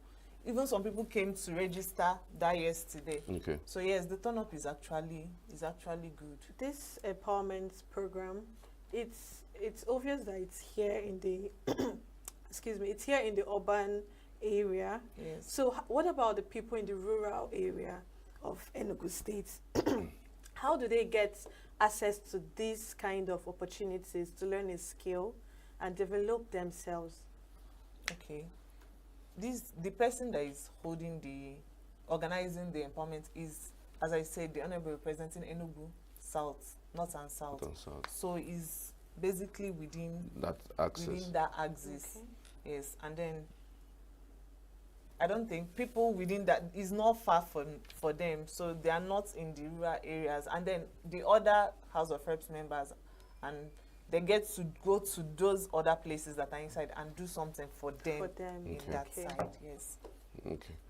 It's fair enough. We really want to see that, you know, some of these initiatives are centered around grassroots, and beyond just centered around grassroots, people know that these things exist. And platforms like this, we would always collaborate with. Money, and then they were able to start up something for them. And then they were able to start up something for themselves. Many young people, because they created themselves. Many young people, because they created a platform for them that they get to upload. Whatever Platform for them that they get to upload. Whatever What you've been doing with this skill. What you've been doing with this skill.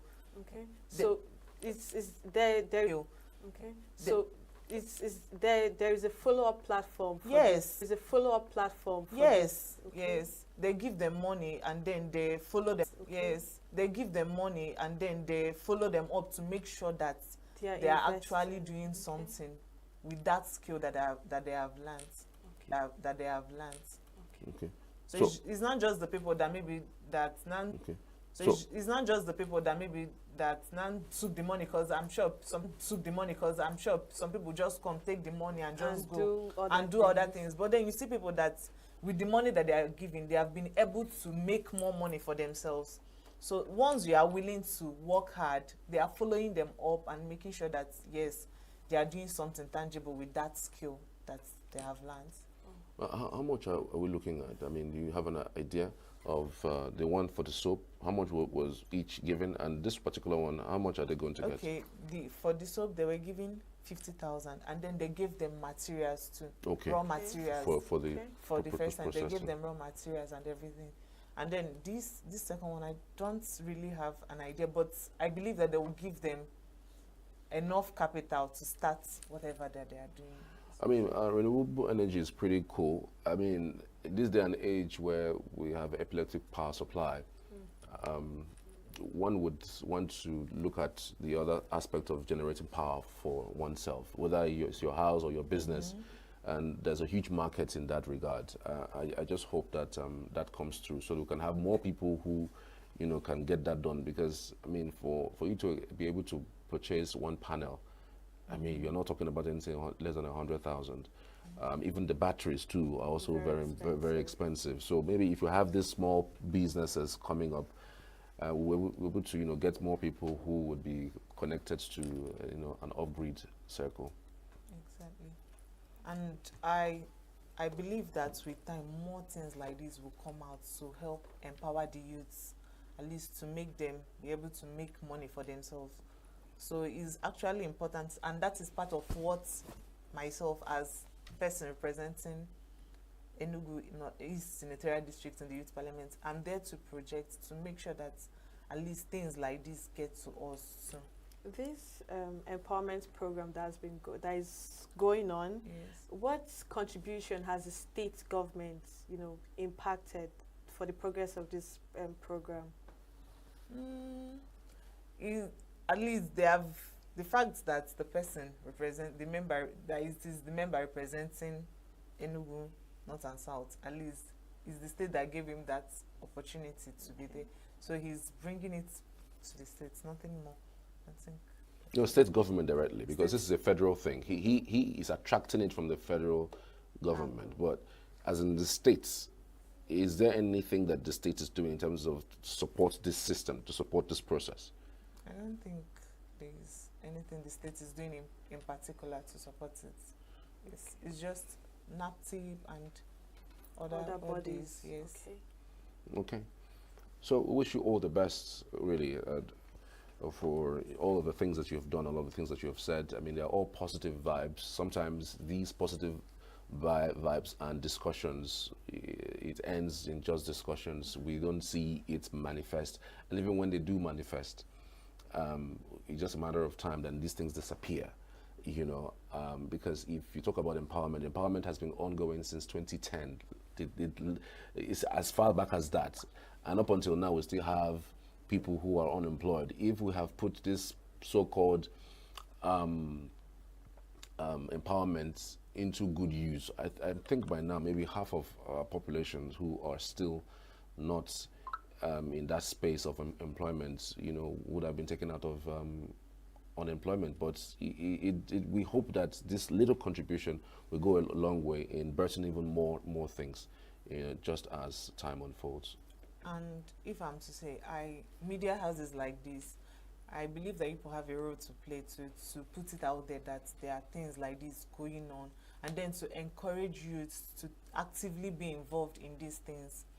So it is important to let them know that there are opportunities like this, they should take it, and also let them know that yes, that they don't have to even wait for maybe white collar jobs, that they can create jobs for themselves too. Exactly, because I believe that most of the problems we are facing is that many youths are waiting for that white collar job without knowing that there are many things that they can venture into to even create employment for others too. Okay. To encourage them not to wait for we just have to encourage youths not to wait for white collar jobs too. They should go out there and find something to do for themselves. Okay. All right. A member representing ENUGU East in the Youth Parliament, Doris Chukwendo Igwesi. Many thanks. Yes, I appreciate you for coming in. Thank you. I wish you all the best. And of course, like I've always said, Signature TV will collaborate with you as long as it is something that is positive for the youth of the people. Thank you again. Thank you. All right, we're back shortly after this break. Do stay with us.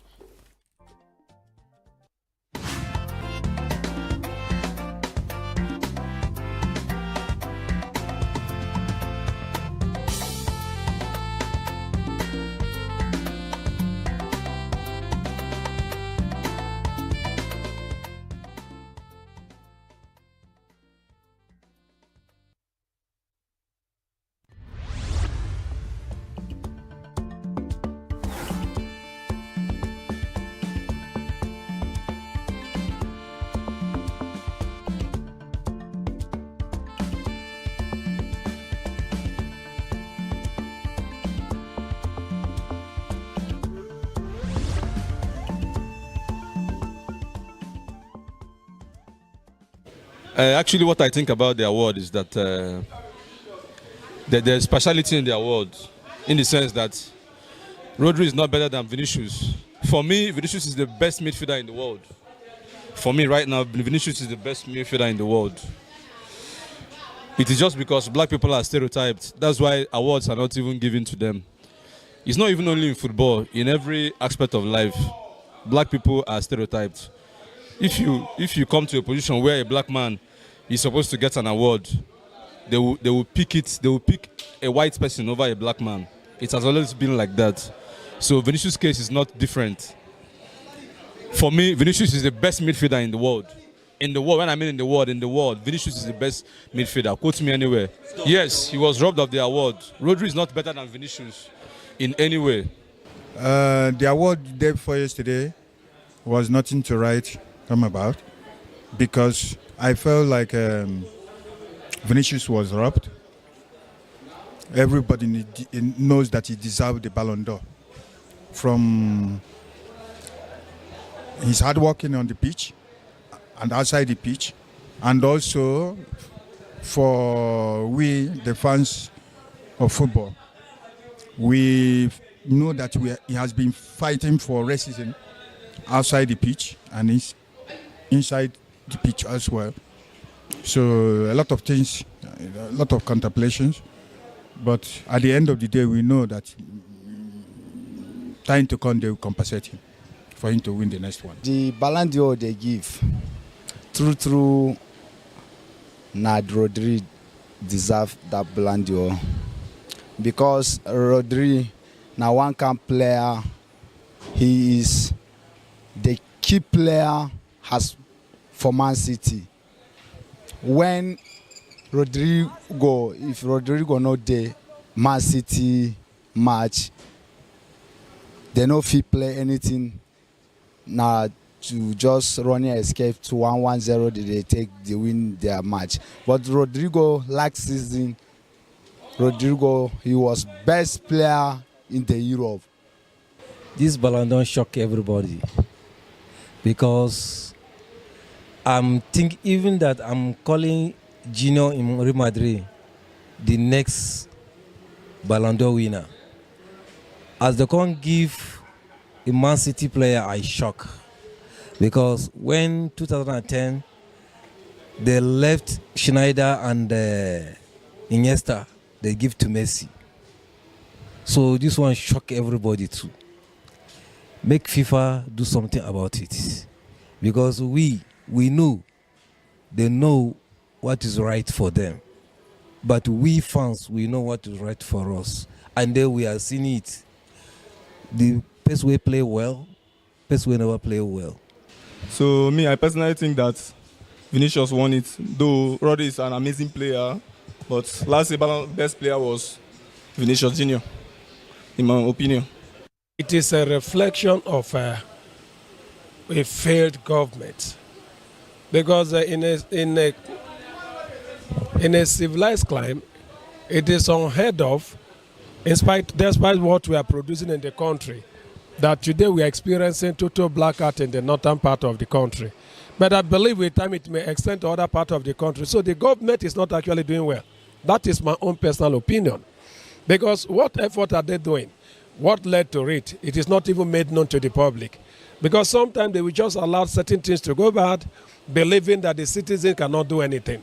They are capitalizing on the complacency and without the self-satisfied nature of the citizens. That's my own personal take on it. As far as I'm concerned, the government is to be blamed.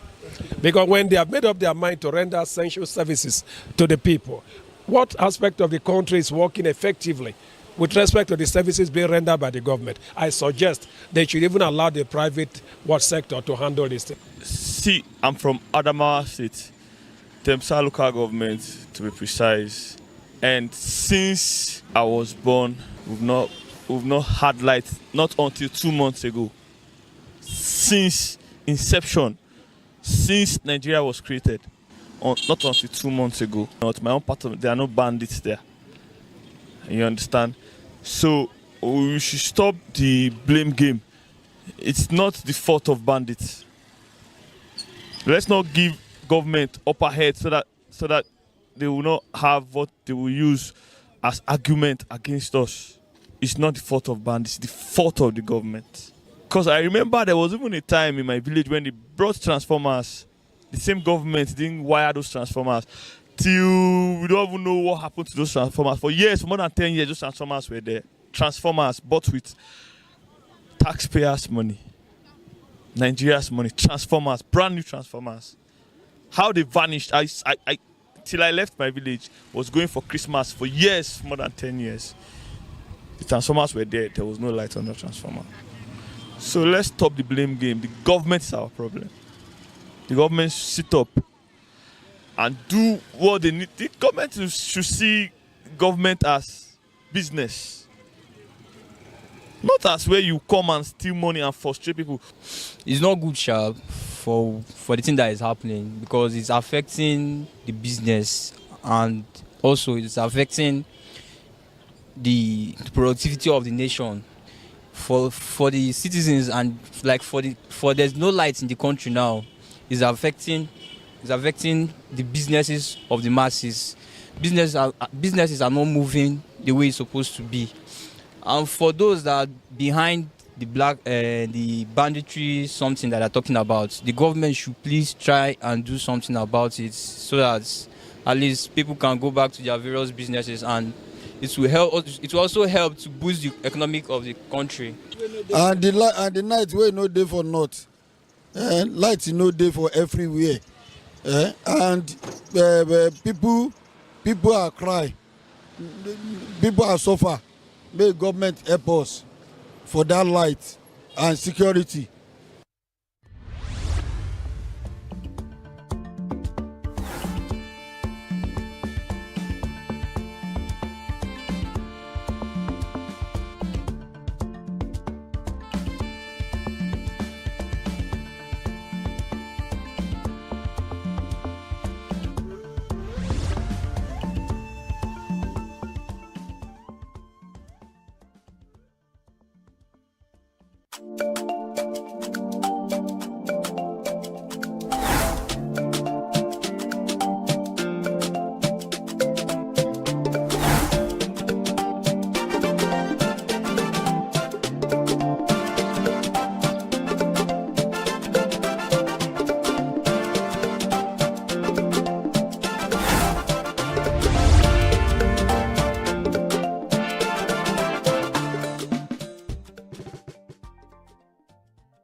system is so worst because the situation on ground is unbearable for the common man. If you move around now, you look at people are stranded. The cost of transportation between just yesterday and today has skyrocketed over 100% to 150%. So, and it's making things very difficult because the economy is already harsh, and with the increase in pump price, it's making things very difficult for people to move around. If the price of fuel is affordable, the driver will not have choice. If one person even want to try and maybe take advantage of other Nigerians, there will be some other people that have the interest of the common man at heart, and they will just do what? They will carry the vehicle at the reduced price, that they will still make gains to take home and to take care of themselves also. From all the way from Mandala to here is 1,500 naira. And even when we are going back now, the same price they will tell you. Early morning, every morning, I come out in Dankogi, Zuba, to enter motor to come to Bega. Each car you stop, they will be calling 15, 12, 13. And before I will be able to get the one that will take me down here, it will make me to come to my market late. So I really need government to know what to do about this issue of fuel, because I believe by the time the fuel is down, the price is down, every other things will be down, and so things are very, very difficult and hard for us. Many people are dying because of hunger. The cost of transportation in Nigeria is worrisome. In fact, it's very, very worrisome because as it is right now, daily the cost of transportation is rising, and the places we used to go before without, with our car, in fact, we have dropped our private car, joining the private public transport, and yet it's not still convenient for us. So it's very worrisome. It's not nice because we've been coming 1,000 naira from Buhari to Bega. Today is 1,500. So suddenly 500 naira increase. And I think if government should do something, at least take it back in a normal range that everybody can afford to come, because I know that there is much people in there that wanted to come here and do something, but because of the transport, they could not. So please, I am coming in here every day. I have to reduce my coming in here, because if I can come here 5 days in a week, now I'm supposed to reschedule it 2 days in a week. The price of from here now to that place is 1,500. So you see everywhere the bus of people are just there hanging out, and the price of things is very high. And even price of commodities to buy things, not to talk of transportation, everything is now high in Nigeria. So we don't even know what to do. But now I'm not seeing any light, because what is happening now is that the situation is getting more critical, and we don't even know what will be the next thing. The prices of things have gone up. From here to Madela now is 400 naira in the government bus, but private buses are 1,500, 2,000, and the rest of the things. Prices of bread have gone up. You go to Buka and eat night, has gone up. So everything is going up every day, and we don't know what to do. The government policy is skewed. It favors the rich rather than the poor man. The middleman is deteriorating, going down every day. The poorer one are becoming more poorer than everything. See, everybody's begging now. I begged somebody money to come to this place this morning, and I don't have money to go back. So even you journalists can give me money, I will even accept it so that I can go back to my house. Welcome back. This is the morning show. We're coming to an end of it, at least in the first part of the morning show. We're connecting to Abuja. But before that, maybe we should do something in-house. What are you suggesting? Planning to travel. Again. Charles, if you want to go to your village to take a title, I mean, you're free to do so. Why do you want to impose traveling on me? No, because I mean, that is what happens when you're supposed to be excited about the Ember Months. I'm not too sure I've seen a lot of people who are excited about the Ember Months. The only thing I've seen people excited about Is what? It's just basically seeing friends around. I mean, just meeting people, and so they forget about the trouble that they're going to face, in the next Charles, hour or it something. feels like we're not the same people talking about the hardship that's going on in this country this morning, and we're talking about the whole fuel problem and the cost of living. Personally, as I said before, if you are going to travel, do it because you are financially buoyant enough to do that, and not because you want to, go out of your way to do certain things that are really not necessary, because you could utilize that money. I mean, January is around the corner, and it's always dangerous during the January. January lasts for like another year entirely. So I feel like you should just keep that money, feed yourself, be happy, stay in your house, and eat whatever you feel you crave at any point, and leave the rest for God. You don't really need to go back to your village to take a title like Charles wants to. Newsflash. Most of the time, I don't know if you've noticed, most people sell their cars in the month of January. That's because they have spent all their monies in November and December trying to catch up with certain things. Maybe the pressure of the village, or pressure from home, or pressure from somewhere.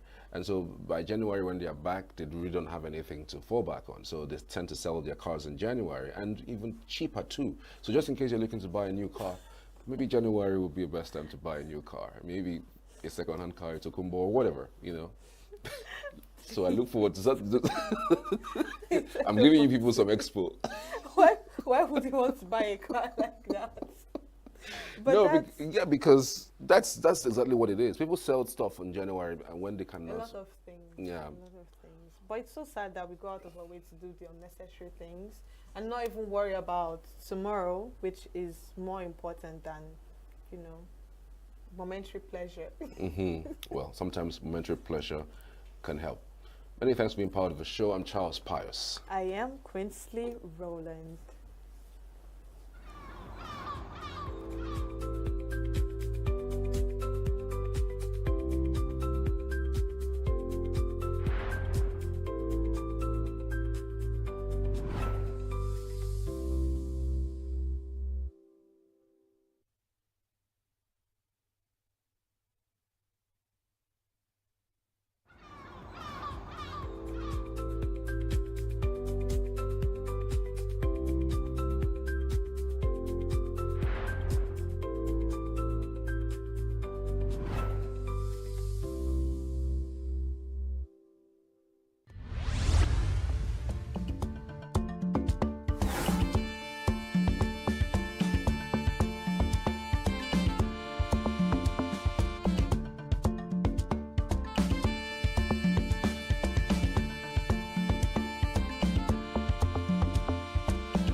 sector and by extension the Nigerian economy? Definitely. First of all, I talked about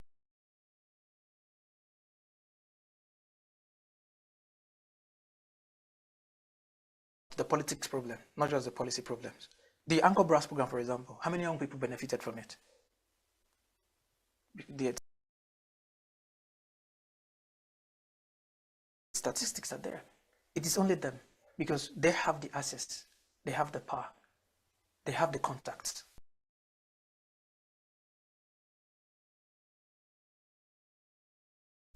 What do we have? Idea. So when you have idea and there's no fuel, capital is a fuel.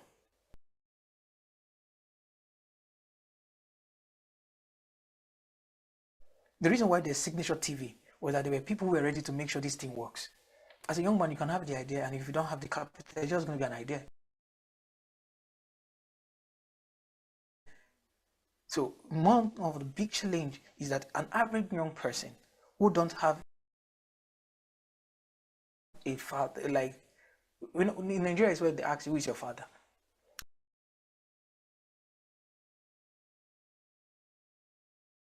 As long as you don't have a father that is a big name, you will not be able to. You mean like a godfather?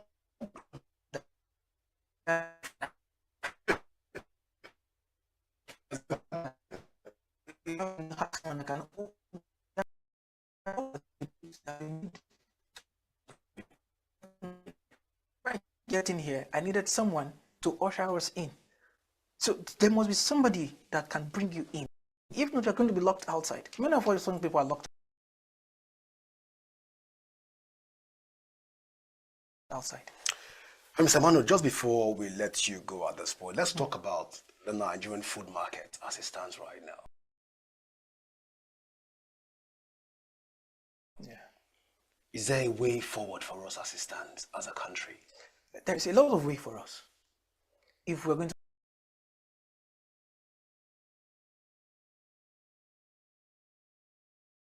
fund the appropriate, because there's no regulation when it has to do with food right now. In where the office is, we get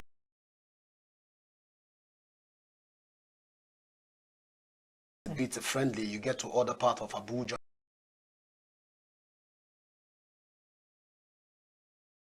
It's a bit high, so there is no regulation in terms of price. So I'm asking from the point of a consumer, is there hope for the Nigerian food market? All right, so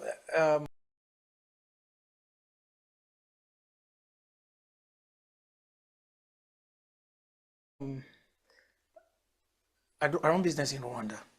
Rwanda has an agency called RURA, that's RURA, Rwanda Utility Regulatory Authority, that regulates price.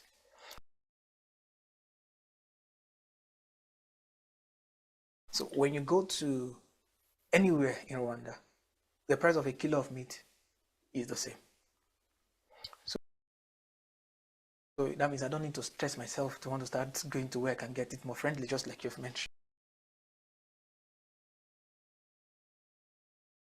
However, in Nigeria, there are some delicate, we run our economy is too big. The population is too big.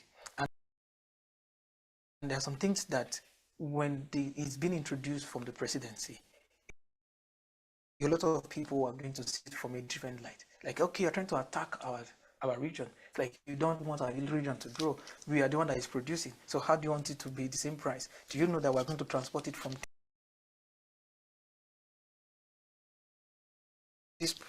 this point to this other point? Then again, look at cost of logistics. Logistics, especially the fact that oil is going high, so we're going to be having this situation. So for this to be addressed properly, we need to address what actually caused the market shock. So when the president addresses the first subsidy issue, from that day till now, Nigeria has been experiencing market shock from every other side. So when we address our market shocks, insecurity, fuel, then the price of food will now be able to go down, because we're moving oil palm. We're moving oil palm from my village to Lagos. Before it used to be 1,500. Now I'm moving, that is per 20 liters, that is per jerry can. Now I'm moving that same thing for 4,500. So you cannot expect it to get what I'm going to get in my village now cheaper. Let me say as cheap as 35,000. When it gets to Lagos, it becomes, I think we're being told it's going to be 50,000 naira. So, Dr. Emmanuel, you're saying that there is no hope for the Nigerian food for now, because of our production is not even still meeting with our demand. Until in economics, you need to see that there's supply until supply crushes demand. That is when there is hope. So we can't plan, we can't make a budget for our food for the month. Let me surprise you, sir, that most of these regions where agricultural activities are happening are where we have insurgencies, insecurity. This is also contributing to the market shock. Then we also now talk about fuel. As at yesterday, there's a new price of fuel. It was not decreasing, it was increasing. Now, for everything that gives a shock to the market, the end users, we consumers, you and I, get to be affected. So until we address those value chains, those chain of production, we cannot have hope. Not because we don't have the budget. I can tell you the fact. Okay, in Niger, for example, over 50% of Niger land is not still cultivated, even when they have the largest landmarks in Nigeria. Niger State is bigger than Rwanda in terms of landmarks, but we cannot still address our own food problem because we're not even cultivating enough. In Kogi State, over 50% of the arable land is not cultivated. We're not cultivating our land. Just Kogi here. Kogi State. Well, Dr. Emmanuel Abusin, I really want us to have a very elaborate conversation on this agriculture, because I know viewers across the world right now are eager to know what's the impact of food market is affecting the Nigerian economy in general, and what can we do to ensure that the economy gets better, even from the price of people that get buying from the market. But I want to say thank you so much for finding out time to be with us this morning. Thank you so much. It's an honor to be here. Thank you so much. Well, this is how far we can go this morning. We want to say thank you so much for being a part of the show. I am Godwin Sunday. Do remember to follow us on all our social media platforms. Till I come away, all of us in the studio, it's bye for now.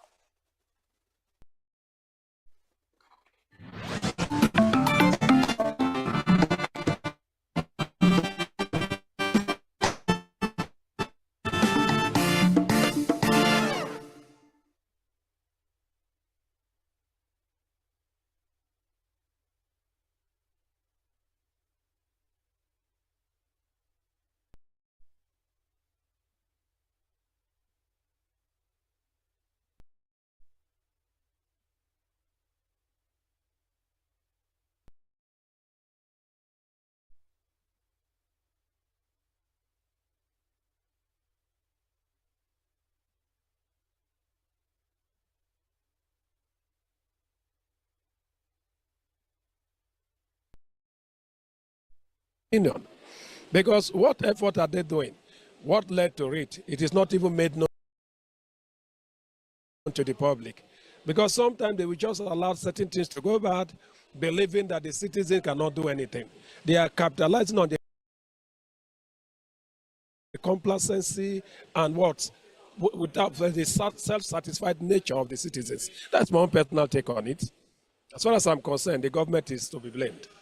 Because when they have made up their mind to render essential services to the people, what aspect of the country is working effectively with respect to the services being rendered by the government? I suggest they should even allow the private sector to handle this thing. See, I'm from Adamawa State, Temsa local government to be precise, and since I was born,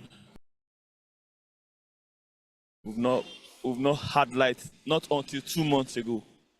Since inception, since Nigeria was created, not until 2 months ago. Not my own part of it, there are no bandits there.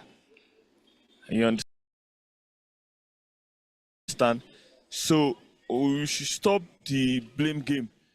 It's not the fault of bandits.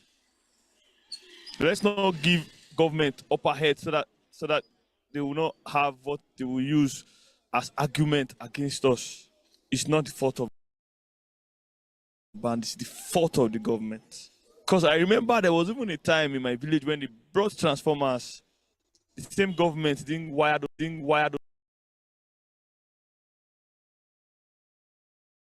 those transformers till we don't even know what happened to those transformers. For years, for more than 10 years, those transformers were there. Transformers bought with taxpayers' money.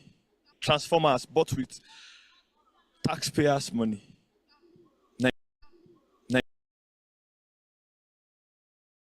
Nigeria's money.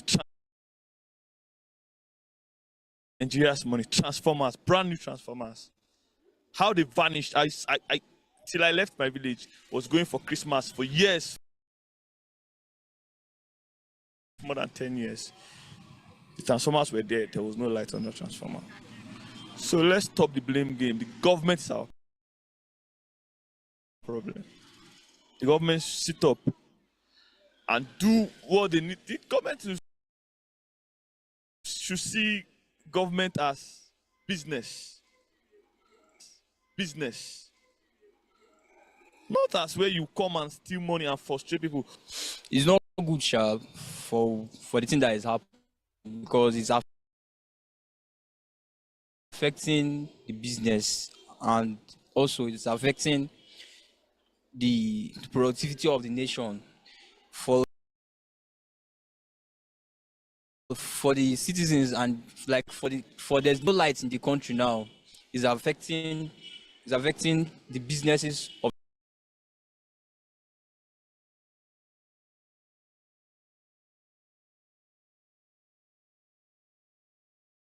the masses. Businesses are not moving the way it's supposed to be. And for those that are behind the banditry, something that they're talking about, the government should please try and do something about it, so that at least people can go back to their various businesses, and it will help. It will also help to boost the economic of the country. And the night wey no dey for north, light no dey for everywhere, and people are crying, people are suffer. May government help us for that light. And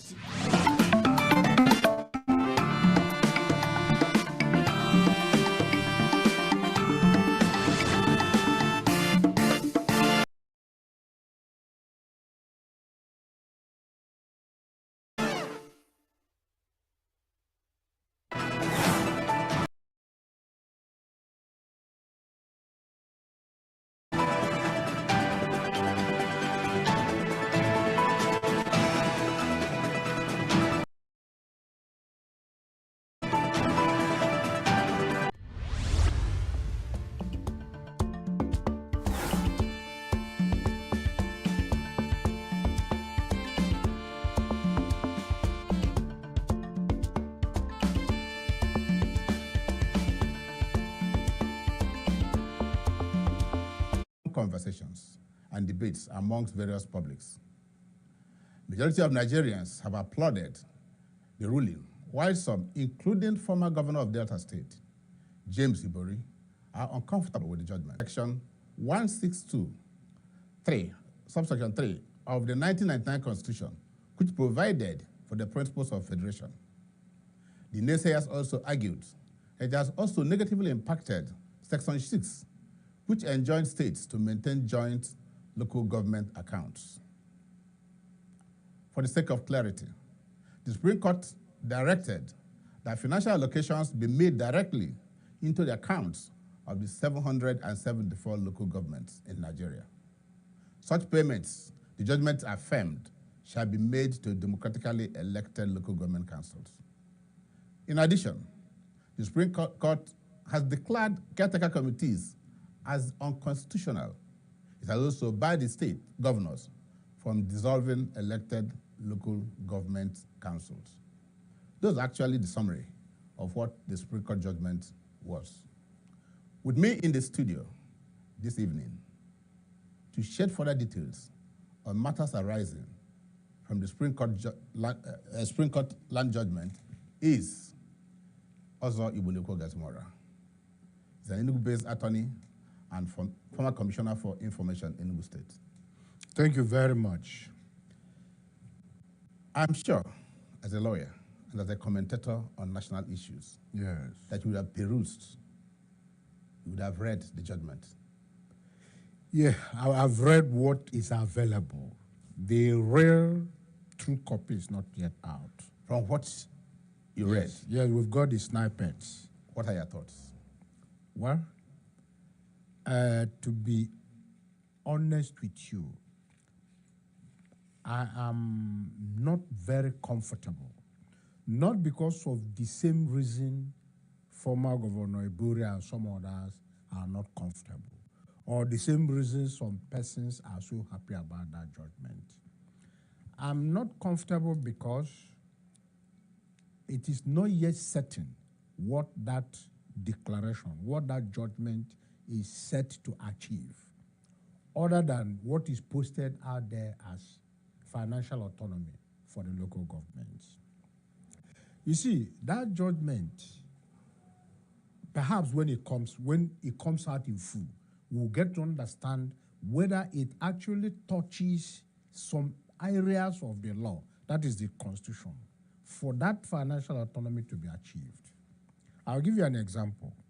Section 7, sub 6A says the National Assembly makes laws as to expenditure and funding of the states from the general revenue. B says the State Assembly makes laws as to the revenue, effect of revenue of the state on the local government. So if you grant financial autonomy to the local government and you leave making the law to the State Assembly, it is not actually a financial autonomy, right? That is one aspect. Then that section 162 sub 3 is talking about. The first question that should even arise is, as a federalism, what are the constituents of our federalism? That is the federating units. Is it the state? Is it the state and the local government? If it is the state that are the federating units, this autonomy, where does it leave the local government?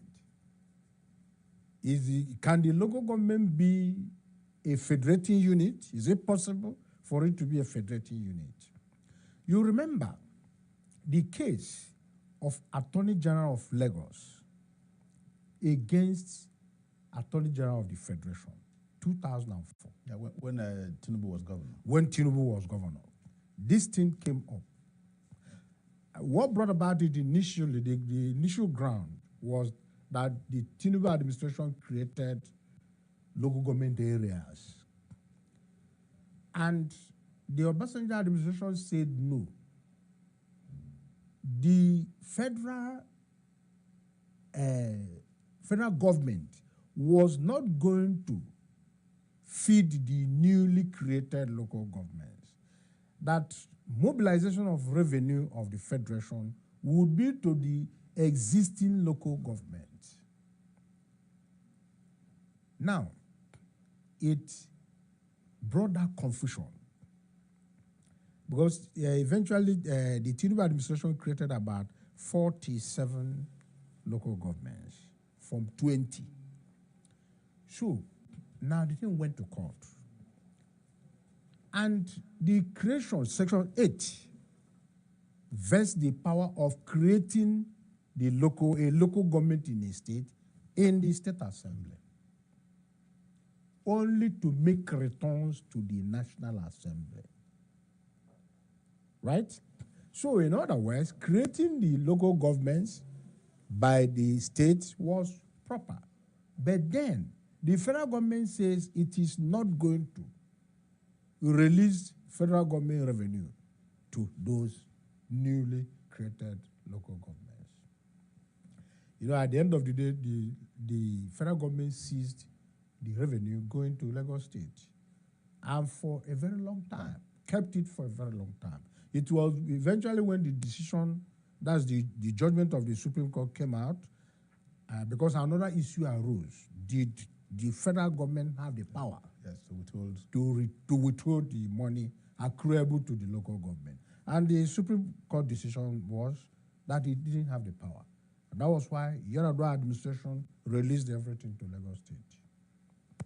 Now, in this particular judgment, although to be fair to the justices, I have not read it in full, because I'm not going to say, because I have read snippets in the media, that I have read it. As a lawyer, I'm supposed to read the full judgment. But from what we have gotten, a lot of things are yet not out. It is not yet out on what it does with Section 7(6)(b).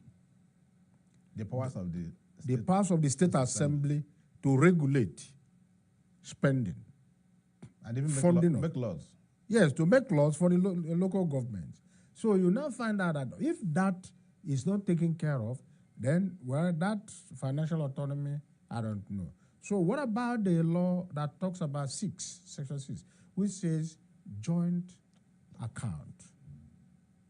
Is this new decision removing it?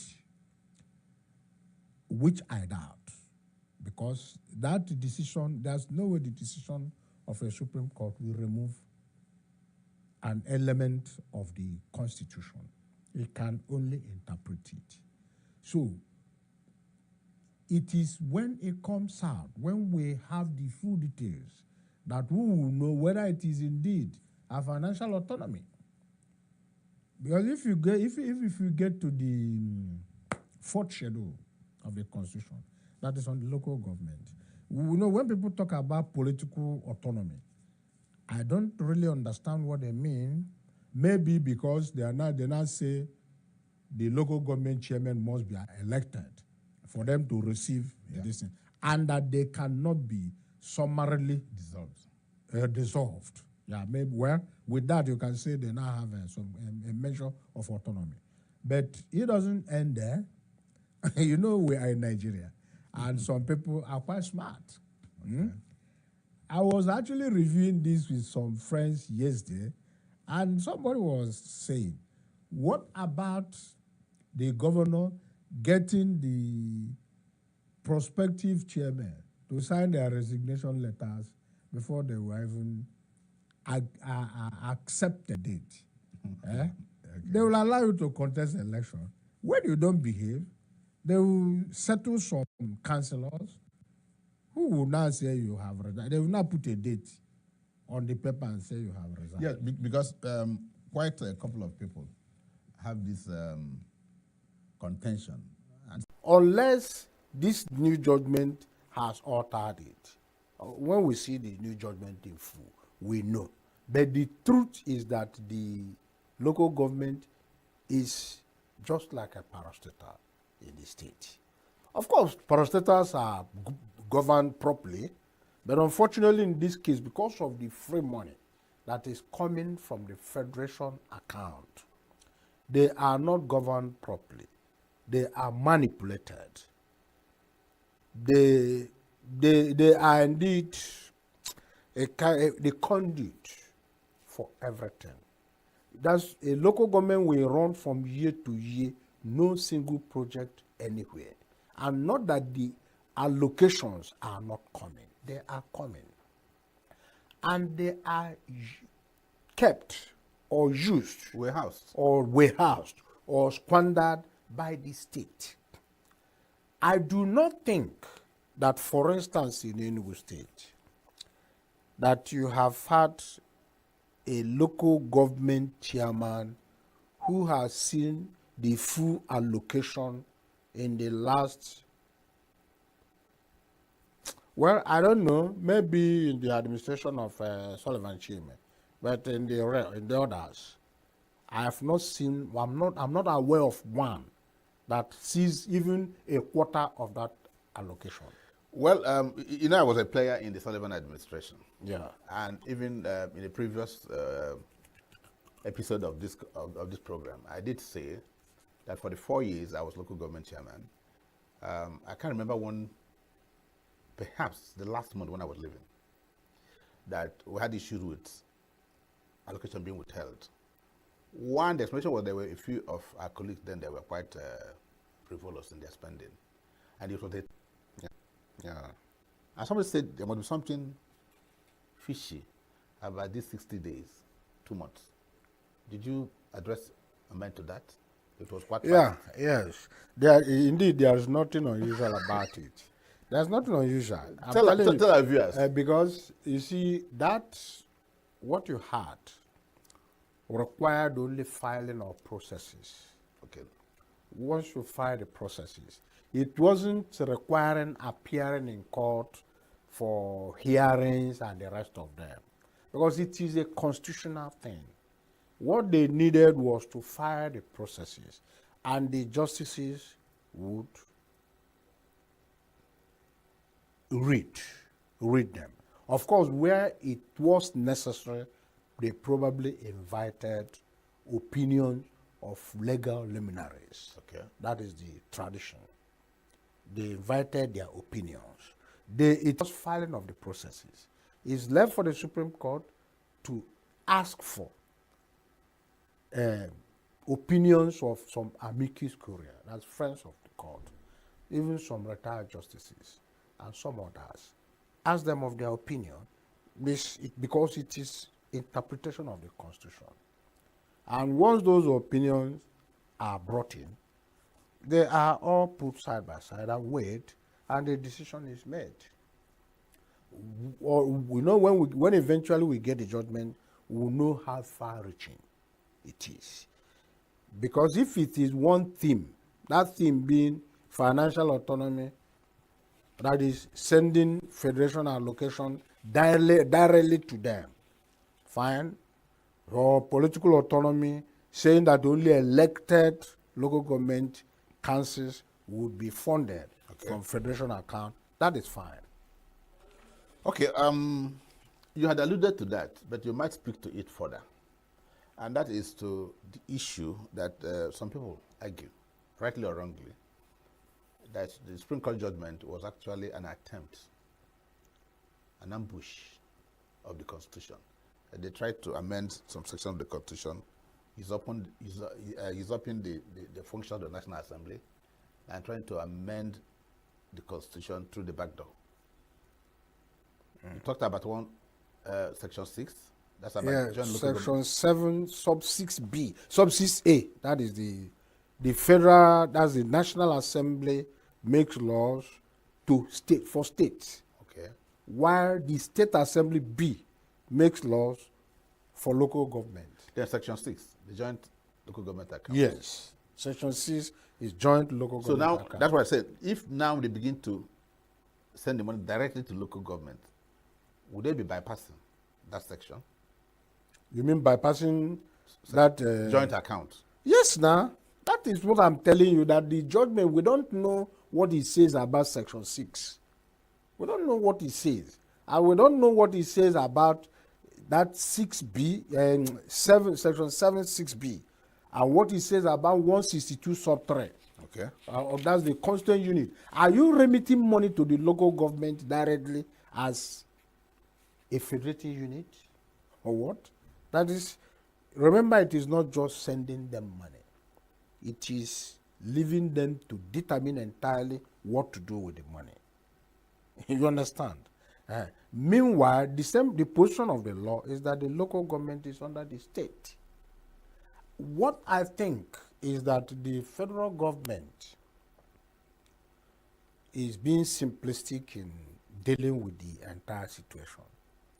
That thing has to be well looked into. the decision taken whether we have to retain the local government as a federating unit or we leave it as a part of the state, which can be called, if you like, you call it local government council, you call it a local government area, you call it local government area council or whatever. It was an issue in the previous litigation between AG Lagos and AG Federation.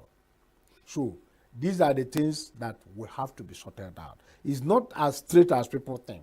It's not just an issue of what they call the word or phrase, financial autonomy or political autonomy. No.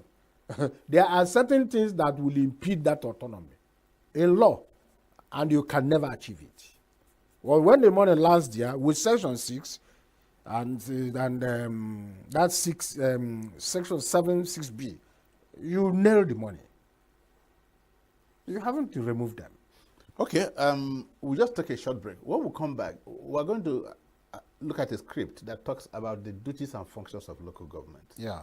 And see to what extent the governors have usurped, so to speak, the total functions of local government. Yeah, they in have. some states, what you may have is a unitary government, where from the state capital, governors decide what local governments should do, should not do, whether it is the market, motor parks, virtually everything, even in revenue collection. Yes. So don't go anywhere. We'll take a short break.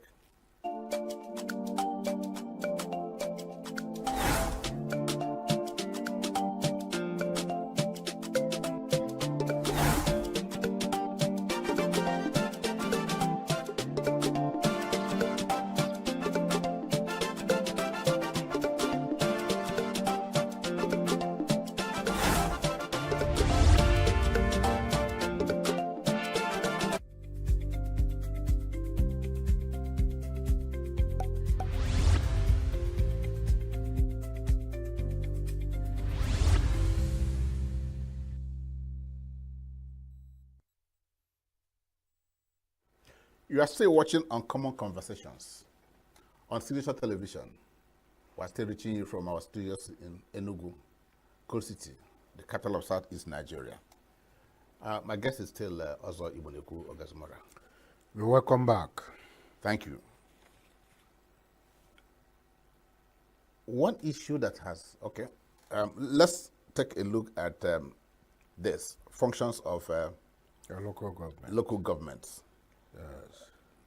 Local governments have the duty to take care of abattoirs.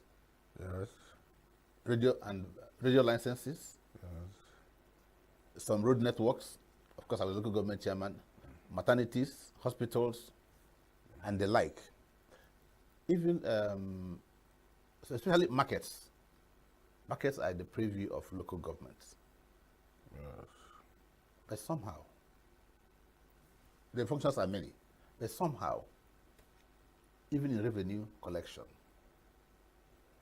surprisingly, also, in most states, these functions have been taken over by the state governments. And it leaves me wondering, even if, like you say, it's an agency of government or a department of government, they should have certain rights and privileges. They don't seem to exist. Well, to be honest with you, what you have in local government is, you can call it double jeopardy, because the states are after the local government funds, and in the process, they succeed in dispossessing the local government. Then they now act as if some of the functions of the local government are non-existent, while some, which can easily turn to good excuses or cover up, they took in as their own functions. It is not surprising that it is happening, because in reality, the local government system has not developed in Nigeria. The local government system elsewhere is the civil administration without the local government system. You know, in some places they call it county. You know, some countries they call it county. Some other countries they call it other names, provinces and the rest of them, or divisions. But in our own, it is the conduit. It is the port for feasting. You see, in Nigeria, one of the biggest problems we had, a fundamental problem, was unification of the local government system. Local government system was not unified before 1976. Local government system in the north ought not be the same with that in the east or west. Do you know that in some emirate councils, some palaces have two local governments inside one palace? The purpose is to allocate money to the big man. Allocate federal money to the big man. That was the purpose. That was the purpose. Now, it also reflects the traditional systems of those societies where they have age-old chieftaincy systems. Like you have aristocracies. Those things were not existing in the southeast or parts of the south before. But in the attempt to unify the so-called local administration, that was his deputy there, Yaradua, was the chairman of the committee, the federal government committee that unified that local government system and introduced all these things. That now touches on the unitary system you mentioned. If you say the local governments in Nigeria will have to be one, unified, then you are talking about unitarism. Why should the local government system in Kano be the same with the local government system in Enugu State? We do not have the same tradition. The way they are governed traditionally is not the way we are governed traditionally. Why we are governed by Omona or the Oha in the various communities, they are governed by aristocrats, by potentates, some big chiefs, which before 1913 was foreign here. Completely foreign here. There was never a thing there. You know, some people out of ignorance will tell you we had chieftaincies in some parts of Igbo land before colonialism. They talk about our nature and this. The truth is that there was never such. The person you call Obi of our nature was, you know, primus inter pares, first among the Abalanzes. Abalanzes of just the most senior of the Abalanzes. It wasn't an aristocrat as such. So that is one of the problems. So you are bound to have a great deal of problems in the local government system, especially as it relates to supervision or control or usurpation by the state government. Because one, the local government system in Nigeria is a sharer of the Nigerian sharing policy. Right? It's a partaker. The state government is reliant on the federation account allocation. Now, the local government system that should be the foundation of our values, our traditional values, to indicate the coloration of Nigeria, is now made to be a sharer, a partaker in the joint account allocation system.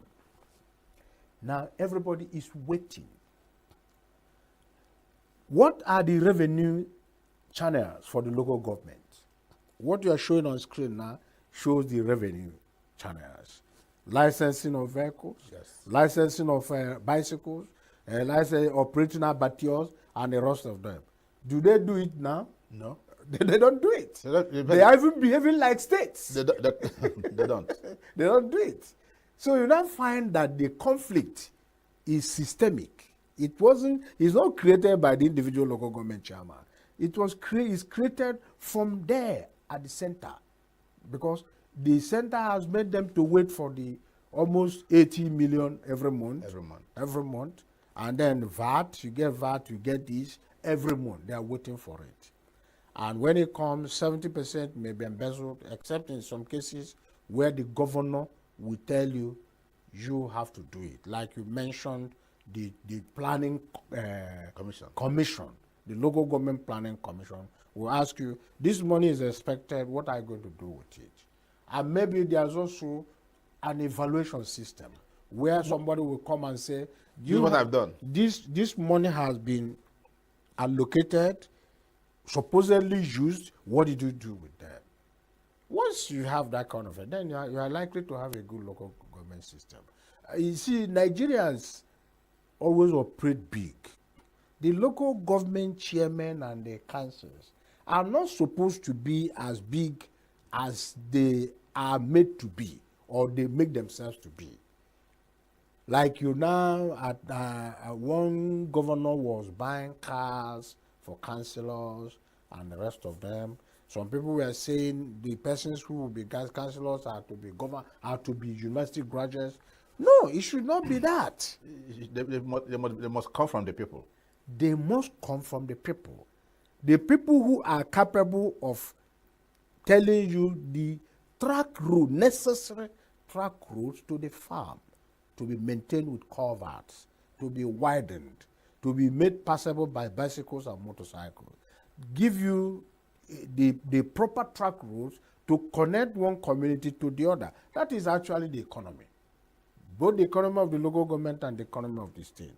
If it becomes easy for somebody from this community without coming to that expressway, which is like a slaughter slab, because of accidents, people moving from one local community to the other and from there to the other without any interaction with the so-called federal highways or state highways, making it so simple, leaving them in their sedate life.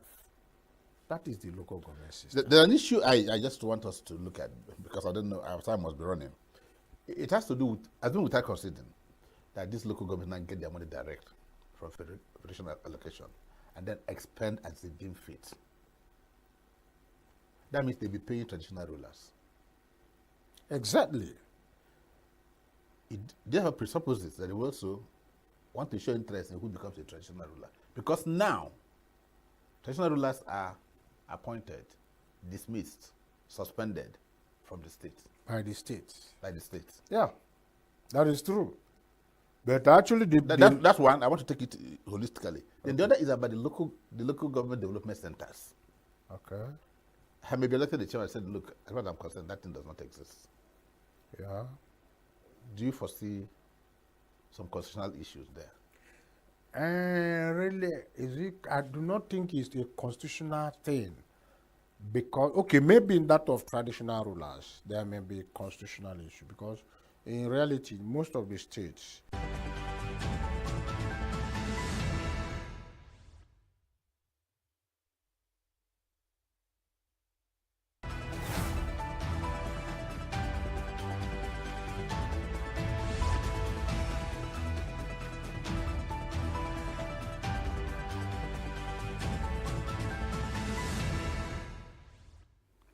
Welcome to Global News on Signature TV.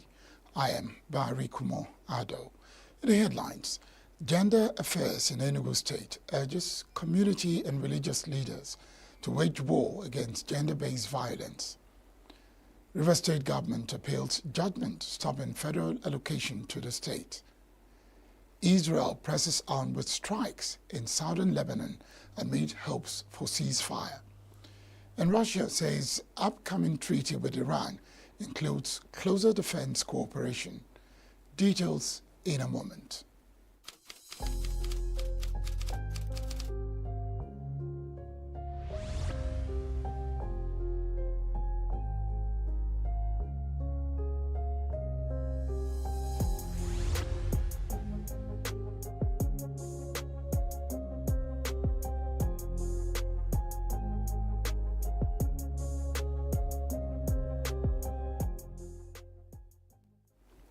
The ENUGU State Commissioner for Children, Gender Affairs and Social Development, Ngozi Ene, has urged victims of gender-based violence to speak out whenever they are violated or trampled upon.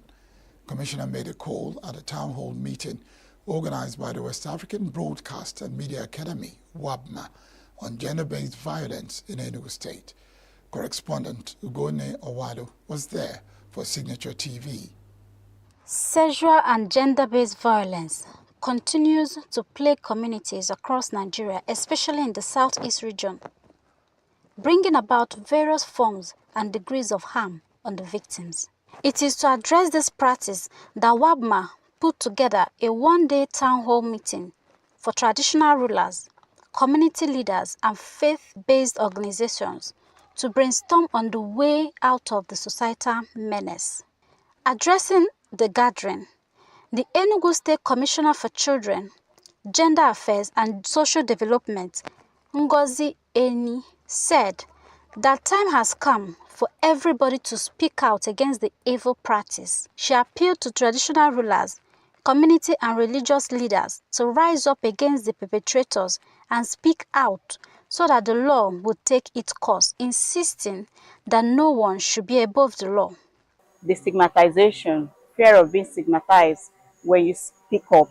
So that was why I encourage our Igwes, our traditional rulers, our religious leaders of faith to try and encourage the victims to speak out and not trying to sweep their cases under the carpet, to make sure that the report gets to the right and the appropriate authority so that the law can take its focus on whomever the perpetrator is.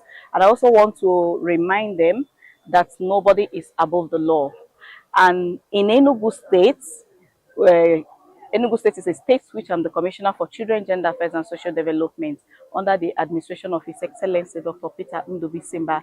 We have zero tolerance for any form of abuse, be it a child, be it on a child, be it on culture, and speak as one. That's the idea of having the first ever town hall meeting, because people, even those who are working in the space, the leaders of faith and culture working in the space, do not know that some others are doing the kind of work that they are doing, But by bringing them together, they are networking, they are sharing ideas, and then the fact that a communique is coming out from here where they are going to speak, in one voice also makes their voices louder as a beginning of this project. Some participants bared their minds on the issue of gender-based violence and how it should be addressed. There are no shelters. There are no correctional centers, juvenile correctional centers, for the children that are in conflict with the law in the whole of Southeast. I used to hear that there is one in Enugu, but I don't know how functional it is. And because of this, the police used to change the dates of these children in order to keep them at the correctional centers, where they go and stay with the hardened criminals. By the time they finish serving their jail terms, they become more hardened than the way they are before they went in there. And this has affected most of these magistrates, that whenever they are giving judgment to cases, sometimes they will say, take your child home. Those children that have committed murder, that have participated in robbery and kidnapping, they will ask them to go back with their parents because the police has no right to keep them due to their age. And the correctional center will not accept them. It is the duty of everybody here to advocate for that. But the next problem is that the religious, the traditional ruling council, the president generals and all that, when you want to organize these sensitization programs with them, They will give you 2 minutes or 3 minutes to talk, just like into civil servants should be devoted to farming. Congress also urged the state government to, as a matter of urgency, establish permanent internally displaced persons camps across the three senatorial districts in the light of a perennial flooding in the state. Senate government should step up the provision of relief materials for the victims while continuous sensitization should be made for people in flood-prone areas to vacate and relocate to the camps. The Federal Road Safety Corps, FRSC, has inaugurated its 2024 nationwide ember-month sensitization campaign to reduce road traffic crashes during the end-of-year travels. The Corps Marshal, FRSC, Shehu Mohammed, who stated this in a statement in Abuja on Thursday, emphasized the need for aggressive sensitization of commuters to speak up against reckless driving and report any noticeable cases for prompt intervention. The Corps Marshal directed commanding officers to ensure the immediate commencement of mega public enlightenment and sensitization campaigns to commuters in all states, including the Federal Capital Territory. Mohammed said the directive also includes ensuring smooth traffic flow, reducing road crashes through aggressive sensitization of passengers, more rigorous enforcement of traffic laws, and improvement of public awareness on road safety ideals. This is said will be in line with the corporate strategic goal of the Corps for the year, which is to reduce road fatalities by 5%. The Nigeria Governors Forum, NGF, says it is partnering with the African Medical Center of Excellence to improve healthcare delivery in the country. Governor Hope Uzodimma of Imo State stated this while reading the communique issued after the forum's meeting in Abuja on Thursday. Uzodimma said that the forum received a presentation from a center on an initiative funded by Afrin's Bank, with the delegation led by former Vice President Nenadi Sambo. He said that NGF also received the presentation from Mele Kyari, the Group Chief Executive Officer, Nigerian National Petroleum Company Limited, NNPCL, on a fuel subsidy removal and plans to alleviate the sufferings of Nigerians occasioned by the increase in fuel pump price. Uzodimma also stressed the need to encourage homegrown solutions to the challenges facing Nigeria's oil sector, especially in achieving local production of petroleum products in the country. The governor said that forum also received a brief from the Director General of the Department of Security Services, DSS, on new strategies to address the security challenge in the country and expressed the forum's support to the organization to make Nigeria safer and more secured. The Institute of Management and Technology, IMT, ENUGU, states Nigeria witnessed a horrific accident on the 30th September 2024, which claimed the life of Chiamaka Rosemary Ozoigbundu, student of Peaceland College, Enugu. Chiamaka was a guest of a graduating student of IMT, lost to life in a car crash inside the campus, while the outgoing student was celebrating what is now known as signing off, which marks the end of academic journey for final year students. Correspondent Ugonne Owalo has been following the story, has an update.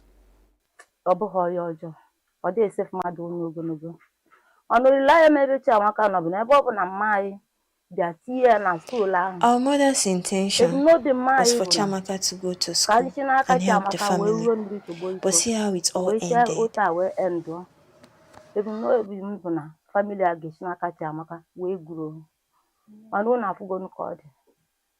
I'm the one that brought her up, even spiritual and physical. I don't know that Chiamaka will end this. When Signature TV arrived at Chiamaka's home, the mood was of grief, desolation, pain, anger, and hunger for justice. I don't know those that planned Chiamaka's death. I don't know if they were making passes at her and she said no. But whatever was their intention, they will suffer for what they did. Juliet Ugu, a friend who is still on crutches, was with Chiamaka on the day of the incident and escaped death by the whiskers. So after the signing out, around 5 o'clock, just as at 5 o'clock, I told them that we should be going, that the population in the school was too much. Car, paper, and everything. I will need to leave the school to avoid unnecessary problem. So I don't know, I just got the feeling and I told them, let's go. So and we started going. I told them that we are not following any express, we are not entering any car, that we are going to follow up your way. So we decided to follow up your way, but on our way going home, three of us were just discussing walking and we heard car. We turned. I don't know, after our turning, the next thing I remembered was that my last shouting under the car, on the Chiamaka's voice too. And that was the last sound I heard. That was the last thing I heard her talk before I passed out.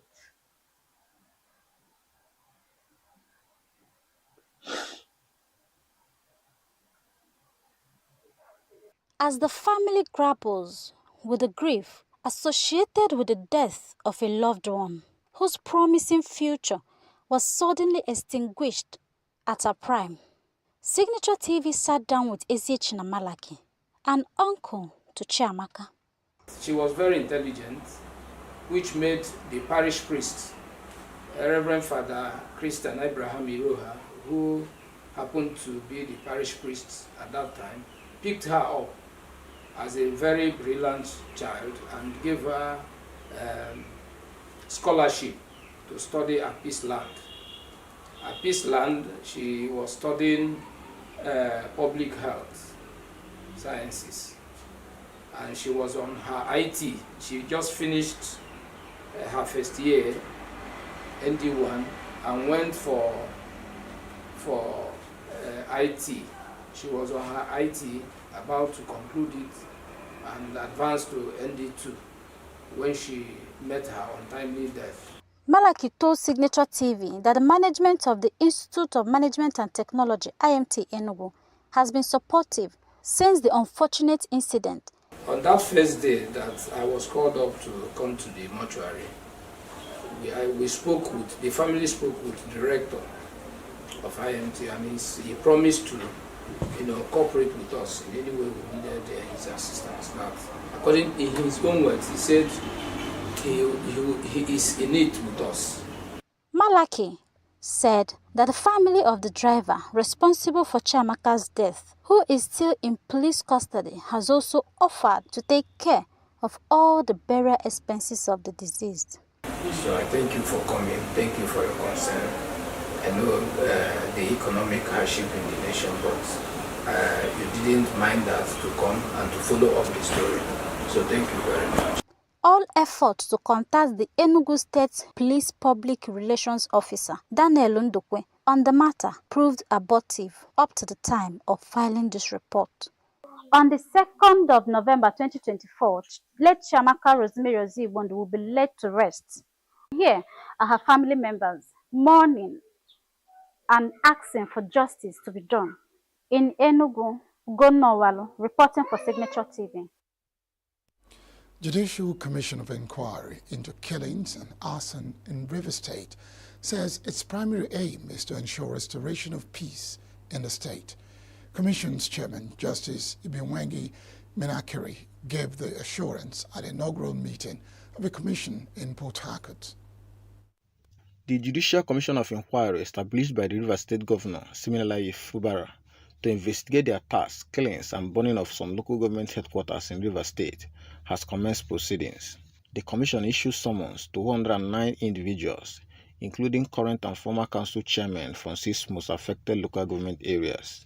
At the commencement of sitting, the chairman of the Commission, Justice Ibewengi Minakiri, assured that the inquiry would be conducted with fairness and thoroughness. He said the Commission was constituted primarily to find peace and a common ground, not to fault or punish anyone. Today, I want to assure you or to tell you that we are a fact-finding commission. We are not inaugurated to witch hunt anybody. We are not going to victimize anyone. And on that note, I want to say that we need the cooperation of everybody here present. It is a public hearing. Your cooperation is highly solicited, everyone here. And when I say your cooperation for today, I can see that because it's the beginning of the sitting, perhaps that is why most people who ought to be here are not here. I mean, some persons who would have been interested to be here are not here. But the point is we have scheduled dates. We have fixed the local government. During the opening of proceedings, 5 witnesses from Ikure local government area testified with the first prosecution witness, Smiles Azonna, presenting video evidence documenting the destruction, which he estimated at about 3.2 billion naira. Despite the extensive damage, an engineering consultant, Patrick Madueme, who was hired by the council, testified that the structure could be restored without requiring a complete reconstruction. Another witness, Ezihuo Nwonobi, who named several political figures, those who allegedly mobilized supporters to the scene for the attack, said he lives near the council secretariat and that shortly after the crowd gathered, he heard a loud sound resembling an explosion followed by thick smoke indicating a fire. Others who testified primarily discussing the extent of the damage rather than assigning blame included Ihani Williams, a first-class traditional ruler and paramount ruler of Ubima community, and John Chuke Omati, Chief Fire Officer of the River State Fire Service. The proceedings, with more witnesses and those accused, are expected to make presentations, having been summoned through various publications and notices.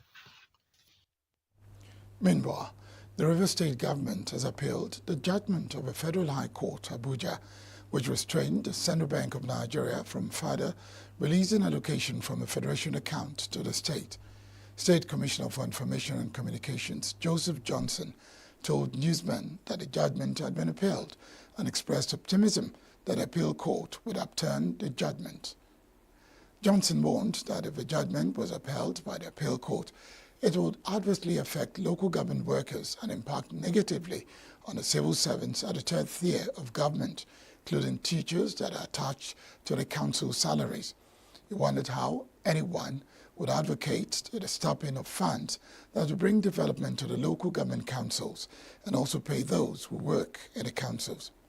Meanwhile, there was jubilation at the camp of Amaewule and loyalists of Wike in the All Progressive Congress Caretaker Committee in the state, headed by Tony Okocha, who hailed the judgment.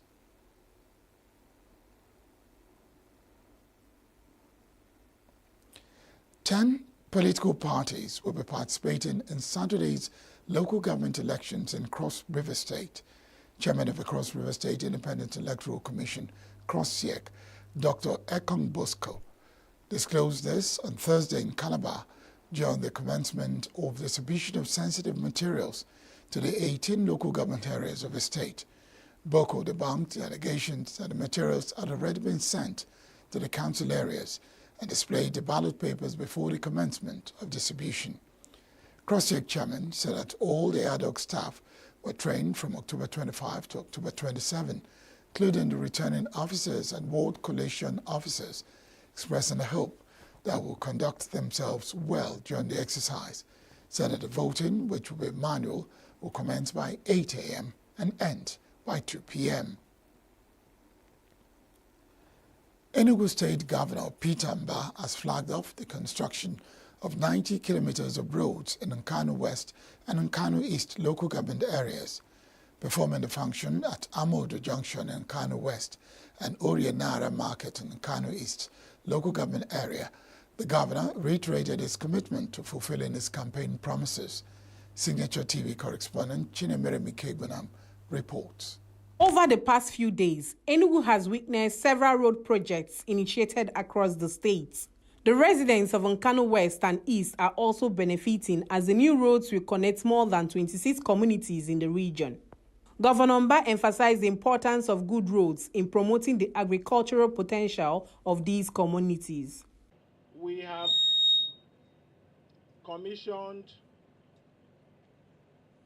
projects across the various senatorial zones of our state. Road construction, dualization, and the rest of it.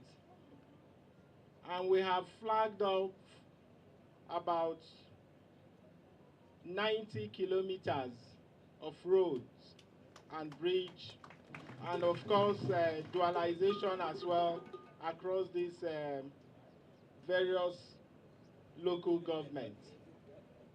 Today, we are here to again perform this all-important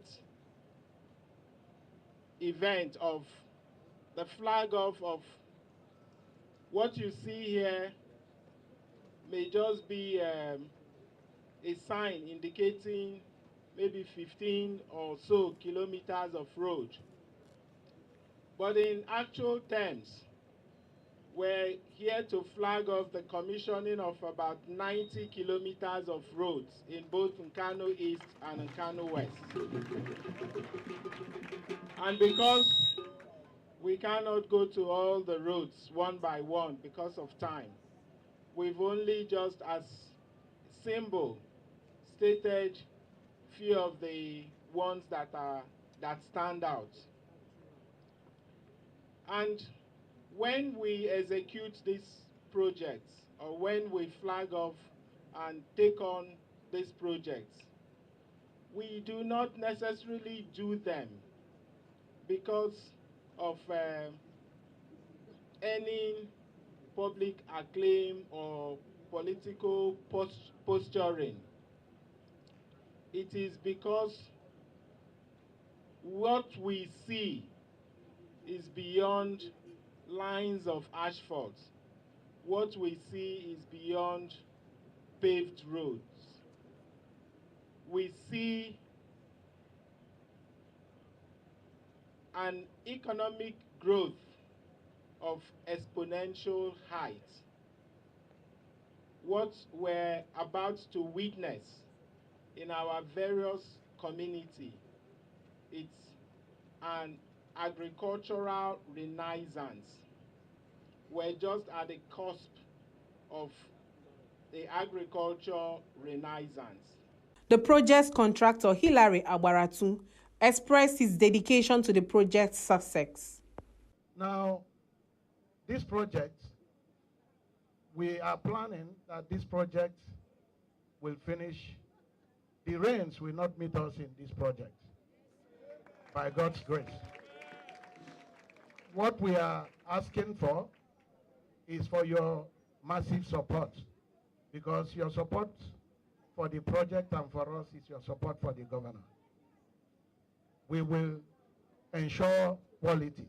Quality assurance and speed will be the actual thing we are going to push. All we are pleading for is your massive support. Local government chairmen from both Nkanu West and East commended the governor for promoting true democracy in his governance. All our farmers from this time ongoing, Your Excellency, our farm produce will be skyrocketed. So everywhere we're coming from village to here to sell our produce. So we really thank you, Your Excellency. Your Excellency, how do I start? Couple of days ago, or 2 weeks ago, myself and our councillors, we visited all 14 wards in Enugu State, in the Nkanu West local government, where we are investing 1.something billion naira per ward. Per ward, it's unheard of. We've not done such a thing before in our entire life. Your Excellency, The smart road is ongoing. Type 2 Tamaheke is ongoing everywhere. Boreholes everywhere. Your Excellency, we can't thank you enough. We only say to God be the glory, and God will keep you alive. Your Excellency, today we are not talking politics, because we are here for what we know how to do best. When time comes, in ENUGU, people of Nkanu land, and in ENUGU in general, we appreciate you. Your Excellency, your dream about this road dated even before your swearing in. So we thank you for that. But although the road they made up here in our budget, there is no way we will be here today to commission this road. So we thank you very much. Your Excellency, this road I know here at least has been more than 100 years in existence.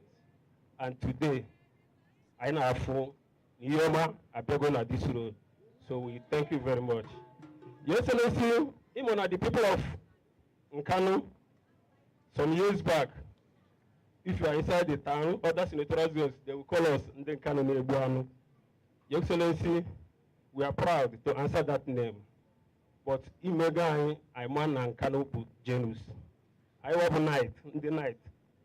I'm very proud of you. Anywhere we are, we talk good.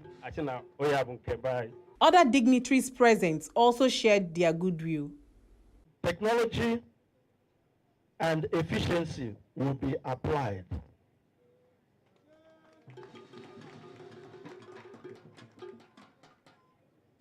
The honorable member said that this road has been here for over 100 years. There are so many governors and other leaders, including the white people, the colonial masters, that were there. It's because of the difficulty in doing this road. That's why this road came at Triaka. The contractor himself said that the governor takes the challenge of challenging projects. This is also the evidence. But I would say it takes an extraordinary love for someone to go into such project. The construction of these roads is expected to significantly impact the communities by enhancing agricultural productivity and fostering economic growth. With improved roadways, farmers will be able to transport their produce more easily to the markets, thereby increasing their income and contributing to the overall economic development of the state. Chinemerem Ikebunam, Signature TV News. A female resident medical doctor at the National Eye Center in Kaduna State, Ganiat Bobola, was kidnapped by bandits in December 2023, has finally been released after being held captive for 10 months. Bobola, a registrar in the Department of Technology at the National Eye Center, was abducted alongside her husband. Nuruddin Bobola was a military officer, and our nephew, Folarami Abdul Mugni, who lives with them. Kidnappers had earlier demanded a whopping 40 million naira ransom, which was paid, after which they released her husband on March 8, 2024, and still refused to release Dr. Bobola and her nephew. Dr. Bobola and her nephew were, however, freed on Wednesday evening, bringing an end to their terrifying ordeal at the hands of the abductors. President of the Nigerian Association of Resident Doctors, NARD, Dr. Tokpe Osundara, expressed immense joy and relief over our release, thanking everyone who contributed to their safe return. Still to come, Governor Sani approves 72,000 naira minimum wage for Kaduna workers. Israeli military raids in West Bank kill 3, tents detained, and roads razed. Stay with us.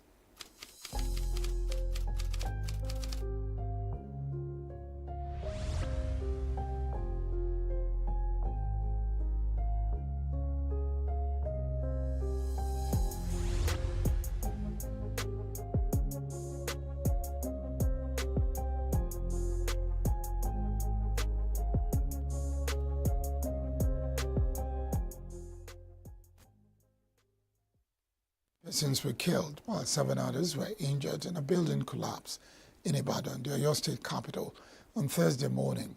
A statement from the Oyo State Fire Services Agency disclosed that the incident happened at 2 a.m.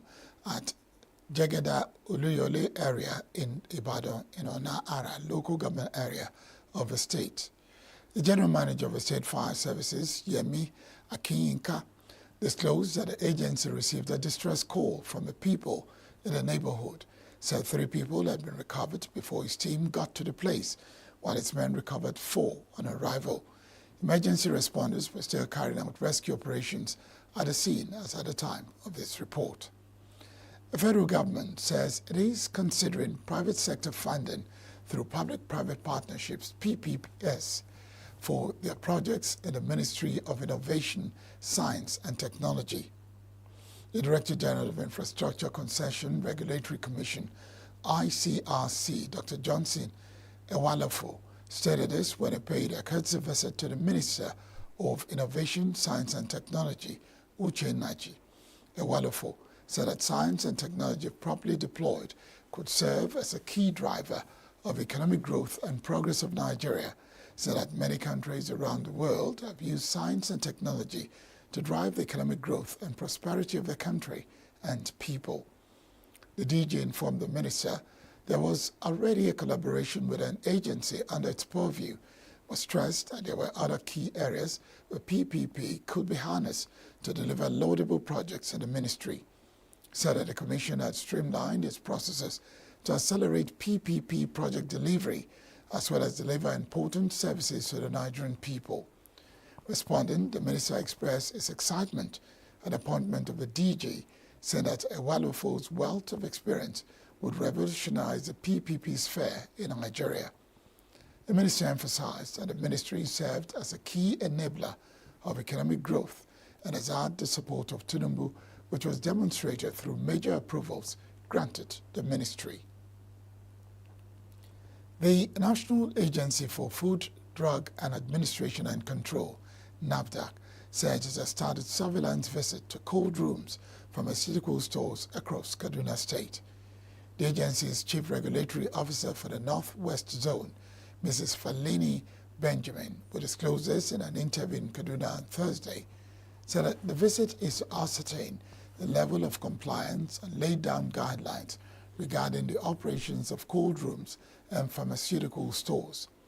Benjamin said that all facilities visited so far that engage in the distribution of frozen items or required cold storage are operating in accordance with good storage and distribution practices, and that food items, drugs, vaccines, and other antigens were in proper storage conditions.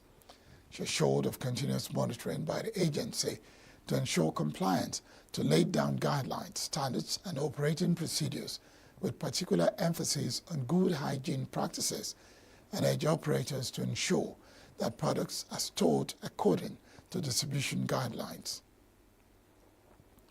Governor Obasani of Kaduna State has approved a new minimum wage of 72,000 naira for civil servants in the state with effect from November.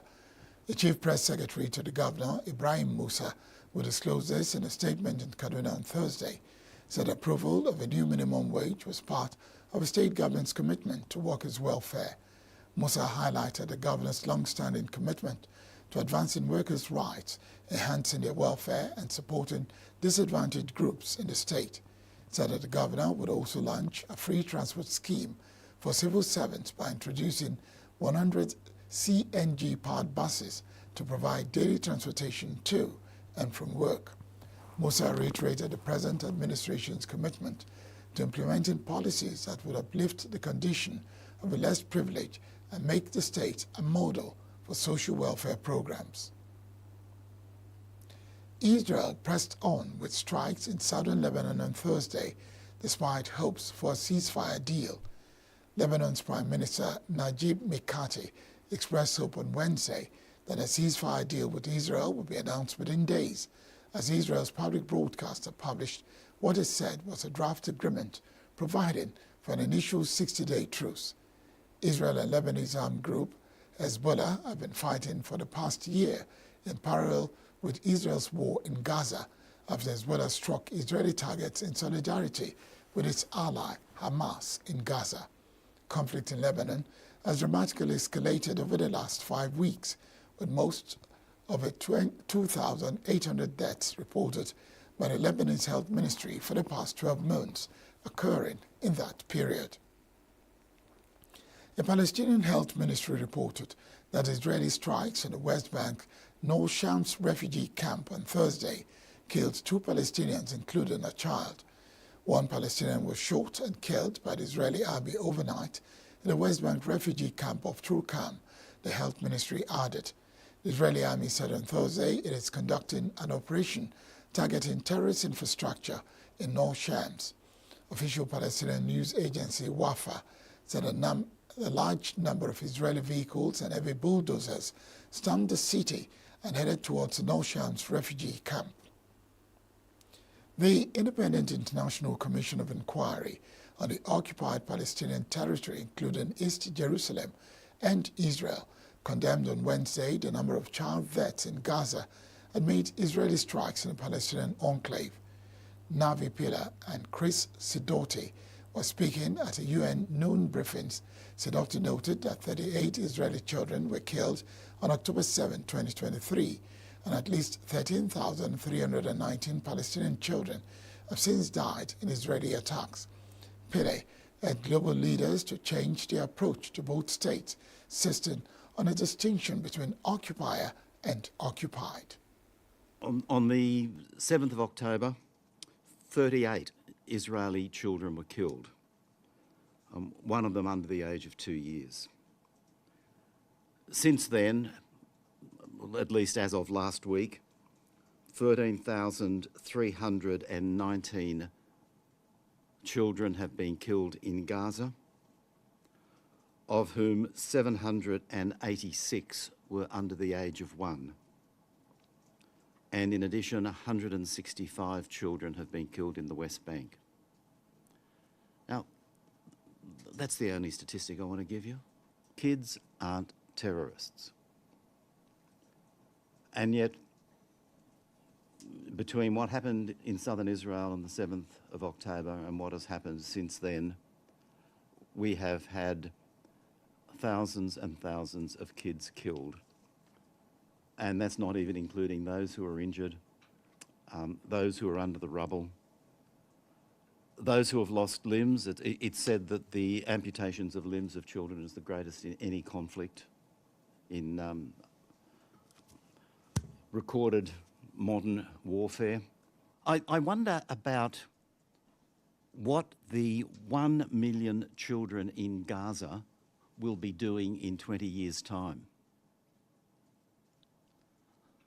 The conflict in Gaza is an Israeli terrorism creation factory.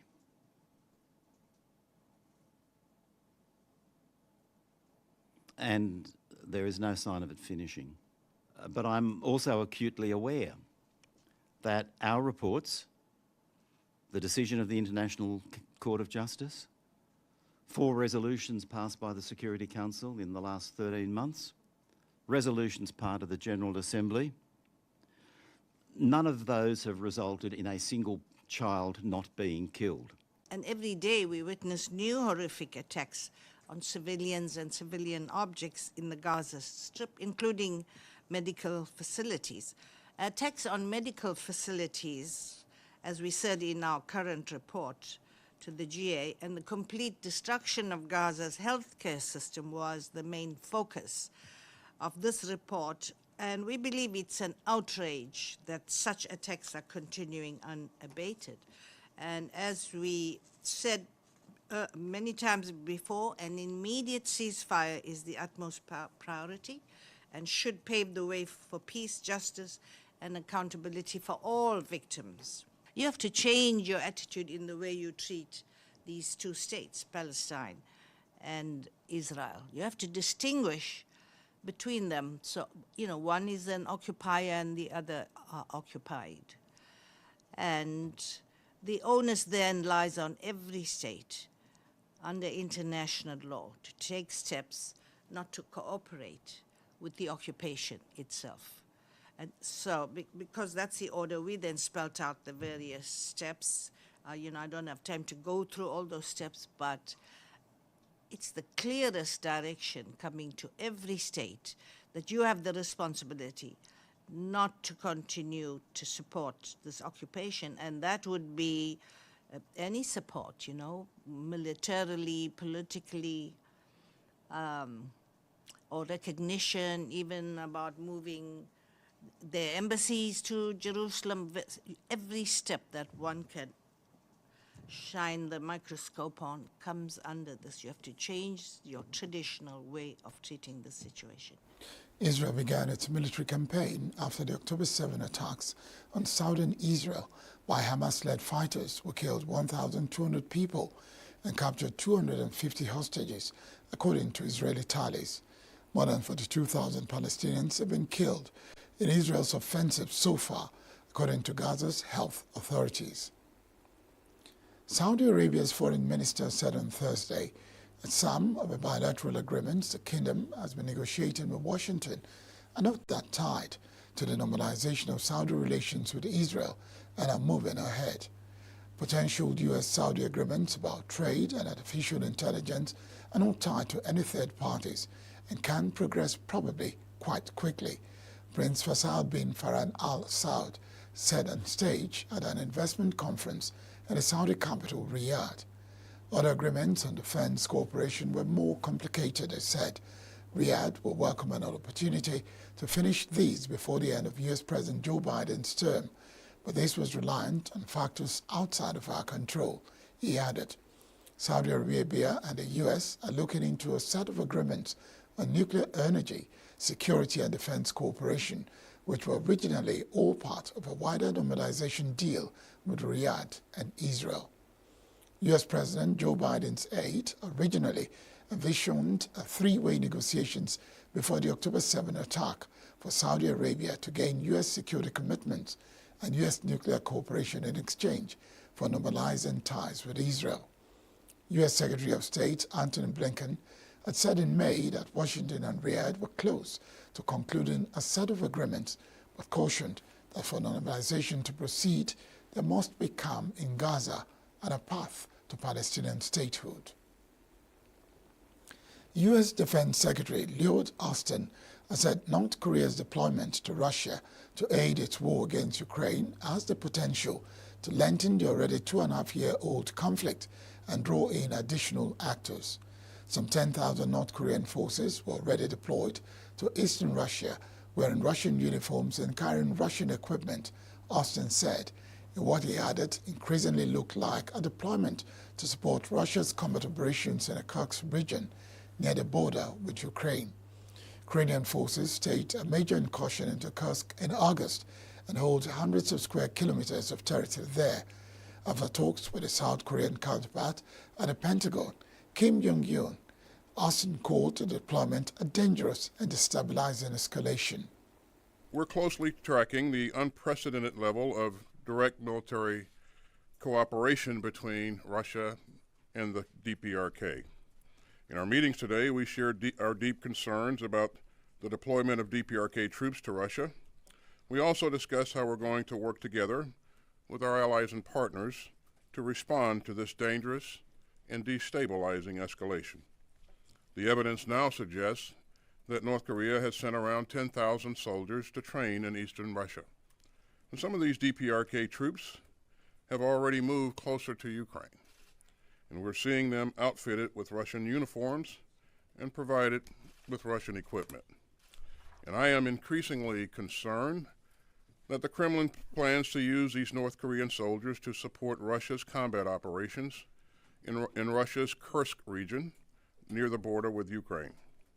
Putin will not prevail in Ukraine, even with more help from North Korea. But these deeply concerning developments only underscore the importance of our alliance with the ROK and other allies and partners committed to shared security and prosperity. I call upon them to cease their potentially destabilizing behavior in both the Indo-Pacific region and now in the European theater as well. And like my colleague here, Minister Kim, I call upon them to withdraw their troops out of Russia.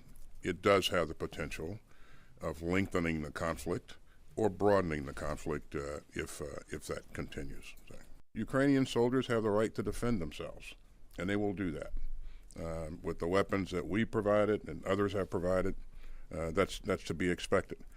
But if they are fighting alongside of Russian soldiers, they are co-belligerents, and you have every reason to believe that those kinds of things will happen, that they will be killed and wounded as a result of battle. South Korea has warned that Pyongyang will learn valuable lessons from its troops engaging in combat and witnessing modern warfare by helping Russia, and that constituted a direct military threat to South Korea. Speaking alongside Austin Kame, cautioned that North Korea, in exchange for the deployment, was likely to seek Russian technology on tactical nuclear weapons, ballistic missile, submarines, and intercontinental ballistic missiles.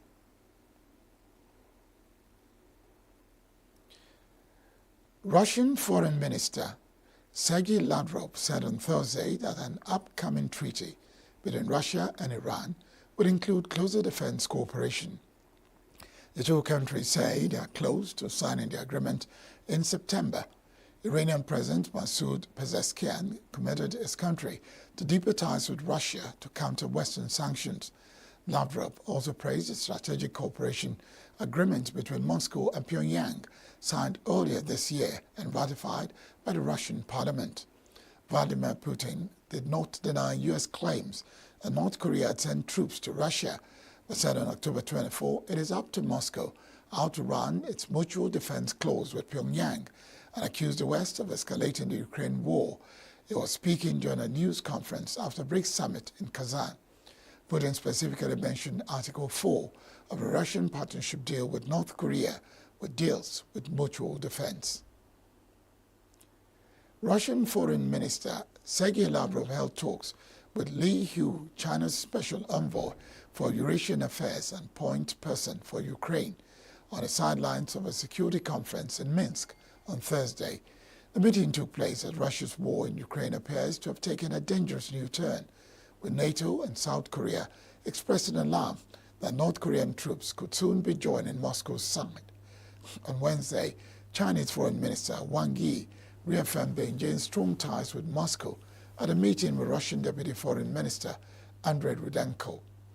Russian Foreign Ministry spokeswoman Maria Zakharova said Lavrov held talks with Hungarian Foreign Minister Peter Szijjarto on Thursday.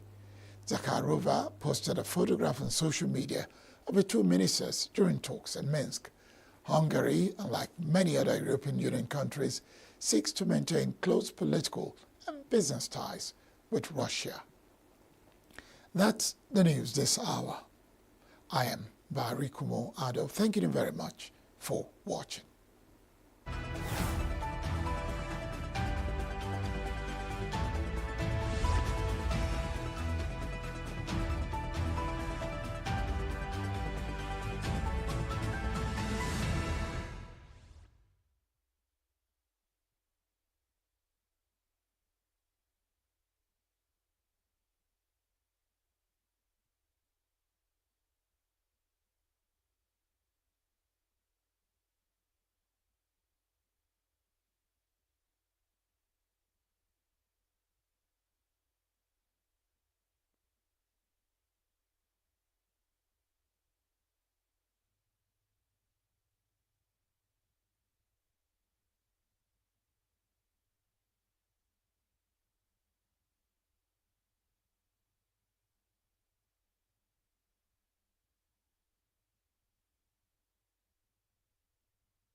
Azikiwe, swear that I will be faithful and bear true allegiance to the Federal Republic of Nigeria. Anchored on allegations of corruption and misrule, a coup d'etat overthrew that constitution and the democratic government, and for several years the country labored under military dictatorship and fought a bitter civil war, which not only deepened the divisions in the polity, but entrenched the military as a recurring decimal for 33 years.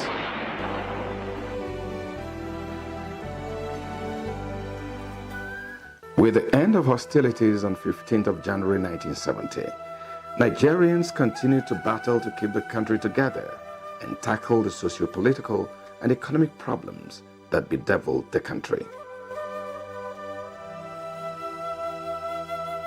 In 1975, encouraged by the misgivings of Nigerians and the failure to commit to a definite roadmap for a return to civil rule by the Gowon administration, the military struck once more, and a young officer, Brigadier General Moritala Mohammed, became head of state.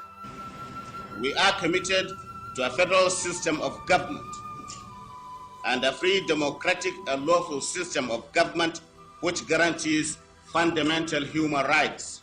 In 1979, led by then General Olusegun Obasanjo, who had become head of state following the assassination of General Moritala Mohammed, the military retreated to the barracks after organizing an election which produced Shehu Shagari as the president under a new constitution. We don't want division. We don't want north-south confrontation anymore. We want all Nigerians, wherever they are, to regard themselves as brothers and sisters. With this development, Nigerians believed that the military had gone for good and a new democratic culture would be nurtured.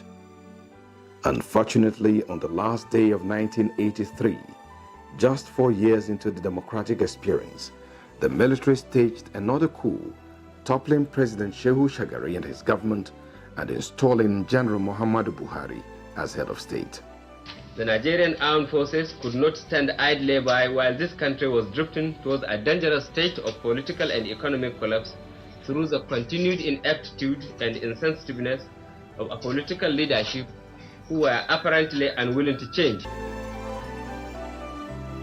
Though the Buhari-Idiabo regime, with its war against corruption and war against indiscipline, brought a degree of order in Nigeria's national life, it also marked a period of human rights abuses and attack on press freedom, culminating in the imprisonment of two Guardian journalists, Tunde Thompson and Ndokai Rabo, under the draconian Decree 4.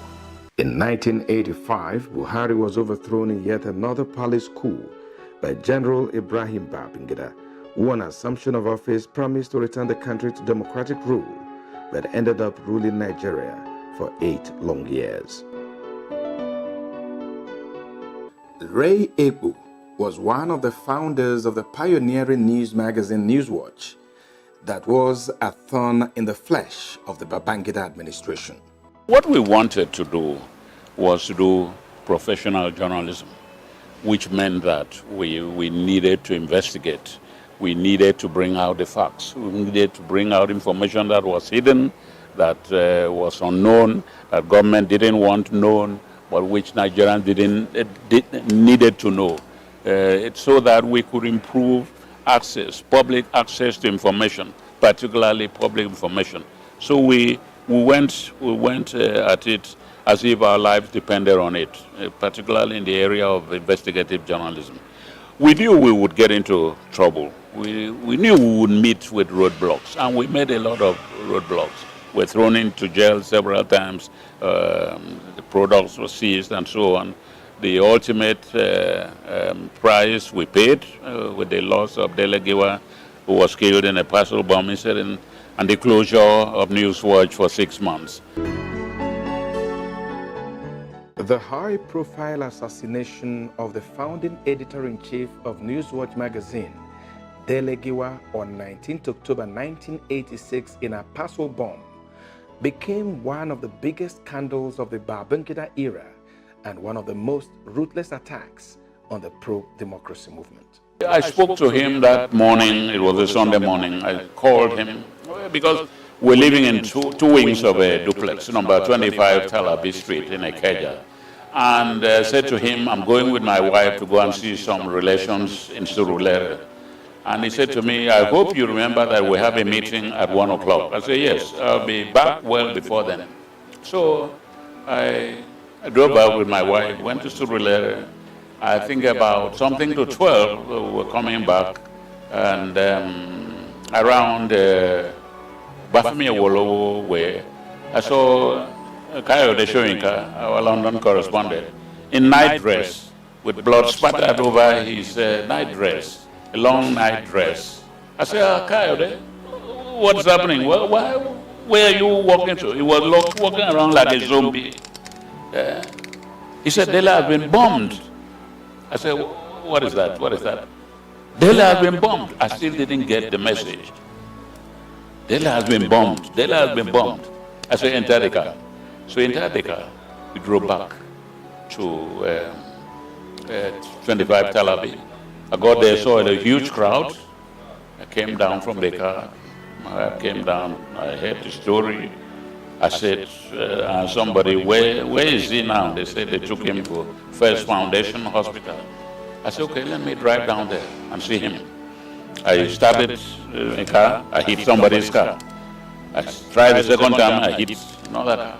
So one lady, Mrs. Ophili, came to me and said, I'm sure, Mr. Repu, you cannot drive. Let me drive you to wherever you want to go. So she took over my car and drove me to First Foundation. And I saw Dr. Tosina Jai, who was our friend who owns the hospital. And said, take me to where he is. He took me there. He was covered in white cloth. I saw a lot of blood.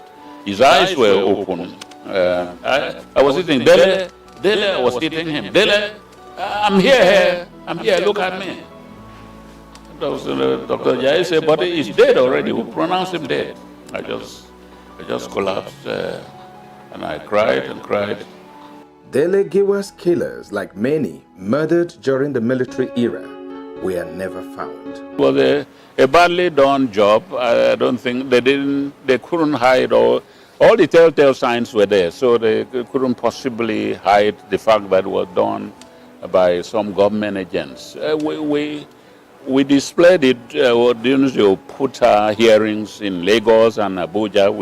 We homed in on them and we gave appropriate information. So nobody can deny it. Puta and his panel, they were convinced, and they said that President Babangida and his government, they have a case to answer. Under intense local and international pressure, Babangida handed over power to a civilian, Chief Ernest Shonekan, which was soon elbowed out by General Sani Abacha in 1993. Abacha remained head of state and chairman of the Armed Forces Ruling Council until his death in 1998, when General Abdulsalami Abubakar succeeded him and successfully handed over to Chief Olusegun Obasanjo on May 29, 1999. Why did the military intervene in the first place in Nigeria's politics? Shegu Oshoba, one-time governor of Ogun State, was a young journalist in those early years of Nigeria's independence. I would rather say that the insecurity in the country, particularly in the western part of the country, was such that the government had lost control. One, security control, safety of life and property. The people involved in this wet air we call it, wet air means pour petrol, that's wetting the body and then incinerate. Were in such control that only Lagos was safe for the government. The 1966 intervention by the military is a result of impatience of both some political class, some section of the political class, and also some section of the military. Otherwise, if we have taken time to be a little bit patient, a little bit tolerant with the system, with the structure of the Nigerian society and the system we are operating, it could have really not happened. But when the attitude is not the right type, the temperament is not the right type, then it will be very, very difficult to manage complex issues like democracy in a multi-ethnic, multicultural society. I think that the political system got to the point where its processes could no longer work. The political party system had crumbled. The excesses of the politicians had increased beyond understandable limits, and all of the institutions of government had collapsed. And we're looking to 1966 when the military first intervened. The overthrow of the government, the elected government at the time, was welcomed by Nigerians simply because they could no longer see the system regenerate new leadership. Those who had seized power were no longer yielding, and those who wanted to bring in their own possibilities into power could no longer gain access. The lack of a social contract made the base of that kind of democracy faulty. And therefore it was fraught with so many things. Rigging in elections, not having social protection for the citizenry, the people feeling a sense of anomy towards the polity. They were not feeling as part of the polity. All these made the people they were supposed to be leading not feel a part of the process. There was agitation, there was discontent, there was lack of encouragement from those who were to encourage. Education was in disarray, and they just felt those who were leading them were filling their pockets, corruption, and so forth. I think that was it. And then the military saw themselves as a coterie of individuals who had a preponderance of the use of force. And they felt, why not? Why can't we foray into politics? If they can be so reckless with spending, and they are making so much money, if we have the preponderance of the use of force, why can't we use it? And shortchange those in power because we are the ones protecting them, we could do it. And it was like an experiment. And when it succeeded, it became the norm, and it went on and on. The lack of full understanding by the military, particularly the young officers, or if you like, a bit of naivety on their part. And then, of course, there was military, there was political interference, particularly within the first 5 years of our independence.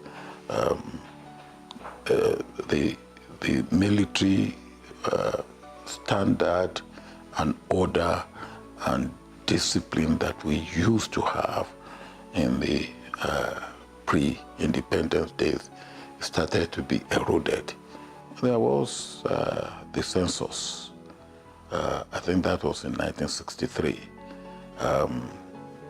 It was one remote cause of what happened in 1966.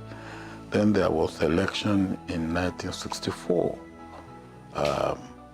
Again, it was not absolutely well handled. It also led, part of the remote cause of the coup of 1966. Then there was the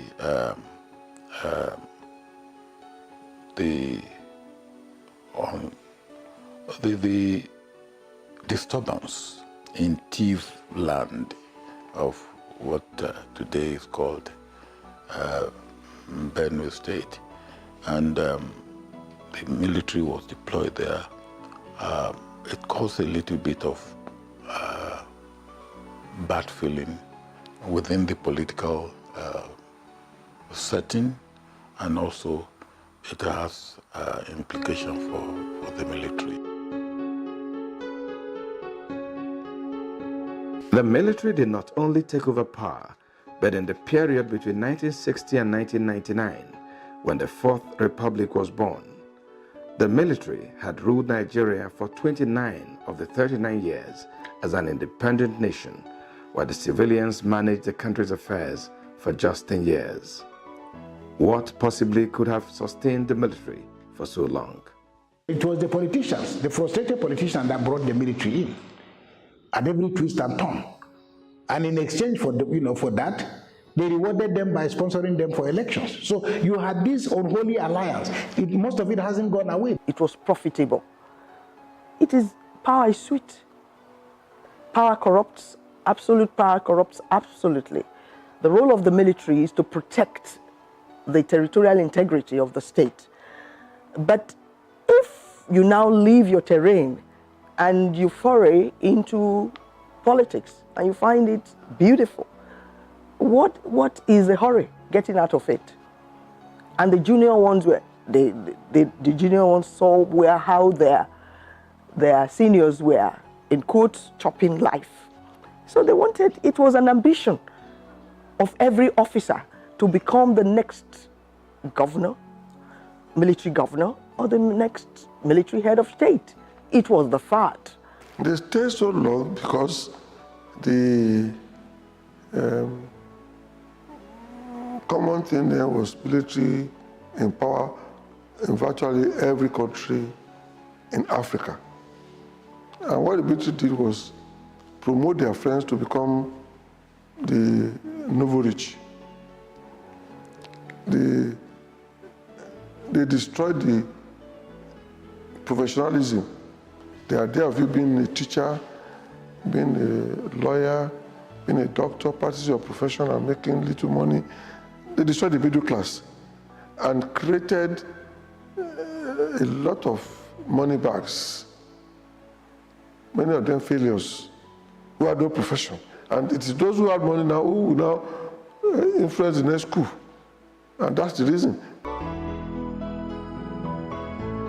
The darkest chapter in this period, which almost saw the collapse of Nigeria, was the annulment in 1993 of the June 12 presidential election, considered the freest, fairest, most credible, and peaceful, with businessman turned politician MKO Abiola had won. It is true that the presidential election was generally seen to be free, fair, and peaceful.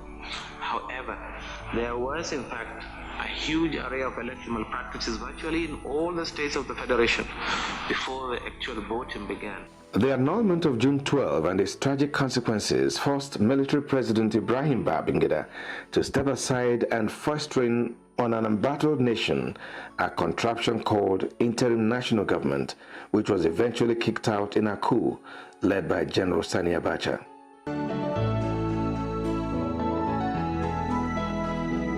The Abacha years of 1993 to 1998 seem to have brought out the worst in military dictatorship.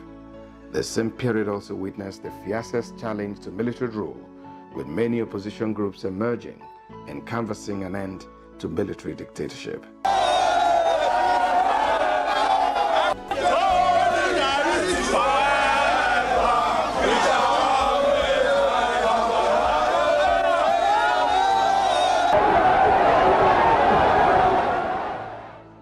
Innocent Chukwuma, a globally renowned advocate of human rights and good governance, is today the Ford Foundation's director for West Africa. But during that struggle to actualize the mandate of the June presidential election, he was an activist with the civil liberties organization CLO, one of Nigeria's foremost human rights organizations. And what you needed to get involved is raw courage and bundle of enthusiasm. Raw courage in the sense that you know that this is a cause that might take your life.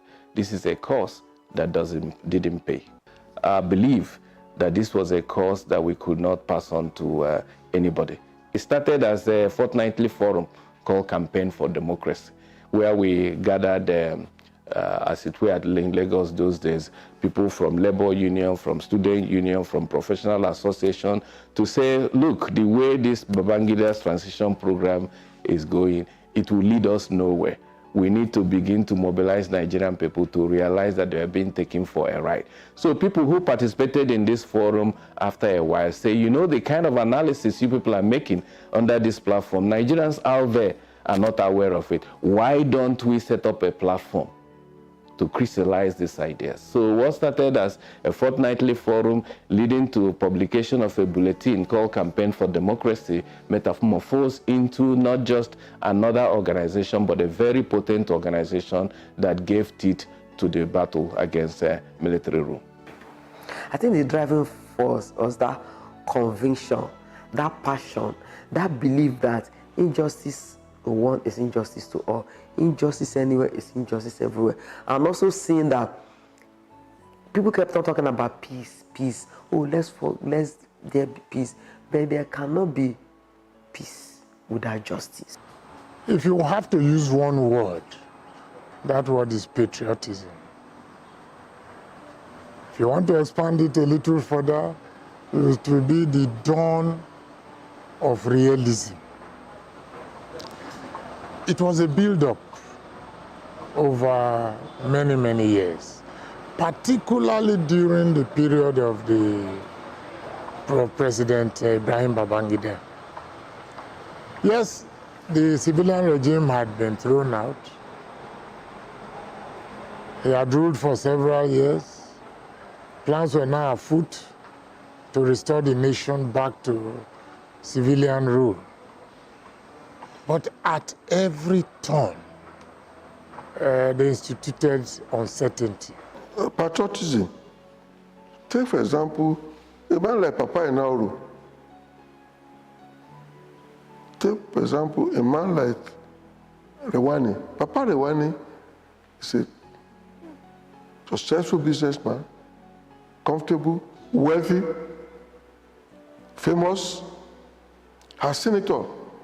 But I would say it's patriotism. A man like General Lani Akinade had been chief of army staff, had been involved in the civil war, had been chief of defense staff. He, in his profession, is done too well. He suffered, lost everything.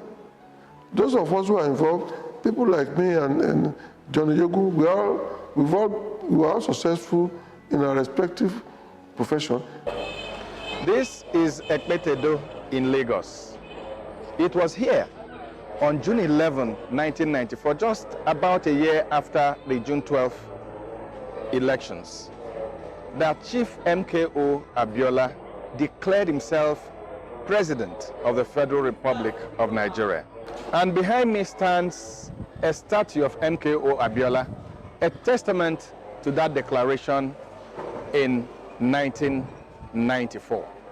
The International Observer Group says so. NEC itself says so. They know it and they said it. In his affidavit to the Court of Appeal in Kaduna, NEC said the results were already unknown. I won.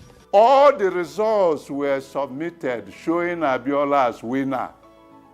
As far back as June 20, all the results of June 12, we submitted all the results. Abiola was represented in the court by Eke Ajayi. Tofa was represented.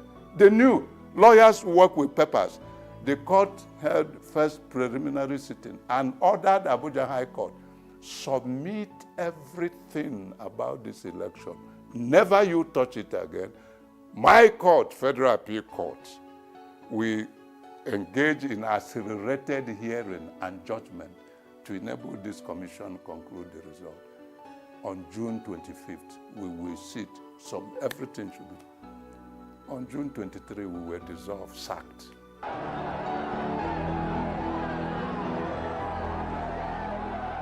The Abiola declaration of himself as the elected president, in which he claimed the mandate of the Nigerian people to rule, energized underground anti-military pressure groups, chief among which was the National Democratic Coalition NADECO, with prominent Nigerian politicians and activists as members.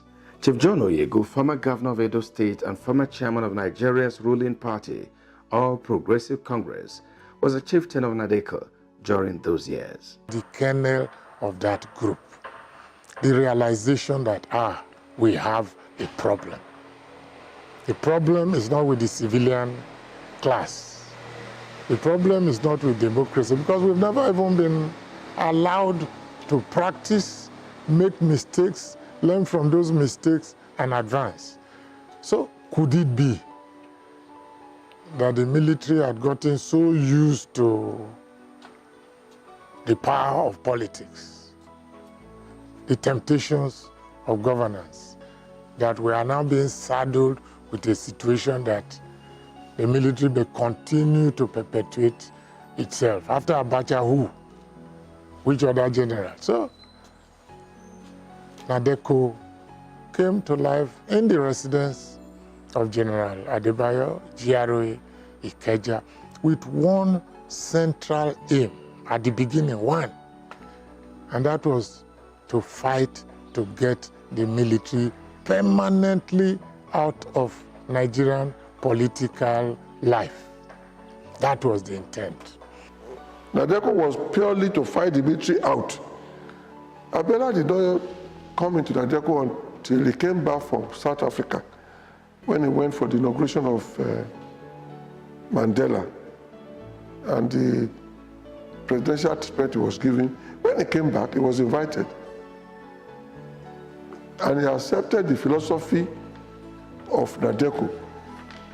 Abiola was really a joiner, not a founder. There were 49 of us who founded NADECO. For many Nigerians, NADECO operated a notorious route of underground network for the escape of activists and opponents of the government. NADECO just means those sympathetic to NADECO handle you and handle your passage out of the country. When it was my turn, this was exactly how it happened. In a Muslim preacher's van, with they procured proper Muslim drivers, people who, just in case, could be natural. So that was basically it. It's not as if there was one single. Of course, you can't have a single route. They will catch onto it, latch onto it quickly, and you'll be shut down. Many activists were not as lucky as Oyegu and some others, as they were either sent to jail on trumped-up charges, attempts made on their life, or they paid the supreme price. One of those victimized by the Abacha dictatorship was former head of state, Chief Olusegun Obasanjo. Obasanjo was arrested with others for a phantom coup, tried, and sentenced to death. Coup is an aberration. And if you find yourself in government, you should do what we did. Get a program that will bring democratic form of government back, and the military to go back to barrack. And that was what he did. And if we did that, because that's what we believe in, myself and Muritala and those of us who were there then, I think I should, if I believe in it, I should preach it. And so I believe, and that was what I said, that one of the things that led to my being arrested by Abacha and being put in jail, just missed by Whiskers being killed, was that if you want to get in, to be in government, put down your uniform and contest. And if you win, then go on. But taking a gun and at night and killing your fellow officer, your leaders, and saying you now are in government, I don't believe it's right. And then, of course, the other thing is that when you have military in government, it also pollutes the military, and it destroys the discipline. As more people were detained or killed, there were many more Nigerians fighting, demonstrating, and confronting the military. Virtually every segment of society, including the civil societies, the media, labor, and even those in the entertainment industry, joined the struggle.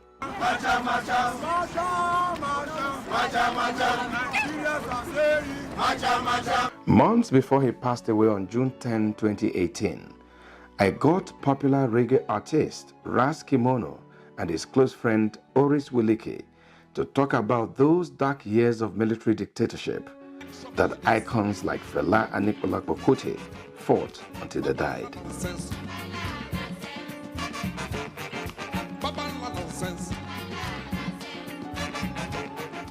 A lot of senseless killing after that.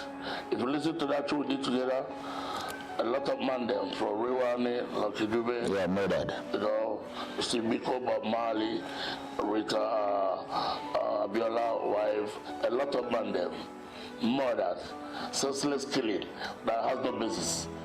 So we'll talk about the senseless killing, and we'll talk about the backstabbing, and how do we keep moving forward. We were not afraid to go to jail. We were very bold. In fact, many people today will say you guys were really strong at the time, because most people that were coming out doing crusades to campaign against the military, most of them ended up in jail, people like Ghani and all that. But something was working for us because we were using music. And so, like my friend would say, they couldn't understand the depth of what we were talking about. We were saying worse things than what those that were doing the campaigns were doing. But because it was music inclined, God kept that ability to assimilate what we were talking about far from them. And so I'm trying to say that music is a powerful tool. We realized that, and we knew we could use it effectively, and it worked. Many assassinations took place under the Abacha regime, but the one that perhaps shocked Nigerians most was the murder of Alhaji Kudirat Abiola, wife of the acclaimed winner of June 12 elections. The assassination of Kudirat Abiola on the 4th of June 1996 was a sore point in the anti-military struggle and the struggle for the actualization of the June 12 mandate. With the incarceration of MKO Abiola, after his historic declaration at Ekpetedo, Kudirat Abiola became the backbone of the struggle to actualize June 12. But unfortunately, on this spot where I stand, on June 4, 1996, her life was cut short. Kudirat Abiola was at the forefront, marching. We went to Ife, we went to several places. She was not even sleeping again. And she would always say something, and she's very fluent. I mean, she always code switch, Yoruba, Hausa, English, very, very fluent in Hausa. So she will grant different interviews. Then she will always insist that even if she's killed or with threat to her life, she will not give up. So she became, I can use the word, she was so, I wanted to say fanatically committed, but she was so committed to the actualization of June 12. And then when she speaks, it reverberates. So seeing her as that pillar, as that rallying point, as her voice, she is like a thunder in the wilderness. I was at a lunch, waiting to have lunch, with Kudirat Abiola and a few other activists. And in the middle of waiting for her, we couldn't wait any longer, so we started our launch. And then a few minutes after, the message came that she had just been shot on the streets driving to the venue of the launch. And for a lot of us, this is, one of the things, rather than scare us, we felt incensed, we felt angry that this was going on in our country. And at some stage we decided, well, what was the point living in a country where you couldn't be a full citizen? And so for us it was, we either end this or we end with it. And that was the motivation for a lot of people. I was riding in a car, but we had other assignments that we had to do. We had this number 090, this mobile number. So I was to drop off and meet her around 1 before the 4 o'clock appointment. So as soon as we drove her from the house, before then, somebody brought a list, those who were to be killed. I had my name there, a few other Commander Laoni, now late, and some other people. So Kudirat was, where we looked at the list, and after that, she just put it in her side. When we were driving, I dropped off, then she continued. It wasn't quite 3 minutes that I dropped. My phone rang, and I looked at it, and I saw that one of the aides called to tell me that Kudirat had been shot in the head.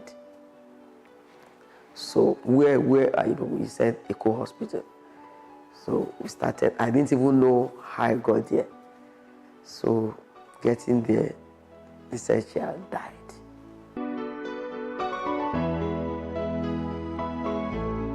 Hafsat Abiola Costello is the daughter of Kudirat Abiola and founder of the Kudirat Initiative for Democracy, KIND. She had a lion's heart. She was very quiet, but very clear and principled. And she was compassionate. Sometimes I listen to some people in my social circle when they talk about the poor, and they say things like, oh, the poor people have always been poor, they know how to cope. We were just not raised to think in that way at all in our house. Our house was very clear that our compassion is for poor people. We must look for how to help them. We must look for always how to uphold their dignity, how to be a true friend. And this was the lesson from my father, who everybody knew had that kind of mindset and was so generous in his way. But it was also matched by his wife, my mom, because whenever my dad wasn't around and hundreds of people were coming, she was more than happy to receive them. I'm very sad, even till today, really. I'm very sad about everything that happened then. I'm saddened by the cynical role that so many people played, how they thought so much about their own personal interest, how they compromised for small change. And when you look, that was 1993, and when you look at the result, the consequences for Nigeria, it's painful. We wanted to say farewell to poverty. We wanted to put Nigeria on a developmental path, which the country had been on at the point of independence and had gotten derailed from. And I just see that today Nigeria is still struggling with those same issues. And in fact, the struggle is in many ways even bigger now than it was then in 1993. No matter how hard Nigerians resisted General Sani Abacha, he seemed determined to hold on to power and even transmute to a civilian head of state. His sudden death on June 8, 1998, however, changed all the calculations and saved Nigeria from a threat to its very existence. Abacha's death and his succession by General Abdul Salami Abubakar brought with it the fulfillment of the dreams of millions of Nigerians. Though MKO Abiola also died in suspicious circumstances during this period, Abubakar's government embarked on measures to heal the wounds, including the release of many people from detention and putting in place a transition program that returned the military to the barracks and enthroned a democratic government with Chief Olusegun Obasanjo as president. I, Olusegun Obasanjo. It is almost 20 years since that historic handover from the military to civilians, but many Nigerians are worried whether the bloody struggles and the supreme sacrifices of some of our compatriots were worth the trouble. For those who died for this cause, they will never, ever be forgotten, and their memory will remain evergreen.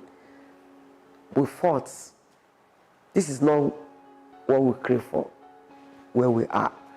But if we had not made attempts, we might have been worse off. So there is really no regret. The only thing is that for history not to repeat itself, Gani will always say that Nigeria is like a volcano that will erupt. We have to stop the killings. We have to stop this bloodletting. All these herdsmen, farmers attack. We have to stop it. Nigeria is the biggest of all the countries in Africa in terms of population. It's the biggest economy. We have the most to lose, and we have the most to contribute to the continent of Africa. So I really think that we cannot afford to wallow in self-pity and be thinking things like, it's not worth it, it's worth it. We have to focus all our energies on building this place. There is nothing to regret about it. You pay a price for freedom. Freedom cannot be given you like a free gift. You have to fight for it. That freedom we continue to fight for it. Not just press freedom, but freedom for all Nigerians in various aspects of life. Today, we have a government that is civilian, but how much of freedom do we have? How much of the liberties listed in the Constitution do we have? The forces, anti-democracy forces, are still around, and we must continue to fight. We must not sleep. It is a lifelong battle. For many, though the military at every point of intervention claimed patriotism was the driving force, the incursion of the military in Nigeria's politics has impacted negatively on the nation's development. Military coups and things, they don't bring stability. They may hasten a little bit of way, as I said, in some form of development, but it does not go.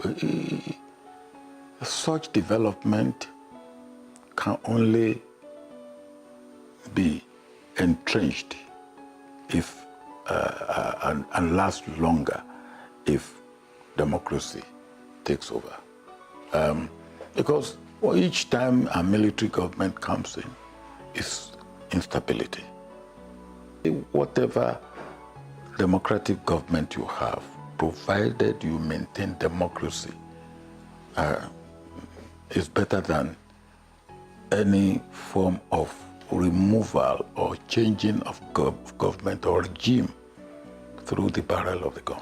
This corrosive underpinning of what the military has done for us accounts for the fact that we are having difficulties organizing elections, because we still have that mentality and that tradition and that attitude at the back of our mind. It is the reason why governors cannot tolerate opposition in their own states. Where look at what you call state assemblies today. Look at what you call state local government elections in Nigeria today. Do they look to you like evidence of people who are anything but just tyrants and dictators? Because how does it happen that in a whole state you organize local government election and the opposition cannot win a local government? Or you go to a national assembly and all that the speakers or so-called speakers decide is any speaker who annoys the governor goes away and a new speaker is elected, and speakers simply go to collect whatever is their due. That you could have a country like this, that is blessed with everything you can imagine in terms of human resources. I don't even want to talk about mineral resources that a bunch of people who do not even know, because if you interact with many of these people who led all these military coups, they didn't really have a lot in them to offer. And the fact that they have held us down over these years and still continue to influence the trajectory of this country is really unfortunate.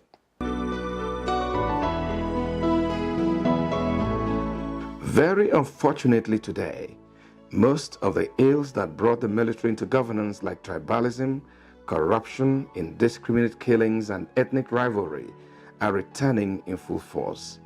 Has the country learned any lessons from the past? it is a matter of regret for some of us in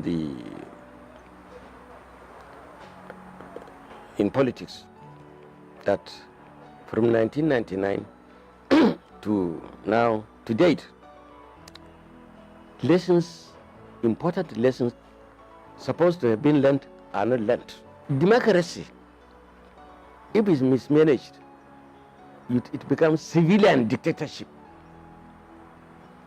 A faulty democracy, another name for it is civilian dictatorship. Democracy, you either do it properly or you are going to end up with a dictatorship. The separation of the powers has not worked. Judiciary, executive, and the legislature. It has not worked at all up till now. And once it's not working, then there'll be dictatorship somewhere along the way. And this is why the governors in their own states, they became unaccountable, because the state assembly, which is constitutionally to check them, have failed to check them.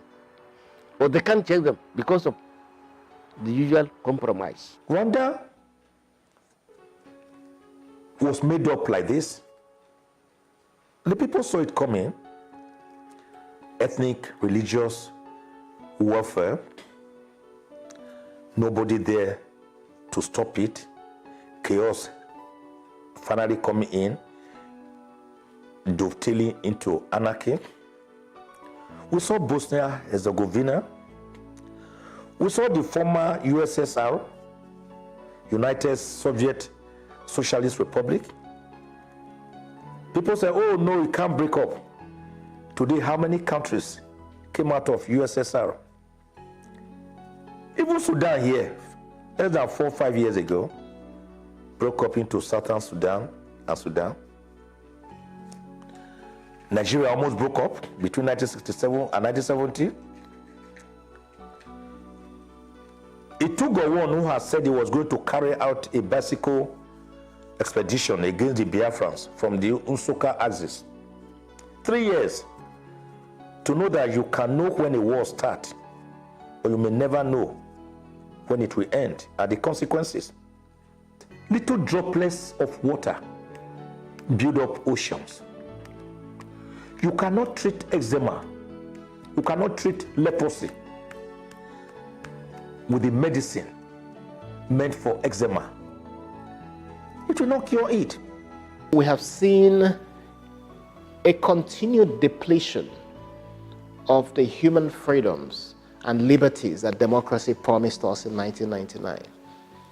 And the quality of leadership in the country has also continued to diminish, leading to the point today where the levels of the things we fought against are beginning to increase. The ethnicity issues, and don't mind the talk about fight of corruption, a lot of that remains. Citizens have not seen a realization of the promises made. Citizens feel cheated by the political leaders. I don't think we're addressing our issues with the kind of maturity that is required. Yes, there's no question at all that some of the things that are happening are totally undesirable. For example, human life. It is irreplaceable. One human life is one price too expensive to pay. That politics is about making our community better, not about making myself rich. I don't know whether Nigerian politicians really understand that. It is intolerable to have a country where a few people are very rich and don't know what to do with their money, are buying useless jets and parking them in airports at thousands of naira or dollars every day, while people are dying of hunger or dying of preventable disease. The dignity of the human person means wherever, if you live in a country and there are human beings that are living below human dignity, it is a shame on me and on all of us. For a nation that seeks a respectable place among the community of progressive countries, there must be a resolve to address these challenges. I think that in another less than 10 years, the political coast is going to be so clear now that sooner than later, politics of ideas will begin to emerge. Attitude is very, very important. So we must, as a country and as a people, if we want to make progress, change our attitude to politics, government, religion, ethnicity, and business. The other thing is that no country, no race, no ethnic group, whatever, can progress and prosper without some kind of moral or ethical code of conduct. It will be tragic if we do have an undemocratic system of government come in this country. And I don't know if the country will survive that. My hope is that the political system will be able to function in such a way that the elections will help determine the choice of political leaders. The electoral process has to be able to filter out politicians that are not delivering, and citizens should be able to vote in candidates who represent their aspirations, and those candidates must understand that they need to respond to citizens' expectations. We, the elite, are the ones creating these issues. The ordinary Nigerian, strangely enough, seems to be wiser than us, seems to be more stable than us. We are provoking them every day. But they have now started to realize the power that they have. Even they realize that some of these problems cannot be solved overnight. They still groan about hunger. They still groan about this thing, but they know, they realize that things are being done and that tomorrow will be better. So democracy, no fear, no problem. It has come to stay. The important thing is that Nigerians should be united to say enough is enough. We do not want further bloodbath. We do not want further divisiveness. We do not want further ethno-religious crisis. We do not want further elitist conspiratorial collaboration to subdue us, to marginalize us, to repress us, to oppress us. Enough is enough. If God can take care of Abacha, and if I can put it that way, after the Civil War, Abacha's era was another dark. And if God can see us through that, I believe God will see us through any situation. The process of nation building takes time. And provided we are making progress, democracy is not a destination. It's a journey. Are we on the journey? If we are, there will be ups and downs.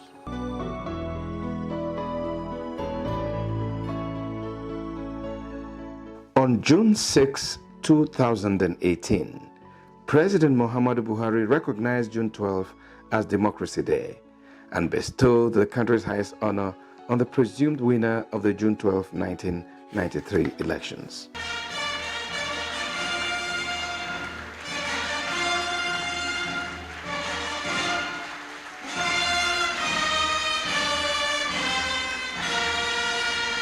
Today, I'm very happy to be present and to preside over the commemoration and investiture marking the formal official federal government recognition of June 12 as National Democracy Day.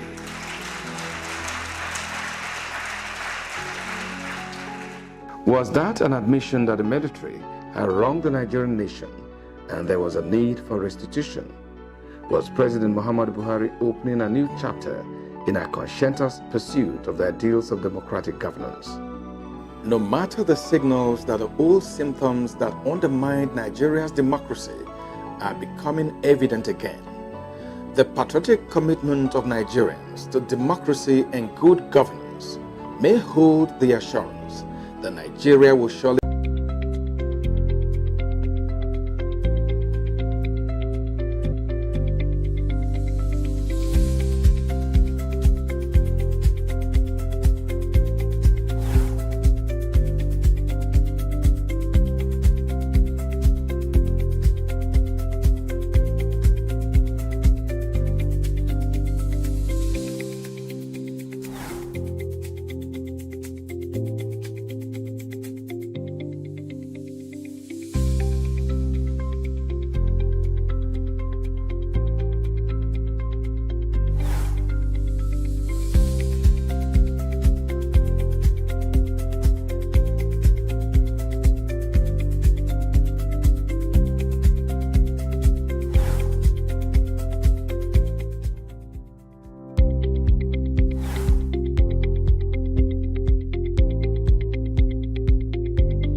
But I am trying to tell us that if you went to the school to acquire knowledge and put the knowledge into work, it will benefit both you, the society. Everybody is to encourage entrepreneurship.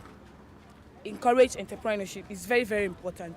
It's very, very necessary for people to be equipped to have what to do, a kind of handwork, anything that will make someone to be engaged in order to earn money for him or herself. High rate of unemployment in Nigeria first is caused by we the Nigerians. And why? Because we already know that there are no jobs out there. So why then do we depend or lean on getting white collar jobs when there are none? The federal government is not doing anything to help us and to to give us something meaningful. Let me just stop there to give us something meaningful. When you go out there, outside the country, definitely there are jobs there where you be able to fetch money for yourself and fend for your family. But here, it is well. High level of unemployment, obviously is on the leadership now. It's very, very obvious because in a country that everything, the consumption rate is higher than the production rate, what do you expect? Obviously unemployment will be very high. So I guess one of the ways, and we all know it, and the government knows it, is just that the guys who, made the country this way are benefiting from it. So basically it's just to increase the productivity of the country. Look at places like Aba that produces, the kind of, despite the, financial instability they have, they can still produce such, well-crafted work, creative work. For them to do that kind of thing, imagine if money is pumped into that area. A lot of things can be done. For instance, Peter Obida, his convoy is made of innocence. He bought innocence cars. His convoy is because, he's trying to increase the productivity of Nigerians. And I feel if we focus on that area, things can be done to, make the country better. Well, I believe the high level of unemployment is basically, let's say the government, because first off, the government isn't providing enough opportunities, both in learning opportunities and job opportunities for people.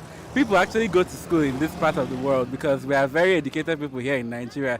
But due to the lack of opportunities and due to no care for whoever you are, no matter what position you have attained, both in school and outside school, nobody gives an actual F about you. And this makes people just want to give up entirely. Even if they have the chance to create job opportunities, they are just looking at both the cost of the process of creating that job opportunity, whatever they're about to do. And if you look at the downside of things, it doesn't add up and they just give up and go back to the whole so-called unemployed youth and the population of individuals that are unemployed in the country, the unemployment rate is actually at the highest at this point. Even after going to school, after serving for the national country and all that, you still don't even have a chance to succeed or even get a chance to start from somewhere. People are actually sidelining you because they don't see any value in what you bring to the table, as they say. But then again, we look at how the whole economy is structured. It's only the rich that keeps getting richer, while the poor keeps getting. Nobody is willing to actually, give people the chance. Because I believe if everyone is given a chance, we can make things work in this country. But at this point, nobody is given a chance, and nobody cares to do anything meaningful. Everybody's just hell about anything. If anything goes to chaos, it's fine. If anything goes well, it's fine. We're all just too relaxed about. Nothing is adding up.